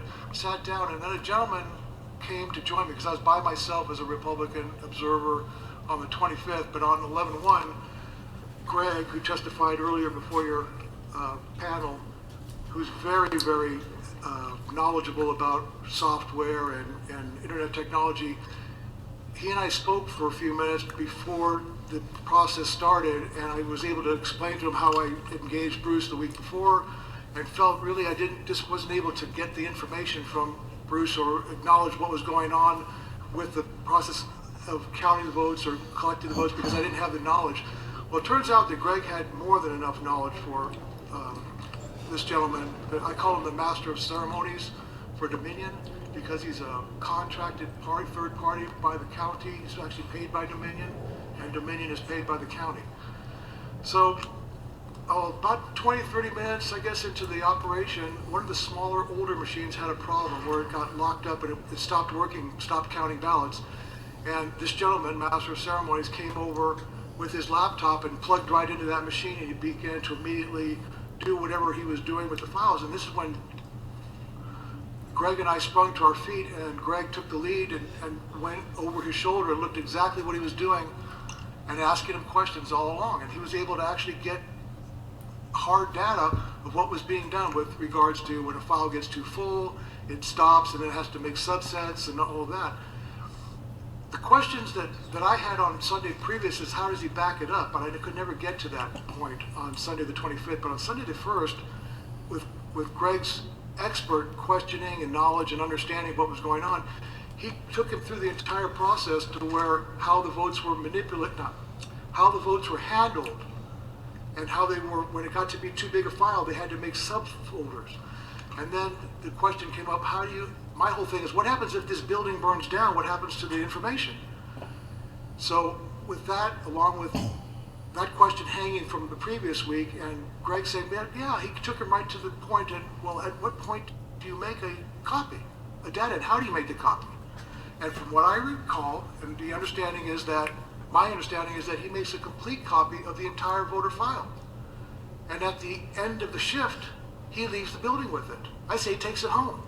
According to Greg, heard him say he takes it upstairs. I talked to Greg one other time, not to compare our testimony, but to say what I remember.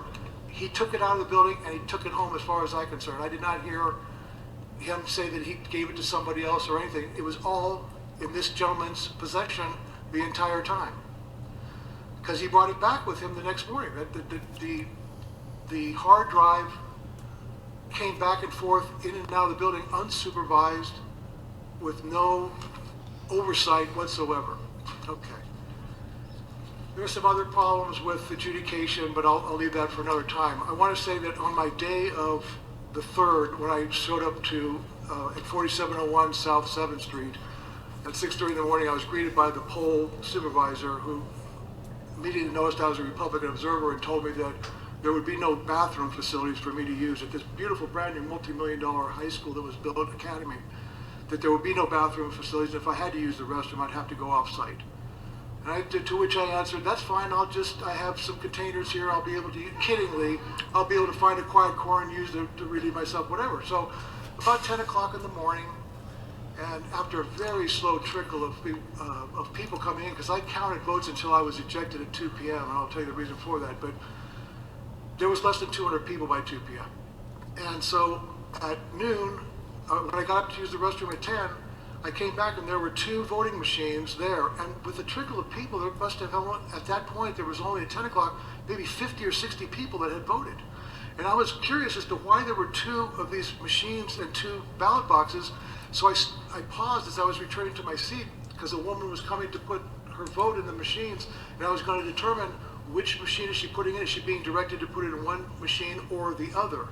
And at that point, the poll supervisor told me to get back to my seat or I would be removed from the property because I'm not following orders or following her direction, specifically that I was to sit in my chair the entire time, which is far away from being able to see anything. So I went back and I sat compliantly and I was kibitzing with the Democratic observer, talking about life in general. And she kept coming over to me and says, if you speak any more, you're going to be ejected. So I literally, at 12 noon, before I zipped my mouth and didn't say another word, I asked her, so at 7 o'clock, what will happen when it's time to break down the machines and take the votes, seal the votes in a container and take them to the counting tabulation center? And she said, well, you'll have to leave the building. I said, but that doesn't feel right to me because I'm supposed to observe. That's an important part of the process that I should be allowed to observe. She says, you will be removed by my security out front. There will be nobody in this room except the poll workers themselves, period. So I said, well, that just doesn't sound right. So I just zipped it. I put on my bandana. For the next 2 hours, I sat there in complete silence, counted about another 50 people. So I was up to, at 2 o'clock, I was about 220 people. And at 2 o'clock, I'm sitting there and I'm realizing I'm not going to be able to be here at 7 o'clock, and there's really not much else I can see what's going on. So my time here, I could better serve someplace else. So I noticed that a woman came in with her sealed ballot, mail-in ballot, a Hispanic woman, could not speak a word of English. I speak Spanish, and I heard her say, I have this ballot, but I want a new ballot. I want to vote differently. So she immediately, this poll supervisor handed her kit gloves, right on concierge services, because she was the only person in the building at that time. They take her over, give her a new ballot, and they walk her around these 40 or so ballot stations, and they park themselves right to where I could see them, intentionally. The the poll supervisor with her back to me, and the translator with a face shield, gesticulating for about 90 seconds. They kept talking to the lady, and the poll supervisor kept looking around the 3-sided partition, looking around, thinking, I know it's a crime if I take a picture. I know that. I know it's a misdemeanor. But no one will believe me if I don't capture what's actually going on. So I took my phone out surreptitiously, I put it up, and I took a snapshot, got one, put another one, took another snapshot instantly after, because the guy kept pointing, gesticulating. I didn't take a movie, I just took 2 stills, and immediately the poll supervisor wheeled around on her heels and was in front of me in 5 seconds, says, please leave now. You don't leave now, I'll have security drag you out. You're out, you're gone. And I believe that was her plan all along. She didn't want me there to be watching what's going on at 7 o'clock. She told me it wasn't my place to be there. So I left. I drove to the Republican National headquarters on 24th Street. I got counsel from an attorney there who told me absolutely not. Here's the IRS statute. It says that you are supposed to be there for the breakdown of the ballot, of taking out the data cards. You're supposed to watch the ballots be locked into the box for transportation and then follow them to the place. So I got in my car, I drove straight back down there. By the time I got there, it was about 4:45, and here's this woman out front with her bodyguard. There's no cars in the parking lot. There's nobody voting. It's 4:45. Polls close in 2 hours and 15 minutes. I had just left there 2 hours earlier. So I tried to get her attention, and her the security gentleman told me that I must leave now or he'll have me arrested. So I left, telling her, saying, please look up ARS statute. I was allowed to be there. You wrongfully terminated me. I never would have taken the picture had I had the right to stay till 7 o'clock. That's why when I lost my right to be there at 7, I decided I would take the next action, which is to get something, proof that if I'm not going to be here at 7, I better do something because this is a crime. I understand you cannot interfere with people voting. So as a result, after that, I just kind of went home with my tail between my legs, really frustrated that I wasn't armed with the legal statute to have me stand my ground at the polling place.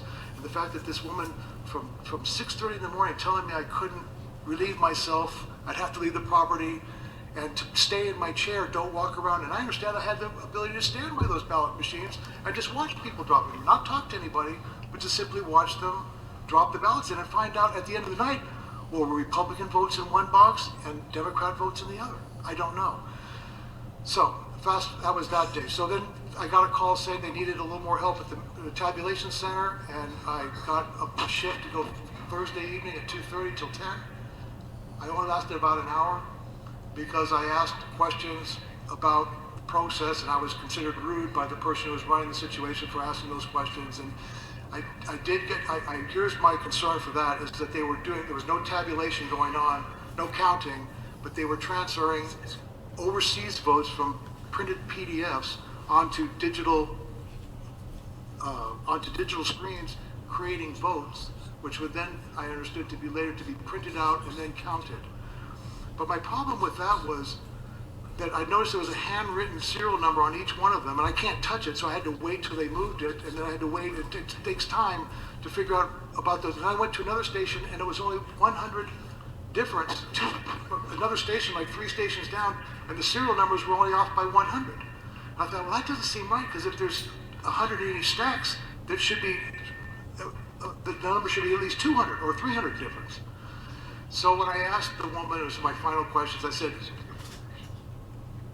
where are these ballots portals, where's this being printed? And she tried to make it seem like it was a federal thing, and then she admitted that, no, this is a county recorder thing, and it's in a secure room somewhere, a secure portal room. I said, so it's run by the county? Yes. Who's supervising that? Is anybody giving oversight? No. So ballots are being created, they're printing off of a ballot, and then they're putting a serial number on it, and then they're giving it to people to upload it into the machine. Fair enough, but there's no supervision when it comes out of the printer. What are you printing from? None of that. And then I asked my final question was, is there any way I can find out how many votes were put in for the precinct down at at the polling place 4701 South 7th Street?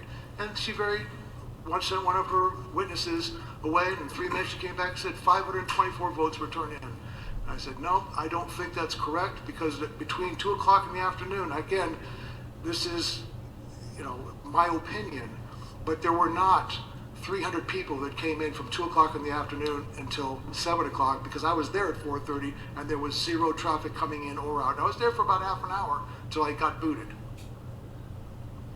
That's all my story, and I'd like to say, if I can indulge you legislators, one favor.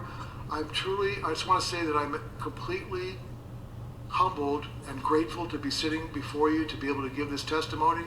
And I would just like to say to Mayor Giuliani that he has my undying gratitude for his exquisite and epic display of courage and citizenship. And I would very much like to shake his hand if I could. Can I shake your hand? Thank you, sir. So, members, ladies and gentlemen, we have 4 more witnesses, and we have gone 3 hours over the period of time that the hotel has very, very graciously afforded us. We are going to have to end this by 7:30, so in order to give Mayor Giuliani the opportunity to have a closing statement, for each member here to have a closing statement, there are 4 individuals that are here that we would like to make sure that we have their testimony in the form of an affidavit. We've got the names. I'll get those to Ms. Ellis, but we are going to have to wrap this up.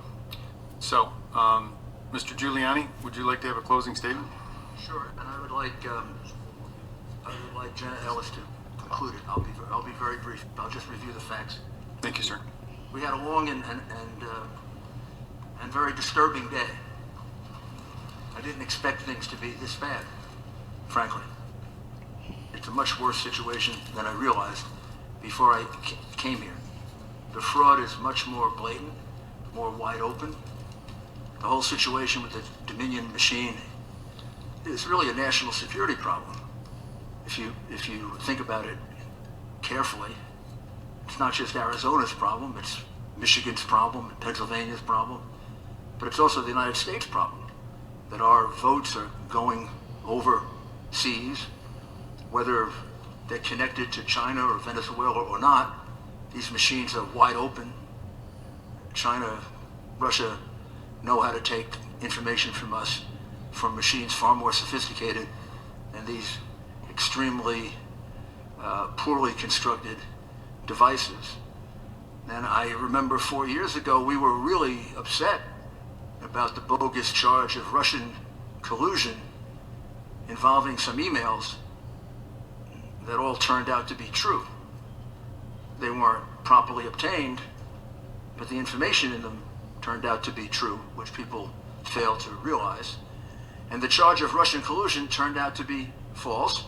And now when we look back on it, the person who colluded with Russia was Hillary Clinton, and the person who got money from Russia was Joe Biden. Now we're facing not a false charge of collusion.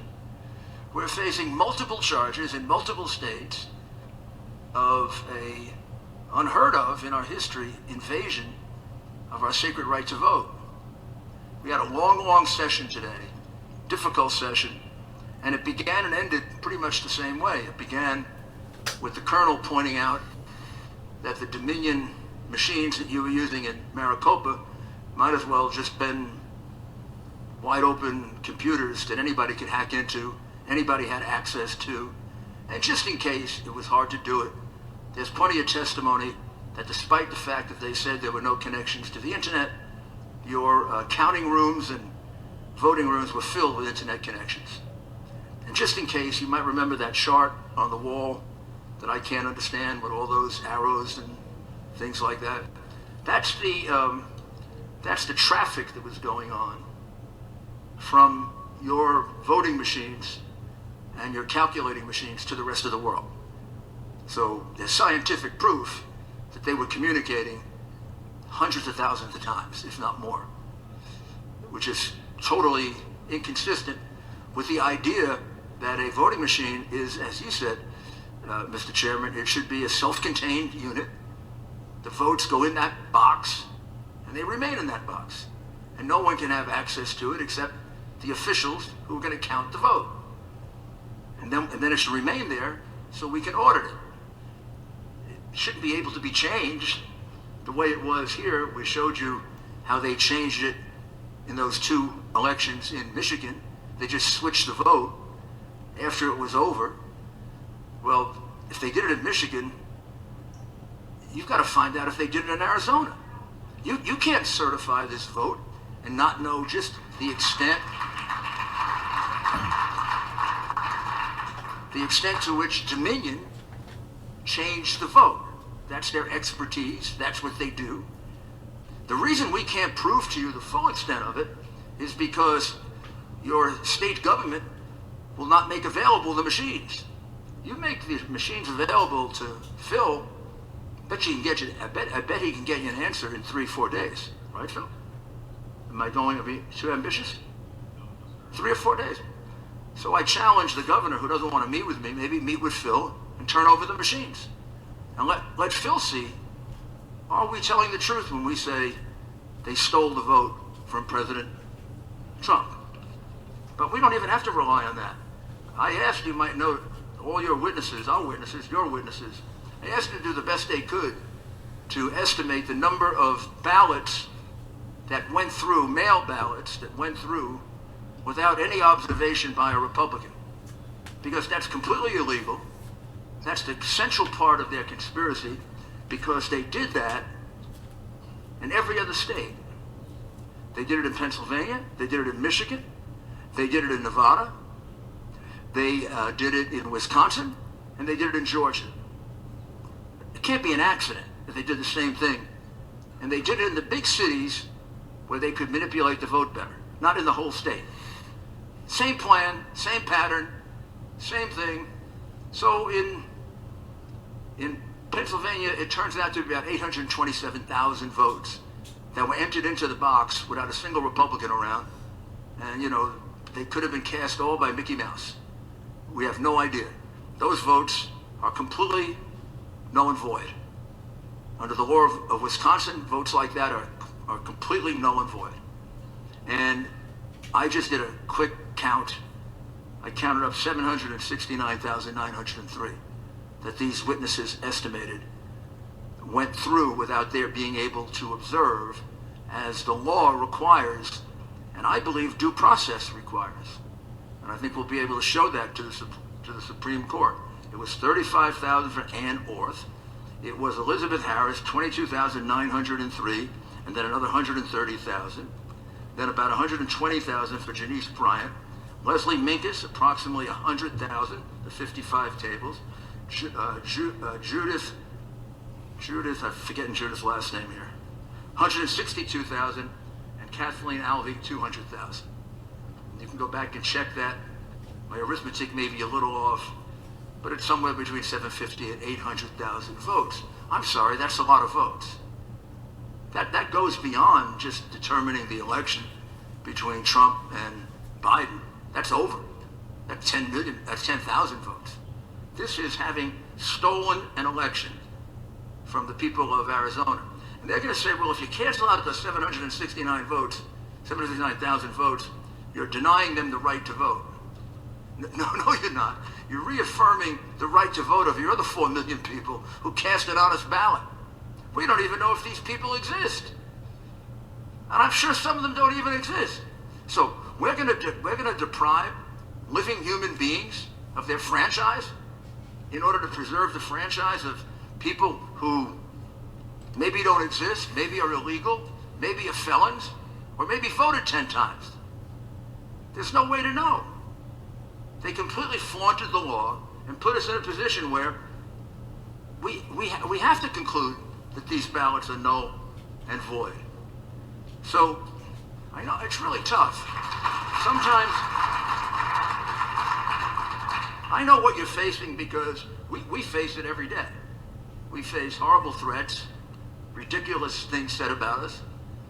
I have now come to the conclusion that I'm proud that I'm called those names by people like that. It makes me very proud of myself, and I think my mother and father, who both are dead but taught me to be a patriotic American, are proud of me also. So I don't really give a damn what they say.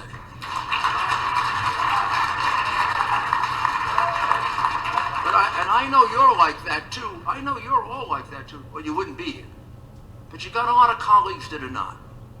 And they're not necessarily bad people. They're people who want to make a living. They're people who don't want their families harassed. They're people that want the opportunity to just, get by every day and do something good.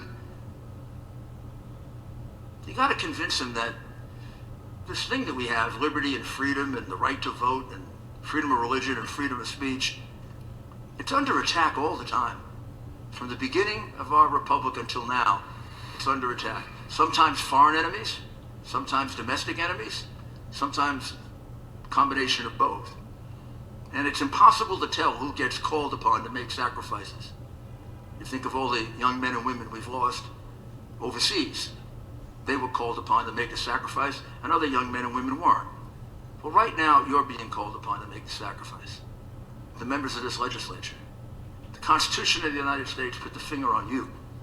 Our founding fathers put the finger on you. You're our salvation.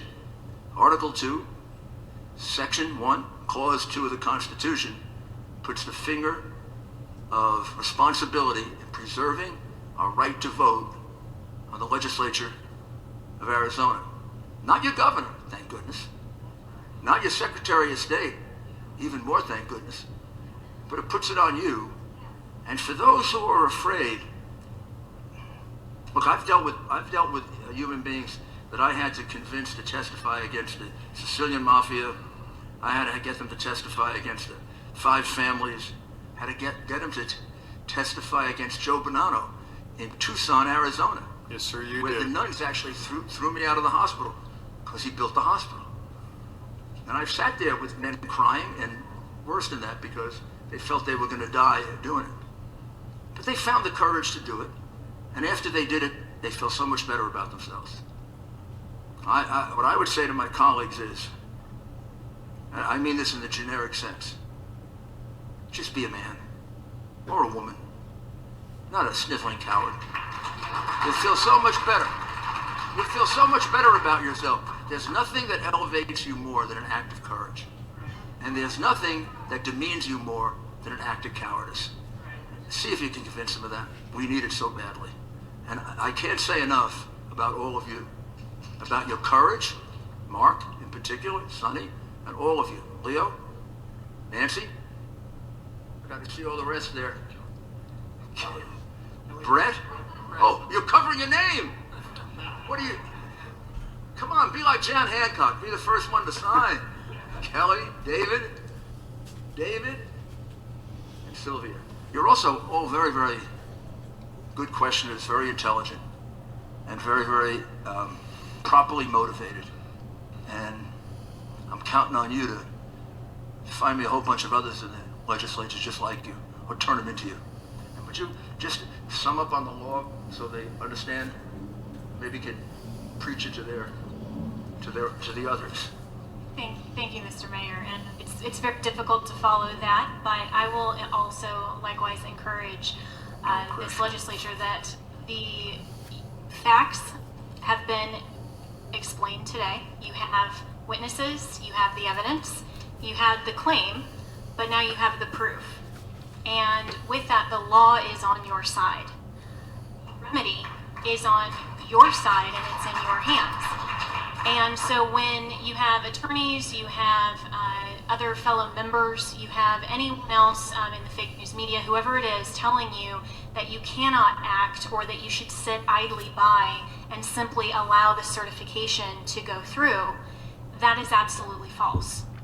And when our founding fathers, who themselves had an incredible act of moral courage that lasted for years, when they wrote the Declaration of Independence, they all unanimously signed it, pledging their lives, their fortunes, and their sacred honor.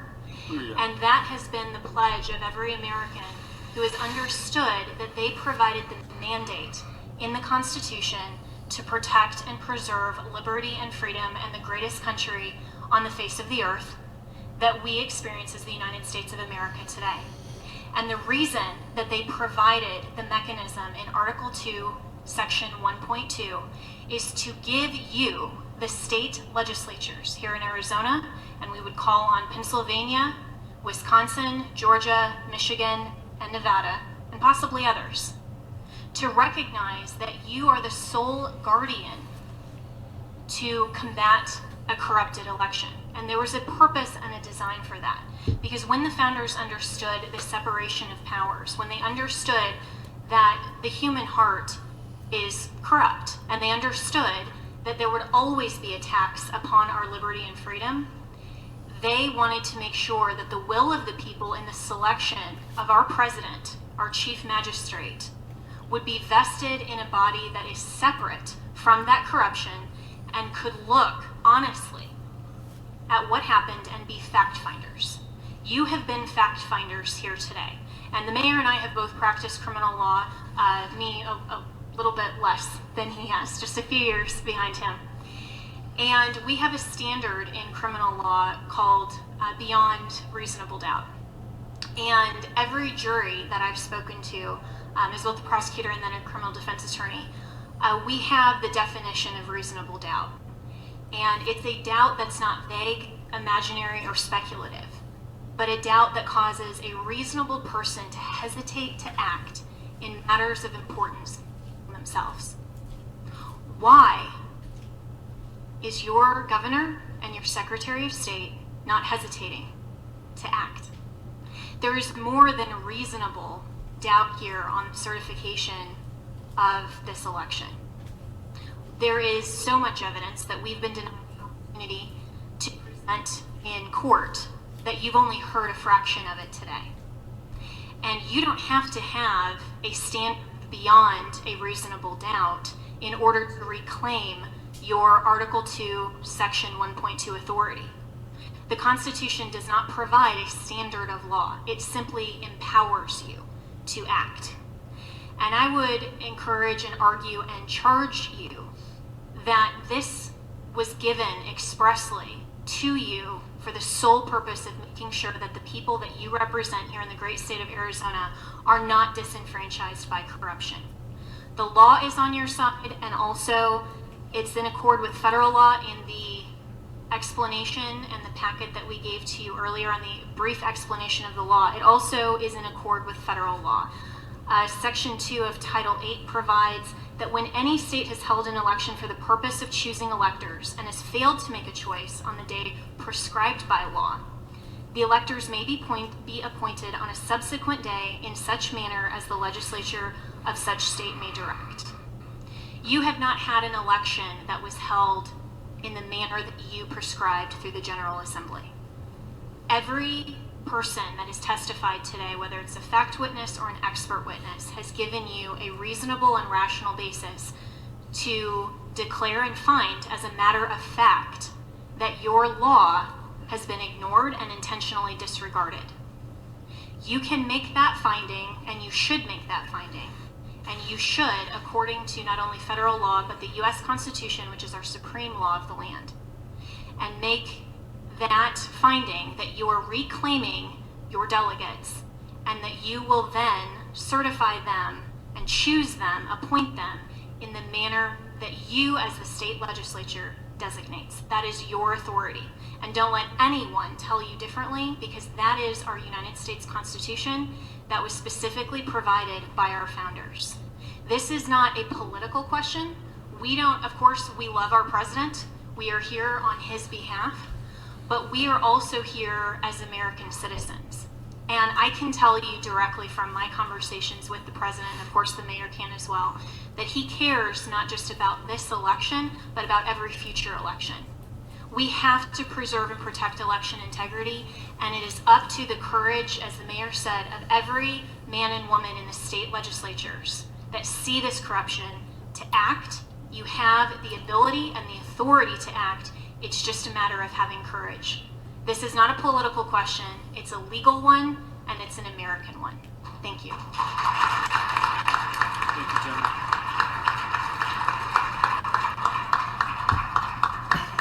All right, members, if you would, let's start with our closing comments. Try to keep it to just a couple of minutes, and then when we get done, I'll set the expectation for what our work product will be going forward. Representative Cook, could you kick us off? Thank you, Mr. Chairman. Numbers do not lie, and all the evidence that I've been wanting to hear, I have heard exactly what I expected to hear. When I say numbers don't lie, that's how we put people on the moon, is by math. And everything I've read about this election, not about party, not about whatever, it's about what has been done, what are the vote totals, what does the math tell us has gone on here. And that is what I have heard here today. Here where the anomalies are.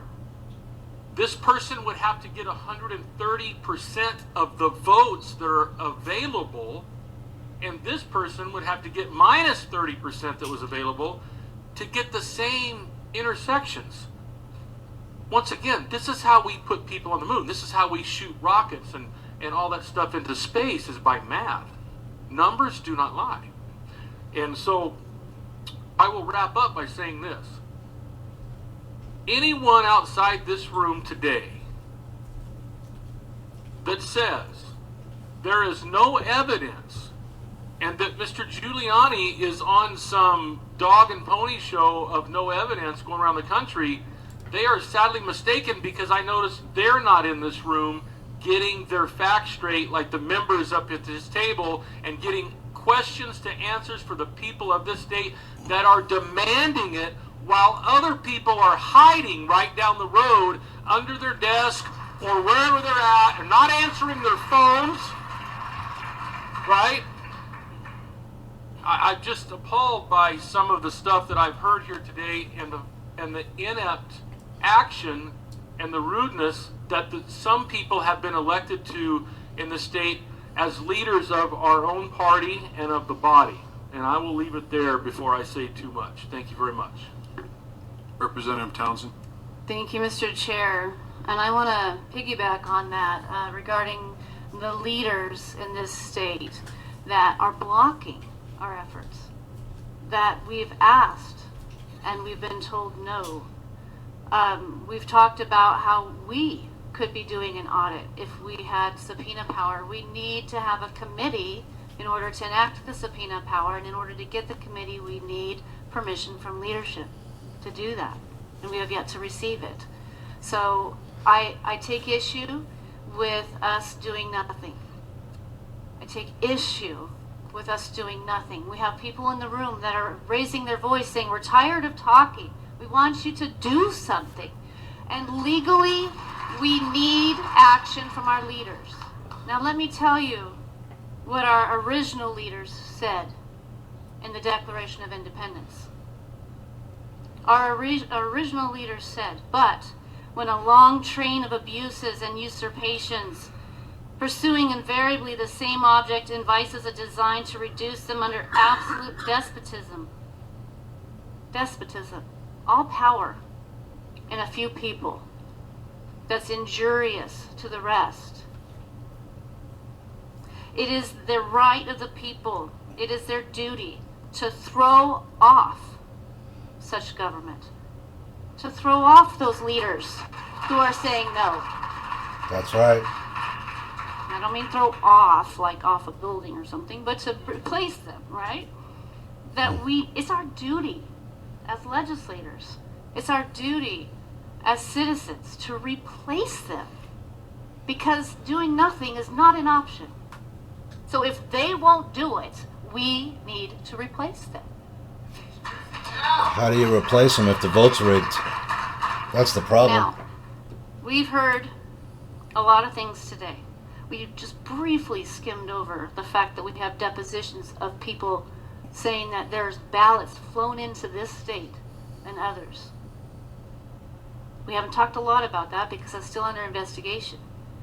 But I want a federal investigation on that. I don't want that just shoved under the rug.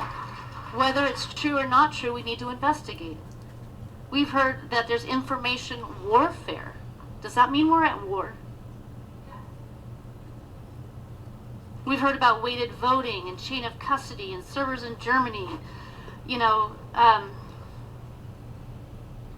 we're at a crossroads, Arizona.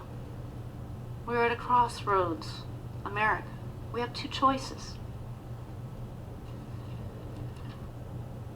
We've taken an oath. It's one thing to take an oath. Anyone can take an oath. It's another thing to honor it. Who in Arizona is honoring their oath? We have people here, legislators in the audience, prior, current, future. Will you raise your hands, please? Legislators in the audience, thank you for being here. There's many of us that stand together in this issue and will not tolerate nonfeasance. You either believe in national integrity or you're okay with anything goes if it's a means to an end. And I do want to remind those who fall into the second camp, they may have done that this time, but they created a system in Maricopa County, the fourth largest county in this country, who now has a Republican county recorder. Are they okay with this loose system being used in the next election? Or do they want it cleaned up for themselves the next time around? It goes both ways. It's not Republican, it's not a Democrat, it's integrity and confidence in the voting system, which we have none. It has completely collapsed.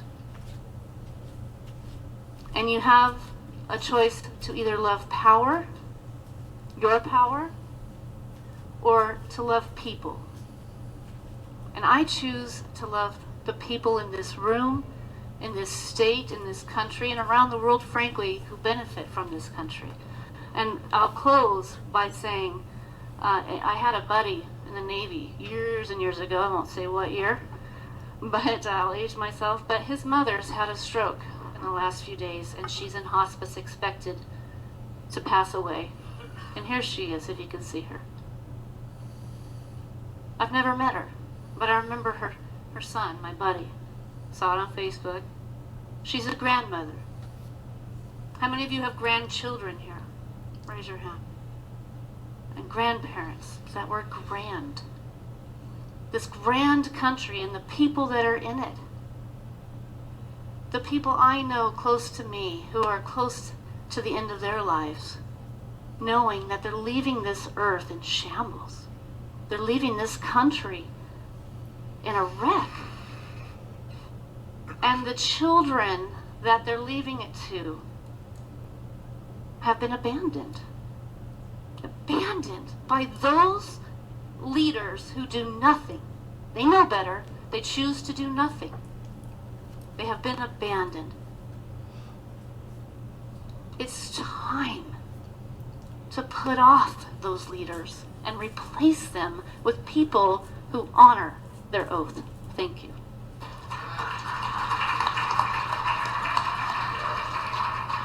Mr. Roberts? Thank you, Mr. Chairman. It's been a pleasure being here today. I chose to participate in today's hearing because I care deeply about the integrity of Arizona's elections.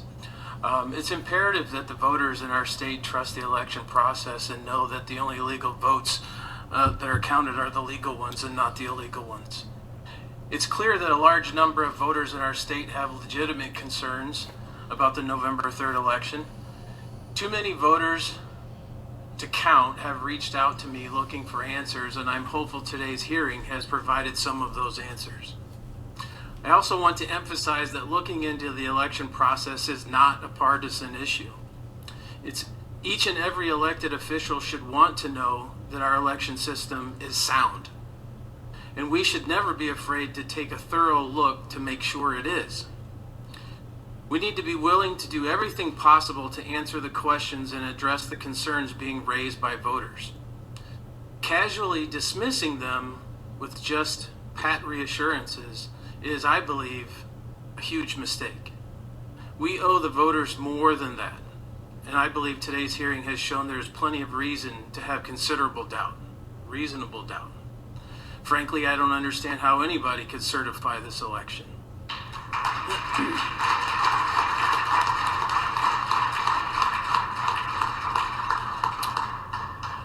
I also find it ironic, this happens periodically.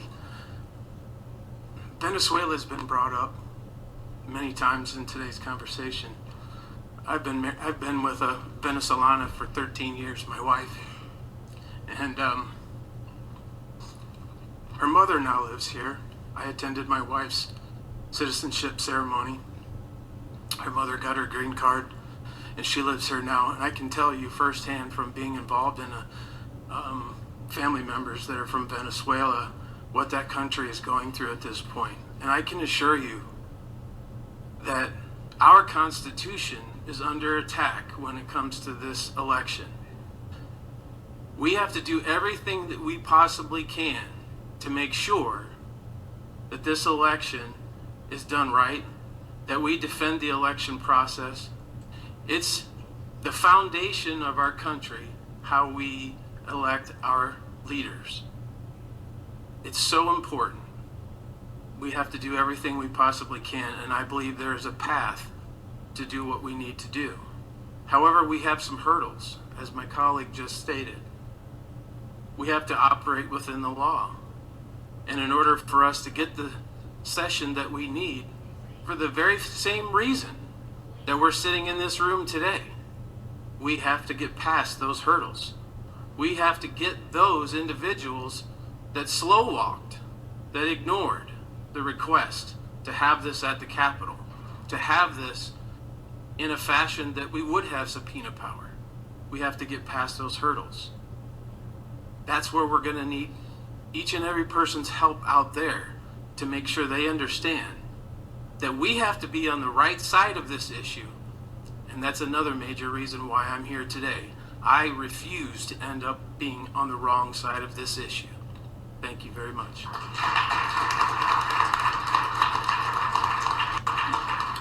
Representative Bartow? Thank you, Mr. Chairman. Thank you for arranging for the hearing. I really appreciate you doing that. And I really want to express my gratitude for Mayor Giuliani. Your passion for our president is an example to us all for freedom. Thank you for heading up the fight. I want to also thank so many of the citizens of this state that knew that all of this was going on and have been so actively encouraging us to get to the bottom of the truth, to hear the evidence. And we've been hearing about it for ever since the election, that these things were happening. And this hearing exceeded expectations in laying it all out by witnesses, firsthand testimony, experts in their fields. Thank you, Colonel, and others who so wonderfully expressed what you've been experiencing and the trouble you've gone to, the hours and hours of expertise you put into analyzing data so that we can, with our layman experience, understand what's been going on. It's been eye-opening, to say the least, and I just encourage. I'm grateful that we did this in a forum where it's on the record and people will have an opportunity to see this, because it's no longer just anecdotal. We have affidavits who have sworn affidavits who experience these things. You know, I served as a district chairman in the GOP for several years, and alongside a lot of you in this room, and I never heard of volunteers at a polling place, at an election, experiencing what these people have, what many of you have. Being shoved somewhere and told you can't go here, you can't do that. Not being able to observe what you're supposed to be observing, getting shut down when you ask a question. These are not normal activities. So the question we have, and so the problem we have to overcome is our tendency to be too nice about this. Republicans want to go to work, enjoy our freedoms, and not make waves. This is our biggest hurdle, in my opinion, because despite all of this, and we will take next steps, I believe there will be next steps that we will take to get to the bottom of it, to do more investigations based on what was revealed here today. But we will have a lot of backlash because people just want to get on with their lives and accept the election results. And we can't do that because we don't have the evidence to do that. The evidence points in the other direction. It would be wrong. So I just want to, we have to want freedom more than we want comfort. And that's uncomfortable for a lot of us in our society, because, you know, we're the ones that always want to capitulate. We want to go along to get along. But this is not a time for that. This is definitely not. I don't want to ramble like I have been already, but I just thank you again for the opportunity to serve at this point in history, and plead with everyone that takes the time to watch this testimony, and watch it all if you have a chance, to get involved, stay involved, and help us to keep our republic free by making sure we have voter integrity going forward. We have to address these things now. Thank you.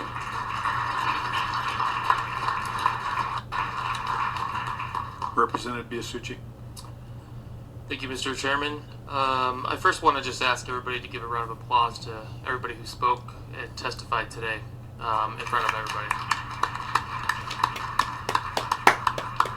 You know, it takes a lot of courage, a lot of guts to come and do something like that, and you're patriots. And I think we're all grateful for what you guys did here today. So thank you from the bottom of my heart, and I know that the panel appreciates it as well. Also, a big round of applause for Mayor Giuliani and her legal team in Jeddah. You know, I can't imagine what you guys go through, what you've been going through. But when you're fighting for freedom, none of that matters. So I appreciate it. I know everybody else here does too. You know, before this hearing, before Pennsylvania, I think I, like so many other millions of Americans, we knew something was wrong. Right? We knew something was off with this election. We didn't know what, but it didn't feel right. And all the people wanted, all they came to me, and I know everybody else up here on this panel and representatives in the crowd, they just wanted us to look into it. They just said, look, we just look into it for us. Something's not right. What's wrong with that? Even if you look into it and there's nothing, at least we looked into it. At least we eased the thoughts and our voters thought that something was wrong, and we gave them some closure. At least we did that. It would be easy for that to be the case. We go along, we move on, but after today's testimony and what some of these great witnesses have said, like the Colonel and others, I mean, I am angry, shocked that this is happening in our country. This is the United States of America. This is not some banana republic. Right? This shouldn't be happening here. And what happens if we do nothing about it? What happens if we just turn a blind eye and say, it's not worth fighting for? That's right. Tear up the Constitution. Why even have laws? Why even vote? It's our duty to fight back. It's our duty to expose the corruption. And I'm telling you right now, I promise you this, and I know everybody up here on this panel, representatives in this crowd, and all of you, we're going to fight. We're going to fight. Because I will not let this country go down. I will not lose the freedoms and the liberties that we've all been fighting for since day one. And I thank you all for standing up and being patriots. Thank you. Senator Allen. Thank you, Mr. Chairman. Ladies and gentlemen, it has been absolutely a wonderful experience to be here. I mean, I am so thrilled that we've been able to hear this testimony, to be able to get it out there in a public forum. And I too thank everybody that's been involved, and for the mayor coming, and for all those who participated. You know, when I turned 21 to celebrate, I didn't go to a bar. I went and registered to vote. I couldn't wait to vote. When I was born red, white, and blue. I tell you, I come from a family that has the love of freedom in our DNA. And my parents were raised in the Depression and World War II, and that's what I was raised on, as stories about those experiences. And talk about anti-communist. They taught their children, there's 11 in my family, and we were taught to love this country and about our Constitution and about how important it is to stand up and fight for these liberties. I'm an avid reader, and I have read all about, I know history. I know what's happened in Russia and the Soviet Union and the Cultural Revolution in China and Castro in Cuba and the Nazi Germany. And never in my life did I think that we would face what we're facing today in this country. You know, yes, this is about President Trump's presidency, but it's even more important than that. This is about because it's about saving this country, because this is a nation of the people, by the people, and for the people. And if you destroy the electoral system to where our votes now mean nothing because we've got thugs in charge and thinking they can rip the vote away from us, we have destroyed this republic. We are no longer a republic. We are truly on the path of becoming a total socialist, communist, Marxist, all the isms that take away every aspect of our lives and every personal and individual freedom of our lives and control us. We are becoming part of that, and that's been the battle that we have been fighting so hard, that I've tried to fight in my political career. And so it is so important that we continue down, not stopping until we expose the corruption that's out there. You know, all through this election, I was involved in so many prayer circles and so many people that were praying. I believe so strongly that this country is for moral and virtuous people, and that's the only way we'll save it. That's the only way we can save it. And it is not moral and it's not virtuous to lie and to steal and to take away our precious freedom of voting and being able to have our vote really count.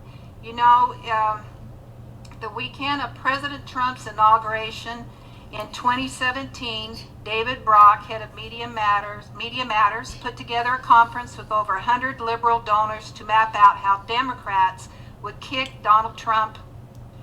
Media Matters, along with Crew, Citizens for Responsibility and Ethics in Washington, produced a big playbook of how they were going to get President Trump, and that impeachment was all the impeachment stuff and all the things he's been through for 4 years was part of that. In their playbook, they say Trump will be defeated either through impeachment or at the ballot box in 2020. Do you doubt them? Did you doubt that they were not going to keep on their path? They told us, it's out there in plain sight that we're under a coup. We are in a revolution. And we have got to decide which side we're on. Now, I'm ready to go and appoint the electors. But it's not that easy, ladies and gentlemen. But it's not going to be that easy. And I need to talk to you, Ms. Ellis. I had a lot of questions I wanted to ask about this, because I know that it's a federal function, and in a federal function, power comes directly from the U.S. Constitution, and it isn't bound by state rules. So that's what I need to talk to you later about, these questions I have about, because we are bound by some state rules about how we get into a special session. Anyway, ladies and gentlemen, God bless you.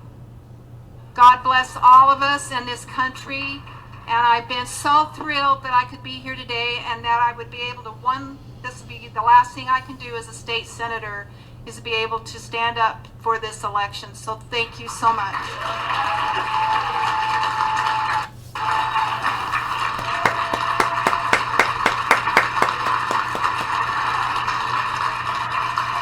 I love you all.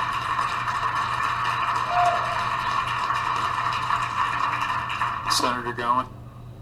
Thank you, Mr. Chair. Just want to say thank you to our president for the call-in. I mean, that was awesome. And I just want to say for what he's done for our nation as well. We are the greatest nation on earth, right? And he brought us back to where the world remembers that. That's the biggest thing. So, you know, what he's done for us is just tremendous. And your team, you and your team, thank you for being here and showing us all the things that were exposed today. I'm intrigued, I'm blown away, you know, with the issues that I've heard. You know, it disturbs me because of the allegations that we've heard here today. And I'm actually kind of blown away too that you're not getting a day in court after what I've heard here today. And I presume that's been presented to the court to show them. And if we're just touching it, it's just interesting to me. It just, again, I'm blown away. I'm sure everybody is right here, right? You know, and I'm also perturbed at, we have this Dominion system. It's run by a foreign company for our elections. That's disturbing.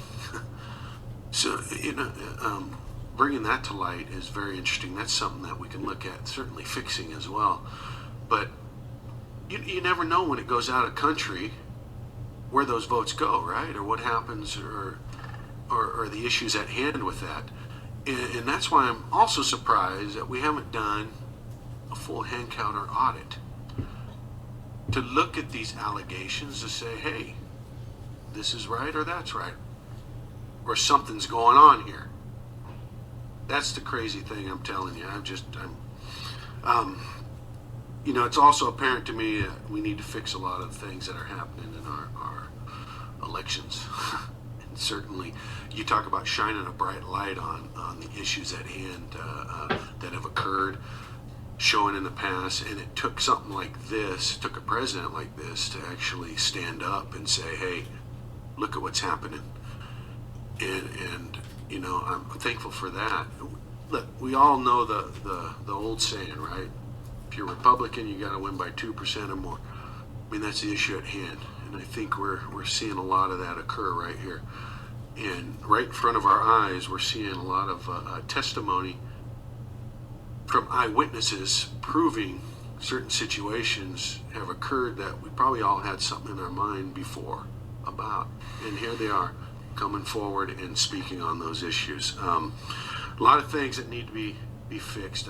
I would say thank you to all the people who gave testimony today. I mean, that is courageous, very courageous to come out. You know, I'm just one of those dumb guys that gives my burden to God, right? So I just come and do what I'm supposed to do. That's why I'm sitting here. So I know others, it's frightening to get up here and do that. And God bless you, and thank you for being a patriot, as one of my colleagues has said down there. I just want to let you guys know, you know, it's going to be my pleasure to continue to fight for you and fight for this great state and our nation. So we're going to continue forward and fight. And what I want to say to you guys is God bless you, and thank you for serving and coming and serving your nation in this manner that you're doing as well. And for those online and watching on TV, you're watching because you believe in this great nation, and we believe in you. So we're going to continue to fight, like I said. So God bless you.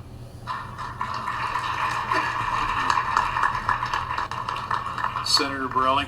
Yes, thank you, Mr. Chair.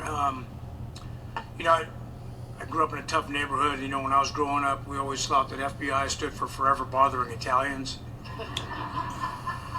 And what I learned in school was, you know, what comes after a sentence is an appeal. But I think FBI should actually change the name to Force a Biden Investigation. Mayor, it's really a pleasure and honor to be with you today, and it's a good thing you're not prosecuting me, so I'm happy for that. You know, I want to quote something that was going back a little bit of history, dated on 5/16/17. Our election was hijacked. There is no question Congress has a duty to hashtag protect our democracy and hashtag follow the facts. Nancy Pelosi. And now we're all called a bunch of conspiracy theorists, which is kind of amazing. And listening to the testimony today, I find it ironic that a company in Canada, Canadian company, is not even being used in Canada, who uses nothing more than paper ballots, hand count. I find it ironic and appalling that our folks got lazy, looking for an easy way of doing things, a more efficient way of doing things, but you know what? Electronics can be corrupted, And maybe we need to go back to that and learn something from Canada, our neighbors to the north. And, by hearing all the ballots, okay, we might get rid of this one, disqualify that one. I think it would be poetic justice if President Trump won by 2020 votes. I took an oath 43 years ago when I joined the Marines. I've been through all kinds of places throughout this world when I was in service, and I've been to some countries that were not so garden spots. And I remember being in Thailand in 1981 when they just got done with a coup. And the European visitors and everybody that was there, they were happy to see that red, white, and blue out in the harbor with us Marines and sailors that we could possibly come to the rescue. Of course, we thought we were just going on a normal operation in Liberty. Thank God we went on Operation in Liberty, we didn't have to get involved. But when we left Thailand,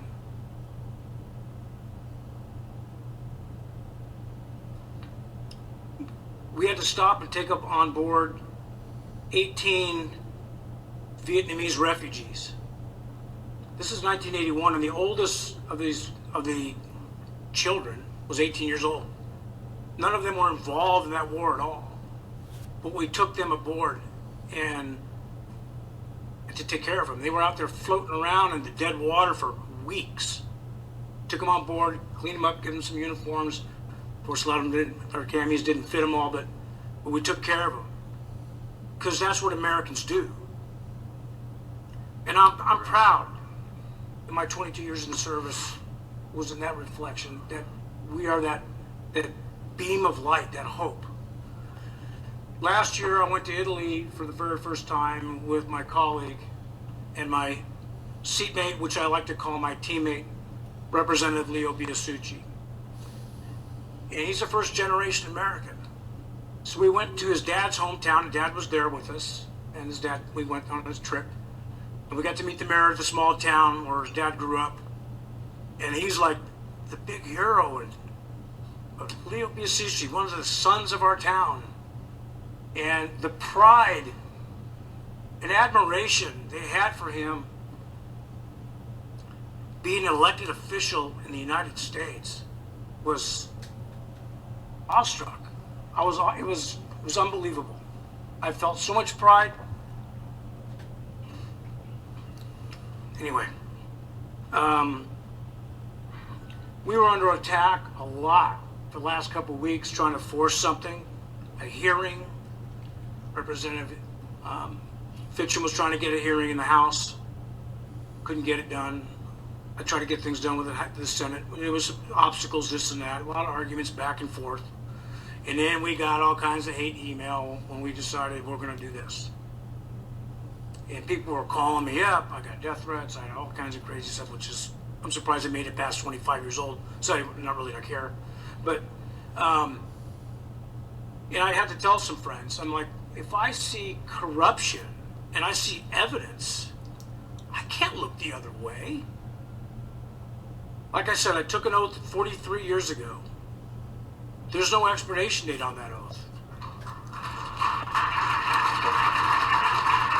And I grew up in a world where honor, courage, and commitment was an everyday way of life. That's not a marketing slogan. That's just the way it is. You had quoted one of the pieces of the last sentences of the Constitution, which I actually text that back to them. But, I had to take these notes down, but voting is not just an obligation, but it is a right. It's an enshrined in our Constitution. But let me remind you all, that was paid for with blood, with the blood of patriots. Overseas ballots, like I said, I was overseas. I'm convinced that some of my overseas ballots never even counted. So was I disenfranchised? Did they get counted? Did they get switched? Who knows? I don't know. So to look the other way after hearing this testimony would be a dishonor to those my brothers and sisters in uniform. It would dishonor our forefathers and even my own father, who was a Korean War veteran. And to the citizens of every American that we were sworn to serve in this state. So I'm going to do this nice quote because there's some some really brilliant people wrote this. And it's the last part of the Declaration of Independence. And for the support of this declaration, with a firm reliance on the protection and divine providence, we mutually pledge to each other our lives, our fortunes, and our sacred honor. Ladies and gentlemen, this is not over. Surrender is not in my creed. Thank you.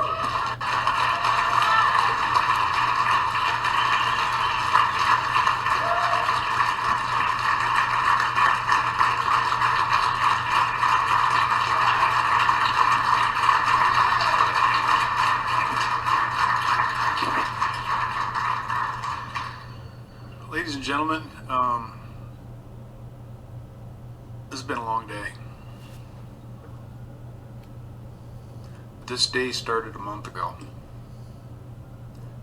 When we knew what was coming, we knew that there was a tidal wave. Some of us have been planning for this as long as 3 months ago.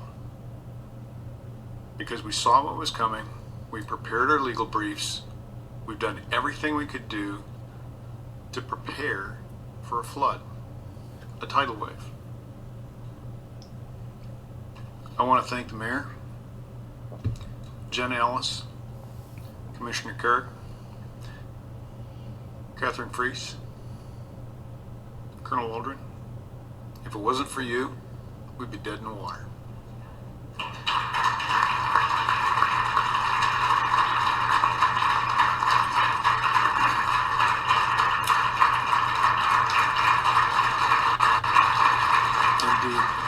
Indeed.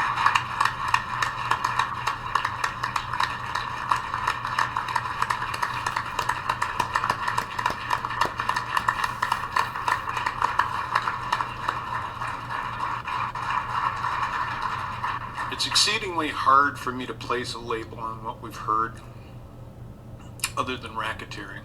Good old-fashioned mobster racketeering. But on a grand scale, I know that President Trump, once he arrived at the swamp, said, okay, how am I going to clear this thing? I don't know that he realized that the plug is so deep there's not enough chain.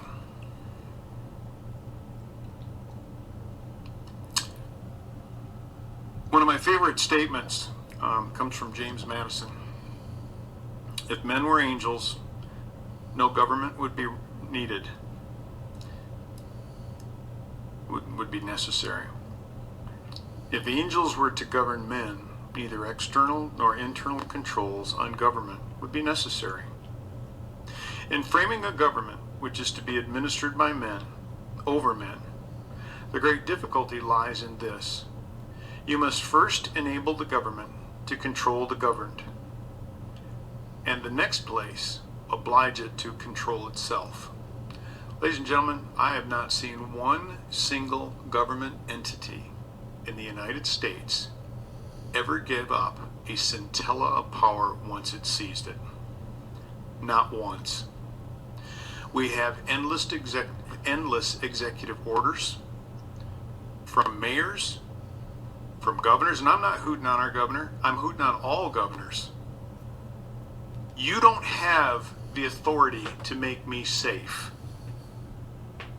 That's my job.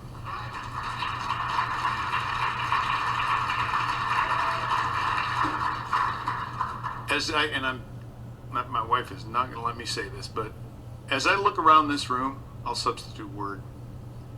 I'm absolutely outraged by the excuse that's been used for an 800-person ballroom to be limited to 160 people.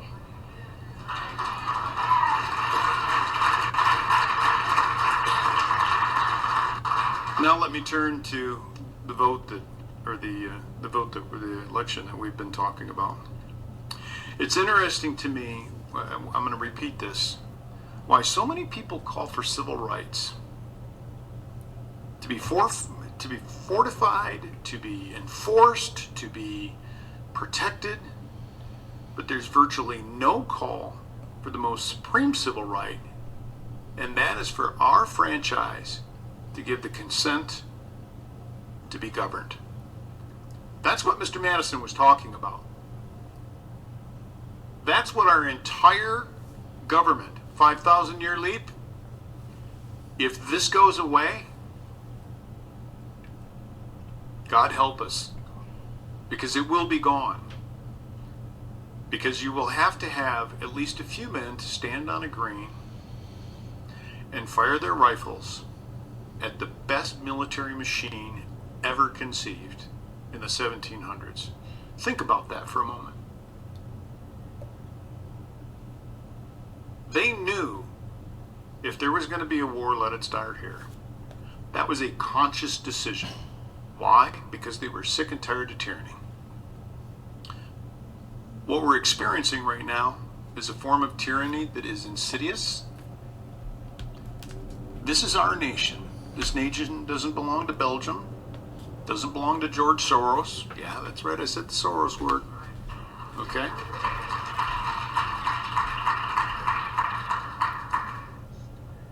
I have the question, I guess, in my mind, will history judge us as acting objectively today? I love the fact that this panel has been so objective that they have, I mean, we're at 7:24. I told them we would be done no later than 7:30, so I guess I better wrap this up. But think about all of the thoughtful, deliberative questions that have been asked by these people.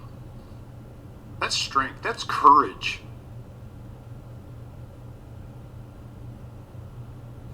I hope that out of this, besides calling for a special session, which I am doing right now, I hope even more than a special session,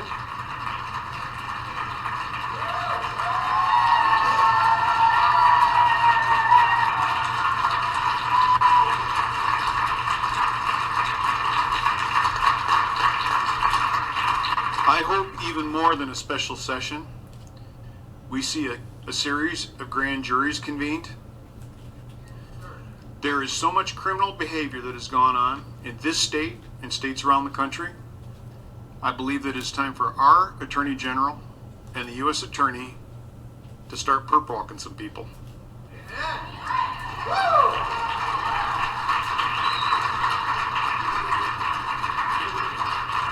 I am glad that you are fired up. But ladies and gentlemen, this is a skirmish. You ain't seen nothing yet. Because when Satan wants to extinguish a light, he will stop at nothing. So be on your guard, put on the full armor of God, and be prepared to fight.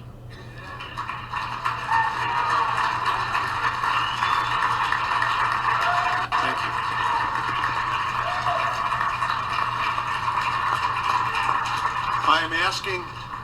I am asking my colleagues to please consolidate your notes over the next 24 hours. And I'm hopeful that we will have a work product that we can at least vet with our leadership in both the House and the Senate. This is what we have heard. This is the resolution that we would like to have heard. It's going to take some work. I mean, we're talking about a pretty fast cycle time. But I think that we've got the talent here, certainly. And I think that we can do that. So with that, ladies and gentlemen, thank you for your time.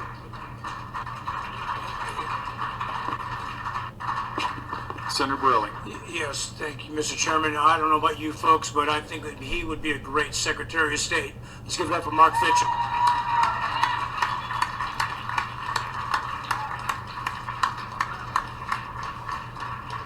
I think I'll have to have a conversation with somebody at home before that happens.